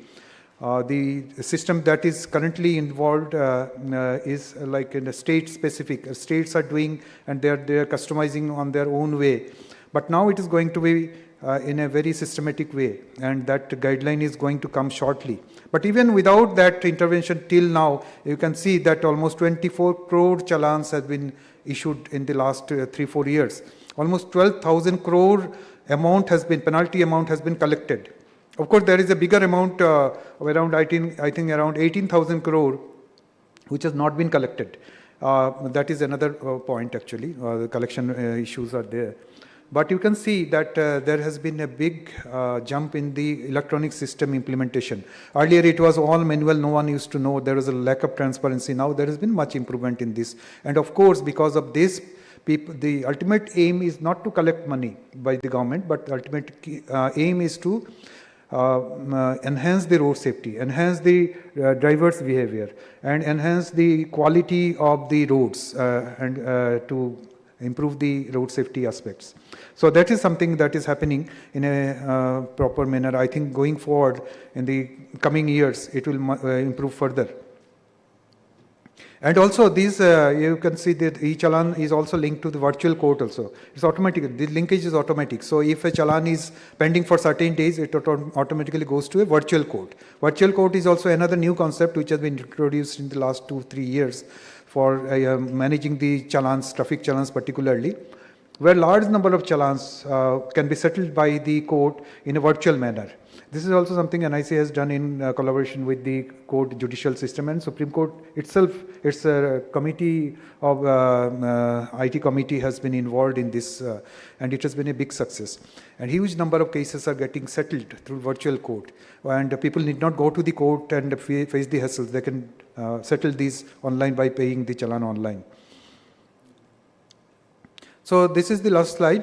This is the vision. As I mentioned, I have already covered this. So technological intervention, that is something the MORTH, the other concerned ministries like MHA, MIT, and also the Supreme Court. All of them are very concerned about the road safety. And since India doesn't have the ability to put a large number of people on the roads and large number of policemen on the roads, it's not feasible.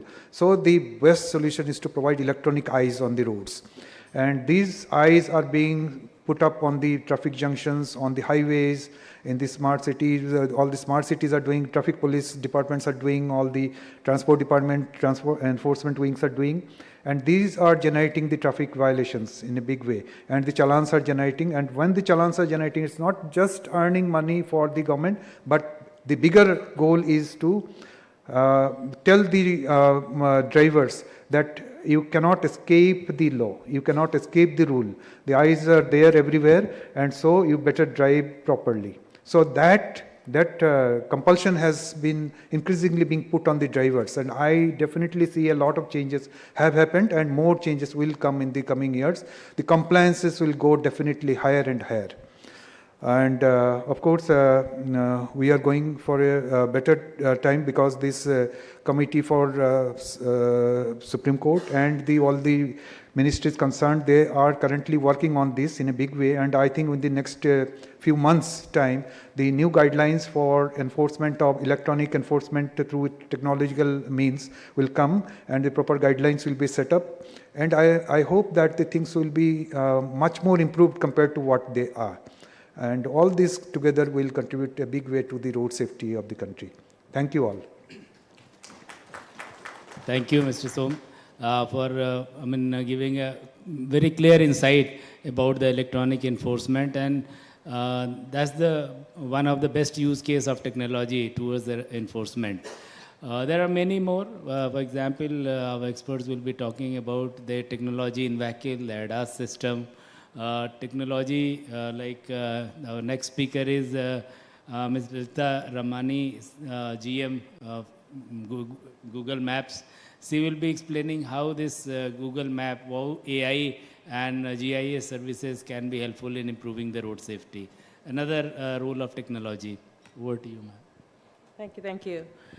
First, good afternoon, folks. I'm Lalita Ramani, and I work with Google, and I'm responsible for Google Maps in Brazil, Japan, and India, India being my home country.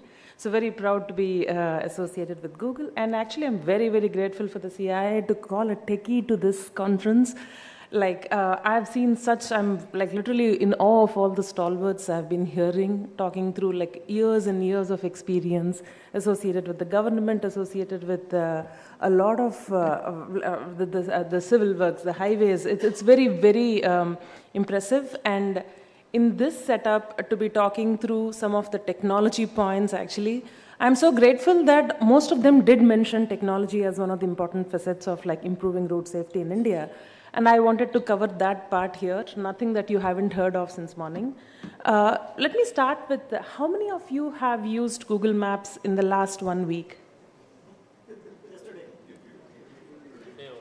How many have you used, have used it to come to this hotel?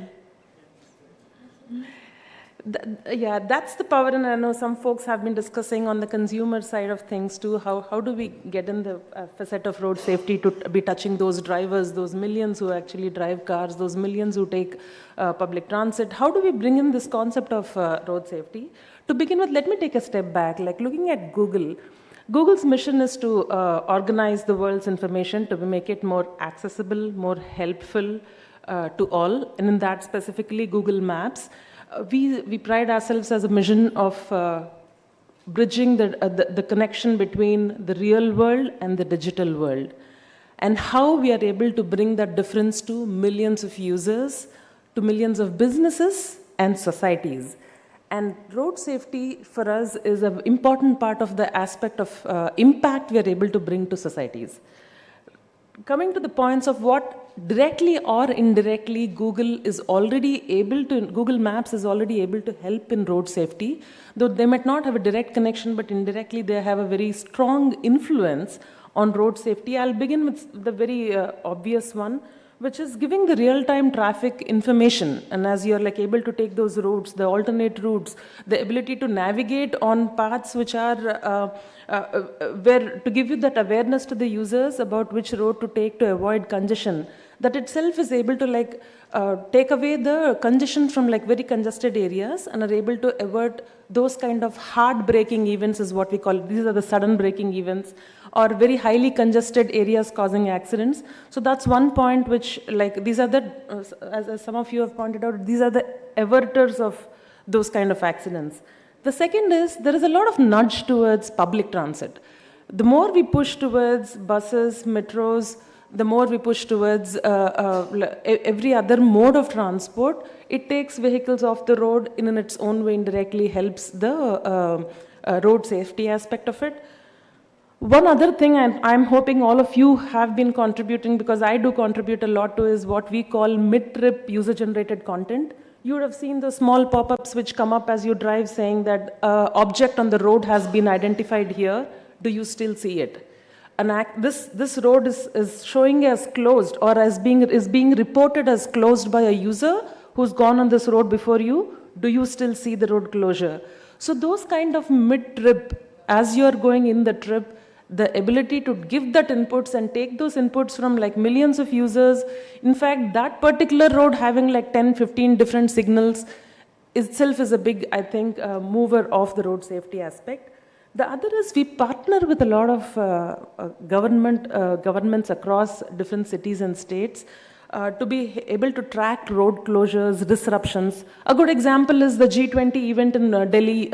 We partnered with the Delhi Traffic Police to be able to show that which roads to avoid, which times to avoid, when to go out, which will be congested. Similarly, World Cup at different parts of India happened, and that caused a lot of disruptions and congestion in areas. Again, those notifications, those are the things we are trying to do to get, or basically balance out the traffic across different areas and decongest roads. We also have speed limits piloted in Bangalore and in Chandigarh, and we are trying to see how we can do more. It's more complicated than what comes out as very obvious, because there are a lot of signals and a lot of data quality and a lot of user-facing notifications that we are talking about. But that's one other thing. Even when you talk of crisis alerts, flooding, or like the whole of the Southeast India was under cyclone depression a few months back. So it was again all those crisis alerts to say stay off these roads, stay off these flooded sections, or like watch out for tomorrow. Those are all lead to road accidents. So those are all the things that we are trying to take care of. It all depends upon more and more quality data coming to us from government authorities, from users, from the different signals that we read, to be able to then inform the drivers and the end consumers of the safety aspects. The last part also I wanted to talk about on what already we are doing with Google Maps is what we call Project Greenlight, which is we are already working with Hyderabad, Bangalore traffic authorities. This is to optimize that. I know many people touched on it. This traffic signals, to be able to see using AI. Google is a very AI-driven company, and we are very AI-first in the way we think about things. So how are we using the traffic data to be informing the traffic authorities of when to turn the green to red, when to turn the green to yellow? So the traffic light optimization, the primary purpose, of course, the one we started with was for carbon emission and sustainability, the savings of it. But indirectly, it has also a lot of start, stops kind of thing, and regulation of traffic along that road. So that is an indirect way I was going to talk about. All this I say to say that with the help of government, with the help of NGOs, with the help of a lot of third-party partners, local partners in India, and the technology and the AI that we are bringing in, there is a lot of difference that we are already making and we will be wanting to make. With that, I'll want to come to the section where I think the subject was how do we make AI and technology be more impactful in road safety in India as we go forward. This is again a very strong point of view about how AI is going to be front and center. Many points have already been talked about. I won't touch on all of them. But the key point of it is being that it has to be done through collaboration, through whether it is technology companies, whether it is the industry, a lot of folks in the room today, government authorities, be it NGOs, a lot of innovative startups. I think it takes all of us to pitch in to get the road safety, particularly using technology for road safety and leapfrogging. I think that would come by all of us collaborating. A few of looking into the future, if I was to say what would be the AI-driven when, these changes will come very fast.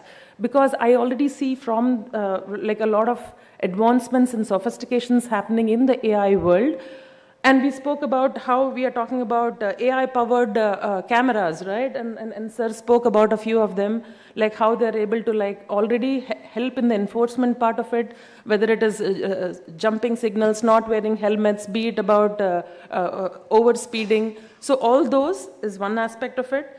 But I feel the biggest difference will come by analyzing like vast set of data that are coming from traffic lights, sensors, GPS, be it authorities, users themselves giving the data. When you combine all these sources and are able to like use all the machine learning and all the like existing traffic pattern data, I feel that what we're already calling as black spots, we will be like going a step forward or backward, if I may say, to identify gray spots. These are risk zones.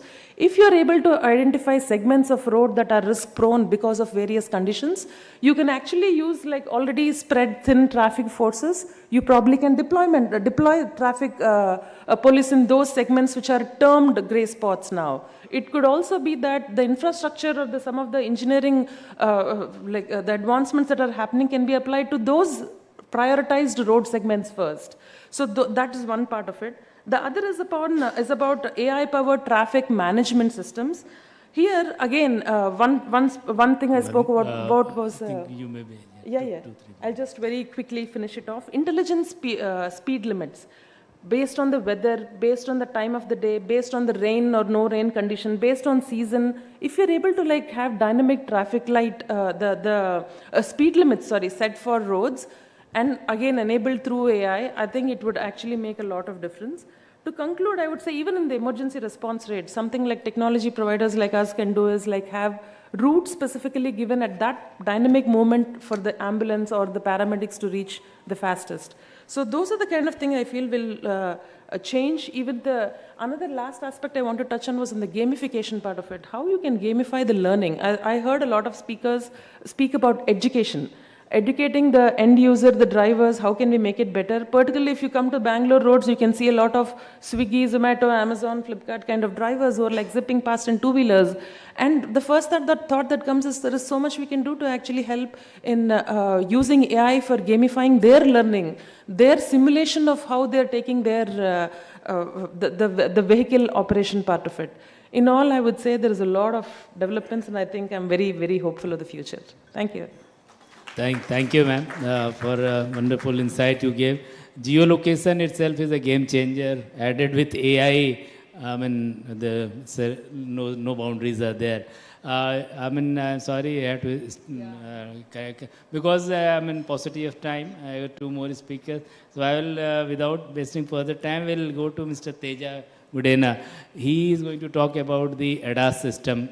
What technology can be put into the vehicle which give alert to the driver, as well as can it take control of a vehicle in case of accident, or if it can prevent the accident. Over to you. Thank you, sir. Respected Akhilesh Sirji and my other co-panelists on the dais, and friends and colleagues from the industry. I personally have high respect for Akhilesh sir for his strong inclination to push technology to solve some of these real-time problems. So he has been a great proponent for that. Thank you, sir. Thanks for that. So good thing is that I think this presentation from Netradyne has been placed at the right timing, even though it's one of the last slot, mainly because till now, people have been talking, right? All the government authorities, whoever, right? From the industry, everyone is talking about all the real-world problems and how these problems needs to be addressed, what kind of controls we are bringing in, how technology is going to, solve some of these problems, and this is exactly what we do at Netradyne. So Netradyne is an 8-year-old company where we use AI and ML technology to solve some of these real-world problems to improve the road safety and the driving behavior who are working day and night on the roads. So most importantly, this company is completely, India-based company, and of course, our biggest market is US, and there are other international markets as well. The complete design happens in-house, and the product is made in India, and the manufacturing, everything happens in India. And we have 2,000 plus customers worldwide with almost 18 plus patents, and we have 2.5 lakh vehicle deployments across the globe. So our vehicles have driven around 11 billion miles so far. I'll probably touch base shortly in a while. What does it mean, right? I mean, 11 billion miles means it's a lot. And we are backed by Reliance, M12, SoftBank, and Point72, some of the key funding partners. And if you see a large number of road accidents that are, so till now we are talking about, many people refer to what are some of the major reasons for the road accidents. So I'm just picking some latest stats. 67% of the road accidents happens because of driver distraction, and only 12% happens because of the bad roads, and 4% because of natural calamities, and 10% because of equipment failures, and another 7% because of the third-party drivers. Probably that also we can add it to 67% plus 7%, so roughly 73% happens because of the driver distraction or driver, who a driver is responsible for. Now, let us assume that we actually help driver to be more safer, driving more safe, right? While he's driving in the vehicle, while we are providing him a better infrastructure, better equipment in terms of the vehicle standards or cabin standards, etc. At the same time, if we assist driver while he's on the roads, right, long hours, in terms of reminding him for any violations he is doing and helping him to remind on some of the violations of traffic rules what he is running, that's going to improve this 73% of the road accidents what we are talking about, and thus actually bringing down the fatalities which are caused by this 73% of the accidents that are happening because of the driver negligence. So one of the concepts what we believe is improving the driver behavior with positive reinforcement. I think some of the speakers actually have touched based on this topic. It's not about penalizing the driver with bad driving behavior, but actually emphasizing on positive reinforcement. What does it mean? It basically, when he's, for example, give him some positive acknowledgement for the best driving cases, and then at the same time remind him for some of the alerts or the negligence or the violations he has been creating during the drive times, right? Thus, you are coaching the driver for every drive he is going through for weeks or months by teaching him what he is doing right and what he is doing wrong. And at the same time, having a product in cabin, and this is what the product about Driver Eye, which our company is producing, a product which can in real time remind him for any of the violations, whether it is driver distraction, drowsy, seatbelt alert, mobile phone distraction, or the driving violations, for example, running over the signals or lane violation or forward collision, driving close to the vehicle, many of these, right? This is what we are addressing. So this is the product called Driver Eye. It is a two camera and 4 camera product. It has the complete edge processing capability on the device and does the video processing real time and alerts the driver for all real time based, right? All this compute is happening, edge compute is happening on the device real time based. It can alert the drivers for any of the violations he's making. For example, he's on the mobile phone for a while, it can immediately alert him saying you are actually on the mobile phone, stop talking. Or at the same time, it will create an alert and inform the fleet management with a piece of video showing what actually the driver is behaving, right? How he is behaving, so that the fleet manager can take respective actions. I'm just touch basing on one point, but then it has whole lot of alerts and notification what it can identify real time and inform the driver real time and inform the fleet manager for any further actions. So in this way, these are the list of the, all the alerts we are talking about. And I'll just show you one quick video. Shell is one of the biggest Indian oil company where they have deployed our product in all of their fleets. They take safety as very important thing for them because any downtime of any of their vehicle because of a safety issue means a lot.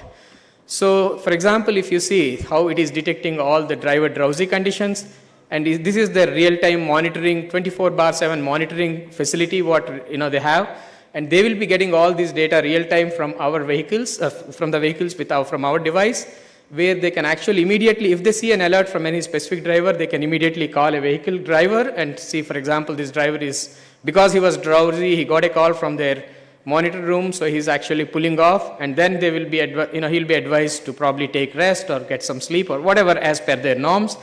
So this is, Shell has been a great, especially when we were participating in a couple of roundtables, Shell was the one partner who publicly and boldly mentioned after they deployed this solution in last 2 years, right, they haven't had any serious fatalities or incidents. And while others were still talking about all these problems and how they are going to solve the problems.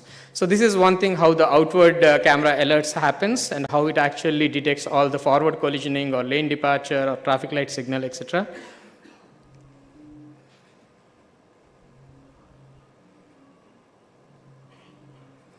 I'll pass on this. As a last slide, many of you might know the Zoom car concept where they have these self-drive cars. And they had, as you know, Zoom car, they used to rent out for self-driving, as a self-driving concept. And because of that, there were a lot of young drivers and new drivers who were renting the cars. And the accidents rate was significantly higher. And then they started deploying. Then IAS, we engaged into one study together with Indian Institute of Science, together with Zoom car. And they have deployed our product in almost like 50% of their fleet. And they have seen 51% of the reduction in the accidents, right? I mean, this is the real time data. And this is the same number which normally we will see we hear back from most of our customers. It's in the order of 50 to 60% reduction in their accidents, whether it is Shell or, Zoom car, or there are multiple other customers. We hear, in most of the cases, how the number of accidents have come down, how the number of alerts have come down. Pretty much, I mean, that's a great, endorsement from the customers. So this is what we are talking about, how the driver behavior has improved. If you see how the hard accelerations have come down or how hard braking, collision warnings, distance following, what does it mean? All these reduction in this event eventually will decrease or reduce your accidents, right? I mean, this is exactly the trend is showing. So anyway, this is the real-time, real-world validation and endorsement of the technology what we are deploying. Thank you, guys. That's all. Thank you, Teja, for wonderful giving the details about the ADAS system. Very useful. I mean, you just showed that it's led to 51% reduction into the accident and the improvement in the driver, measurable improvement in the driving behavior. So, ladies and gentlemen, these are the technologies which actually, and going forward, these ADAS, when we go to the ADAS 5, probably it will be connected vehicle. It's an autonomous vehicle kind of thing. That may be the safest mode, like aircraft. Going forward, I'll be requesting Dr. Jaya, she is professor from Rasta, the Center of Road Safety Excellence. What technologies they have invented or what are their studies says about the use of technology in road safety. Over to you, ma'am. Good afternoon to one and all. Road safety, I've just given it a title as a commitment for all of us to secure precious lives. I work at Rasta, Center for Road Technology. Rasta is the acronym for Resource Center for Asphalt and Soil Training Academy. Rasta was founded in 2002 by Professor C.G. Justo with Volvo Construction Equipment. And we function today under 4 verticals, that is training, academics, consultancy, and research and development. Rasta has worked on many of the national and non-government projects as well in the field of road safety, as well as pavement monitoring and quality monitoring in particular. I would not directly go into the technology aspect as such, but just dwell upon 3 important points related to safety in general. Since we are in the construction field, we would relate to the construction equipment and the safety related to construction. So that is the first aspect which I'll be touching upon today. And then we have some technologies not directly involved with road safety, but indirectly involved with road safety, which I will be dwelling upon. And finally, the safe system approach, which is coming up in a big way in the global scenario. So as we understand, when we talk about road safety or a road safety audit, we do it in 3 stages. That's before construction, during construction, and after construction. So during construction as well, because the road construction process is an elaborate process, from the excavation work that happens to the sub-base and the base course that is laid, to the laying of the surface layers, there are a whole lot of equipments which are used. And safety with regards to the equipment as well is an important concern for all of us in the construction industry, as many mishaps can occur during this whole process. So when it comes to construction equipment and safety, as Deepak Shetty sir was also mentioning, in the equipment division, this is one of the very important domain which we look into. As it is important to train the workers who are handling these heavy equipments, because anything that goes wrong without proper training probably could result in a lot of devastation, because it's heavy, powerful equipment that they are managing. So proper training to handle, execute these kind of equipment is a prerequisite. Then, of course, the safety protocols, which have to be very meticulously followed on the site, whether it is on the construction site or in the yard, it has to be very safely monitored and executed. Then there are some blind spots which are visually, not able to see. And these kind of spots have to be dealt with proper communication with the ground staff, and that has to be, it has to be seen that there is, least kind of mishaps which occur on the site. Then, of course, the communication with the equipment operator and the ground staff is an important aspect which needs to be looked into, because there should be a proper training on the hand signs that are used on the site, which is an important aspect when it comes to the road equipment operators. There is a lot of loading, unloading operations happening in the site, and the huge, quantity of earthwork and the materials which is being managed on the site. So there is a lot of safety that has to be looked into when there is the loading and unloading operations. Volvo per se being a pioneer in the safety with a vision of zero accidents, there are certain very important initiatives taken by the Volvo equipment in the field of safety. So the Volvo Smart View is one of the important features which they have, wherein the operator can see all the angles of the and safely operate his machine on the field.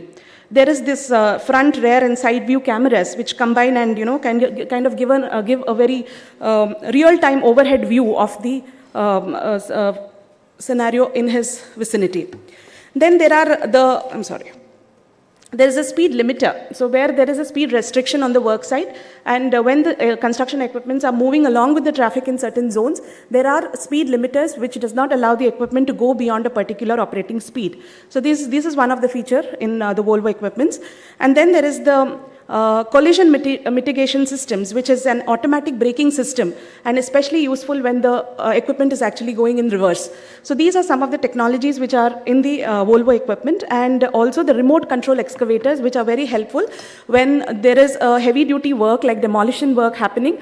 The remote control operation helps in a good way. And then we have the Volvo rotating pipe layers, which can actually swing the superstructure of the equipment in 360 degrees and lay the pipes accurately wherever it is required. So these are some of the Volvo safety initiatives in the equipment sector. Coming to some of the safety and technology aspects in general for construction of roads and better roads mean safer roads. So in that view, we have many technologies which are being used in construction as well for safety. And to just name a few of them, we have the high resistance surface, high friction resistant surface, because friction is an important aspect, and when it comes with the environmental features, it provides a very critical cause for accidents. So as a result, there is a lot of research happening in the field of materials which can give a surface which has got high friction and skid resistance. So we have materials like the open graded premix carpet, which is giving a very rough surface and which can reduce accidents to a large extent. Then we have some self-healing materials. So cracks or distresses in the road surfaces are potential cause for accidents. And if there is a material which can self-heal, so a lot of research is happening in this field wherein materials can self-heal, whether it's concrete or whether it is bituminous roads. Certain maybe the steel fibers or certain nanoparticles are being added to the mixes to give better performance and repair automatically. So this is one of the innovative material technology that is in place. Then, of course, drones for construction monitoring is being used. Drones are finding applications in every field per se, and it's also being used in the construction aspect and monitoring aspect as well. Even in the accident and reporting, the drones are being used very effectively with very high resolution cameras and sensors. Then there is the digital twins, which are being used for interpretation of real-time data and for maintenance activities. Then we have certain non-destructive testings like the ground penetration radar testing and the network survey vehicles, the falling weight deflectometers, all in the area of performance evaluation of the pavements. So when the pavements have to be maintained, we need to certify it or rate it in a particular way to say that it is fit for, maybe a renewal or a repair or rehabilitation, whatever. So we have to functionally evaluate the pavements as well as structurally evaluate the pavements. The network survey vehicle is an automatic method by which the vehicle actually evaluates the pavements for its functionality. And the falling weight deflectometer evaluates it for the structural capacity. So both of these have been integrated now, and there are instruments which can do all the three. That is the ground penetration radar, which can actually sense whatever damage is within the pavement. Then the network survey vehicle, which gives the functional evaluation, and also the FWD, which does the structural evaluation, going simultaneously at one go. So these are some of the technological developments which are coming up. Then of course RAMS, which is cloud-based system which is used for decision making, and then the NHAI app, which is used for road safety audit, which can be geotagged, and the defects on the roads can be directly uploaded in the website, and there is no bias or there is no kind of a manipulation which can happen. So these are some of the government initiatives in technology.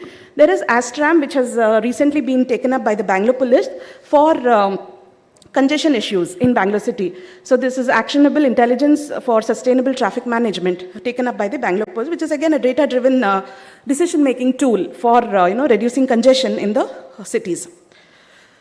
This is just a pictorial representation of all the technologies I just mentioned. Then comes the safe system approach, which is coming up in a big way in the global scenario. So this has a different principle altogether. Here it does not say the driver is at fault, or the system, the road engineers are at fault. It is a shared responsibility where all the stakeholders are kind of coming together and trying to find what is that can be changed to reduce the accidents. And the zero fatality is the mission for this particular safe system approach. And if at all, if the accidents can be reduced in such a way that the fatality can just, maybe decrease to an injury, that is the whole mission. To make it like zero fatalities is the whole system, safe system approach.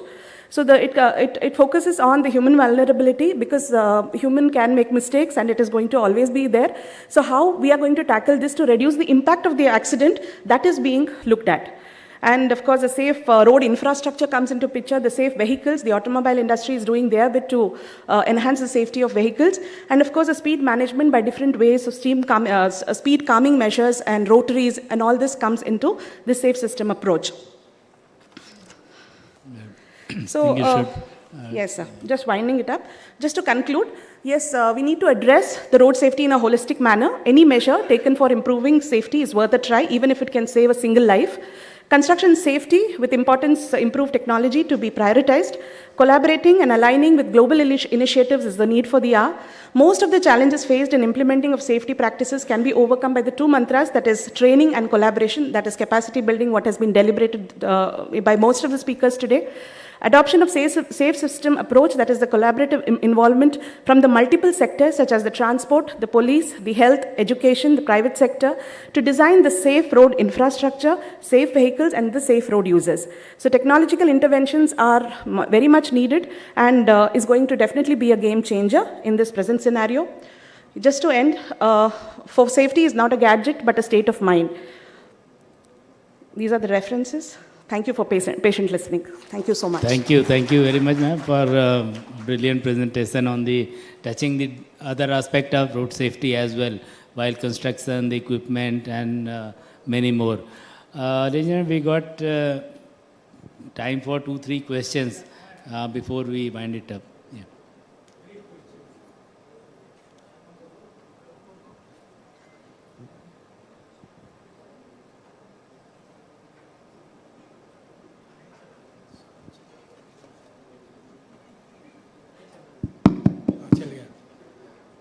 My name is Narendra Jalan. I have two brief questions. One is to Madam Lalita and one is to Mr. Shom.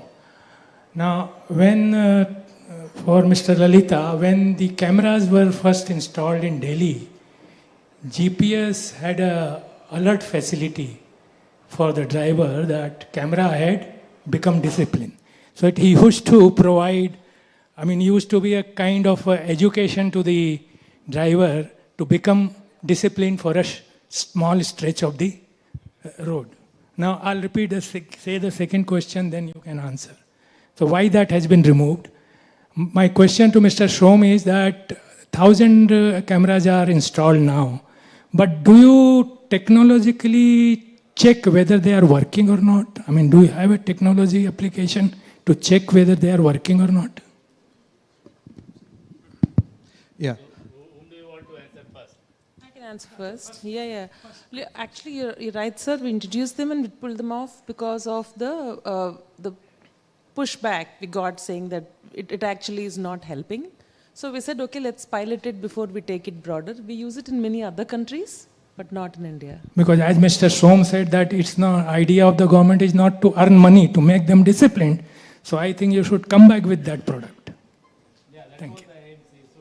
But then it was pushed back because it was giving location known to the people, and they were just slowing down. So that is the whole objective, that they should become disciplined at least for one small stretch, if not the entire stretch. There are many studies that have been done worldwide. Okay. Kangaroo effect. Okay. More dangerous than the. All right. Okay. I'm not aware of that. Yeah, regarding that question also, I would like to add that it is also required by law that you have to inform any person before you issue a challan. So because of that, Delhi police actually installed the traffic signages just 100 meter or 50 meter ahead of this. And this is not in India, in other countries also. If you go to Singapore, there also you'll see that the camera ahead, etc. The signage is coming. Okay, regarding the question, you mentioned working of cameras. So actually, there is not exact mechanism has been put into place, but we keep a tab on how many, because these data which are captured by the cameras, they are coming through APIs to our system. So if you generate the report over a period of time, then you can find out which of the cameras are actually working, how many of the reports or the violation reports have been generated by the each of the cameras, because every camera is identified in the system. So from that, actually the police department keeps periodic monitoring. System is there. Automated system is not there, but from the reports they can identify which cameras are working or not. Because I have a suspicion these are switched off sometimes, many times. For operational reason it may be, but I am not aware about that. Thank you. I think there's another question. The lady on the back, let her give a, let ma'am first ask the question, then you can, yeah. Hello, respected the panel, and I like to ask, the population and the number of vehicles are related to each other, because as the population is increasing, the vehicles are also increasing. So my suggestion is the construction of roads during that planning, are you considering these factors? Yeah, I mean, though it's a technology panel, but yes, I will answer you. We always, regarding your population related to the increase in the fatality or accident, that's not correct way. India has only 1.5% of the global vehicles, whereas we contribute 11% of the fatalities, 22% of the accident. So this is not proportionate. There is something which is leading to a more accident than number of vehicles we have. Yeah. So I hope that answers your question. Right, because see, my concern is because if you see in each flat, if you consider, there will be more than one vehicle, more than 2 or 3 vehicles are there. True. So, which is impacting the quality of road, because the roads gets, you can say, destroyed in one or the other way. Anyway, on a lighter note, destroyed road will not increase the fatality because it will slow down the vehicle. It may make accident, but not the fatalities. But we are increasing fatalities. So something more is beyond that, the simple logic. Yeah? Thank you. Thank you. So just to add to that, Madam asked that whether the roads are being constructed with the prediction. There is a prediction model which we always follow when we construct the roads.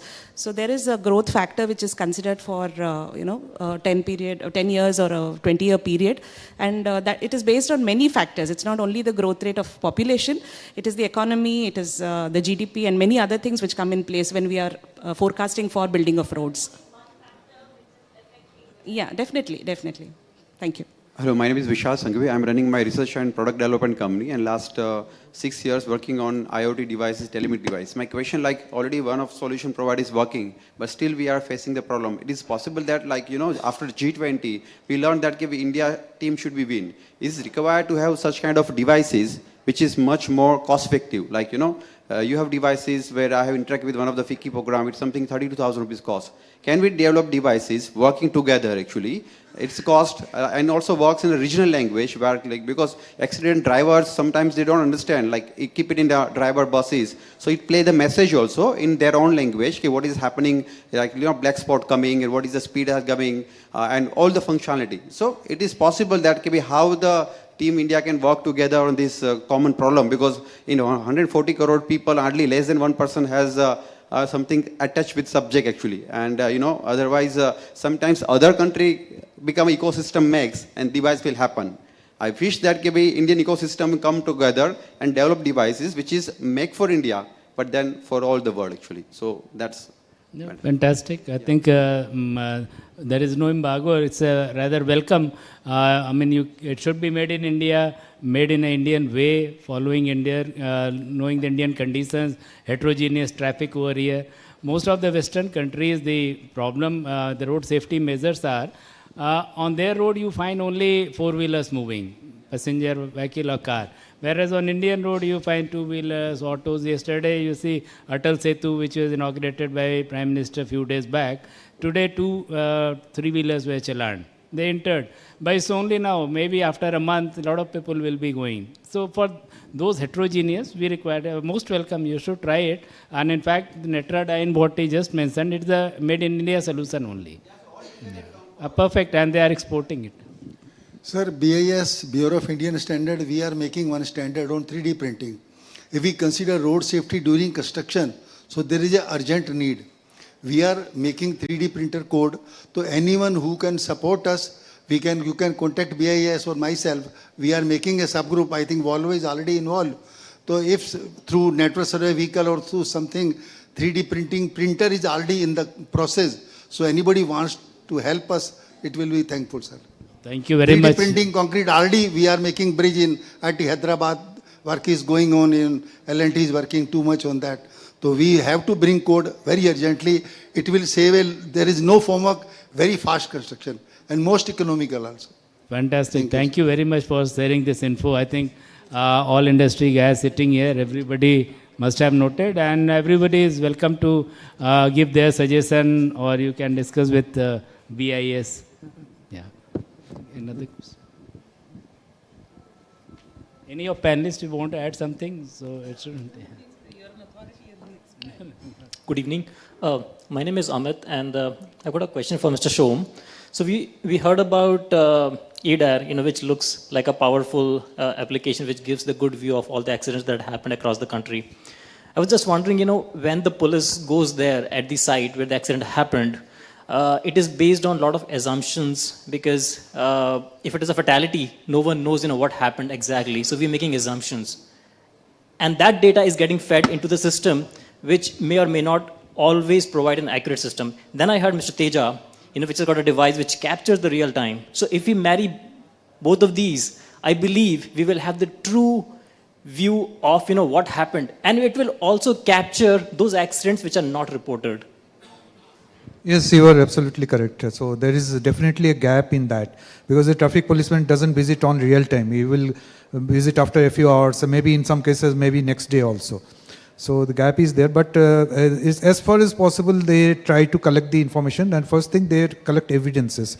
They collect the local, these images of that area, the approximate time. They also take inputs from the local people. And also the injury details and the other medical details are actually entered by the health officials, because the patient, if there is an injury or death, they are shifted to the hospital, and that second part of information comes from the health department. They will enter, there's a provision for linking this accident with the patients which have arrived in a certain hospital. So that linking is there, but you can find out which are the patients associated with this hospital, which are the victims associated, etc. Thank you. Thanks, Som. In fact, so this will be the last question. Because, one last. Just to add what he just said, in some of the countries, what Amit, you asked a question, like UK is now mandatory to have such devices, because the moment some accident or something takes place, it records. It goes into recording mode and sends that to the cloud. So there is an independence evidence available, which cannot be tampered. And that's what I probably you're trying to say. It's already being mandated in many European countries. Yeah, please. Hi, my name is Benny. I have a question, Akhilesh, to you. Throughout the day, we heard a lot about the 5 E's and safety during the planning, during the construction, and then during the operations. While a lot of time we've spent on drivers and the technologies around that, we heard very little about focus on safety during construction phase, during the day. The question is, how serious is government or the industry about it? Because, for example, we work on safety during the construction phase. We work with large number of, we are an Indian startup, we work with large number of companies, organizations across the world. But in India, we do not see that move coming forward. So I don't know how we could possibly propagate this. No, certainly it will be taken up gradually. See, it's a human tendency. We start, which is the most critical problem. So right now, I think everybody is looking at large number of fatalities happening on the constructed road while in operations. Primarily, that is the key area which is attracting the focus as of now. But it's not that government is not keen. I think you, Dr. Jaya told about, she talked about that only. And many government policies are there. Now they have stopped there. I think they had put the manual who used to show that the road is closed. These are all being now automated system. Highway concession, he is already doing at their stretches and all. Many people are doing it. So that's coming up, but perfect. What you are saying, maybe next phase that will. Thank you so much for this. One quick question, last question on this, which is an extension. We are a CI member ourselves, and is there a forum where we could possibly take this into advocacy of driving the concept or the acceptability of sensitivity of safety during the construction, because that's a long phase, right? Absolutely, most welcome. Please send your details, whatever you want to make suggestions, and it's open to all the members to have a look at that. And, perfect. Thank you so much. Thank you. So, thank you very much for, we had a very engaging session, very good discussions. So, I won't be summarizing because it was very clear it will take further time. But to just sum it up, I mean, we found use of technology in everything, right? From the construction, what she said, you can identify the gray spots, you can tell which are the area which are probable black spots, so improves the road safety. AI can detect the potholes, and also there are many startups working on that. Vehicles, ADAS, and these kind of system. Enforcement, Mr. Som said, he explained complete enforcement, because enforcement is a sovereign job, it's a government job. So he rightly explained the entire process, recording of accidents on EDAR and then IRAD and other things.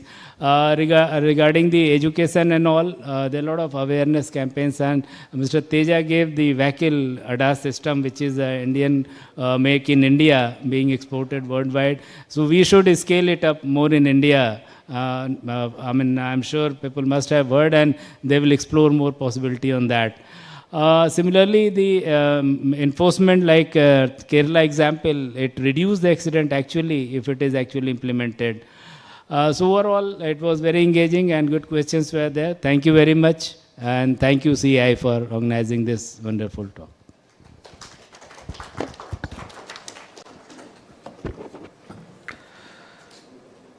A big round of applause for all our speakers.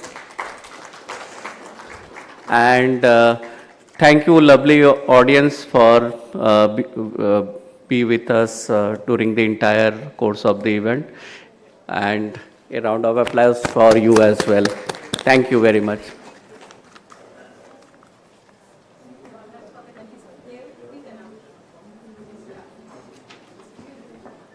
So the tea and coffee is being served on the right-hand side. So I request all the delegates and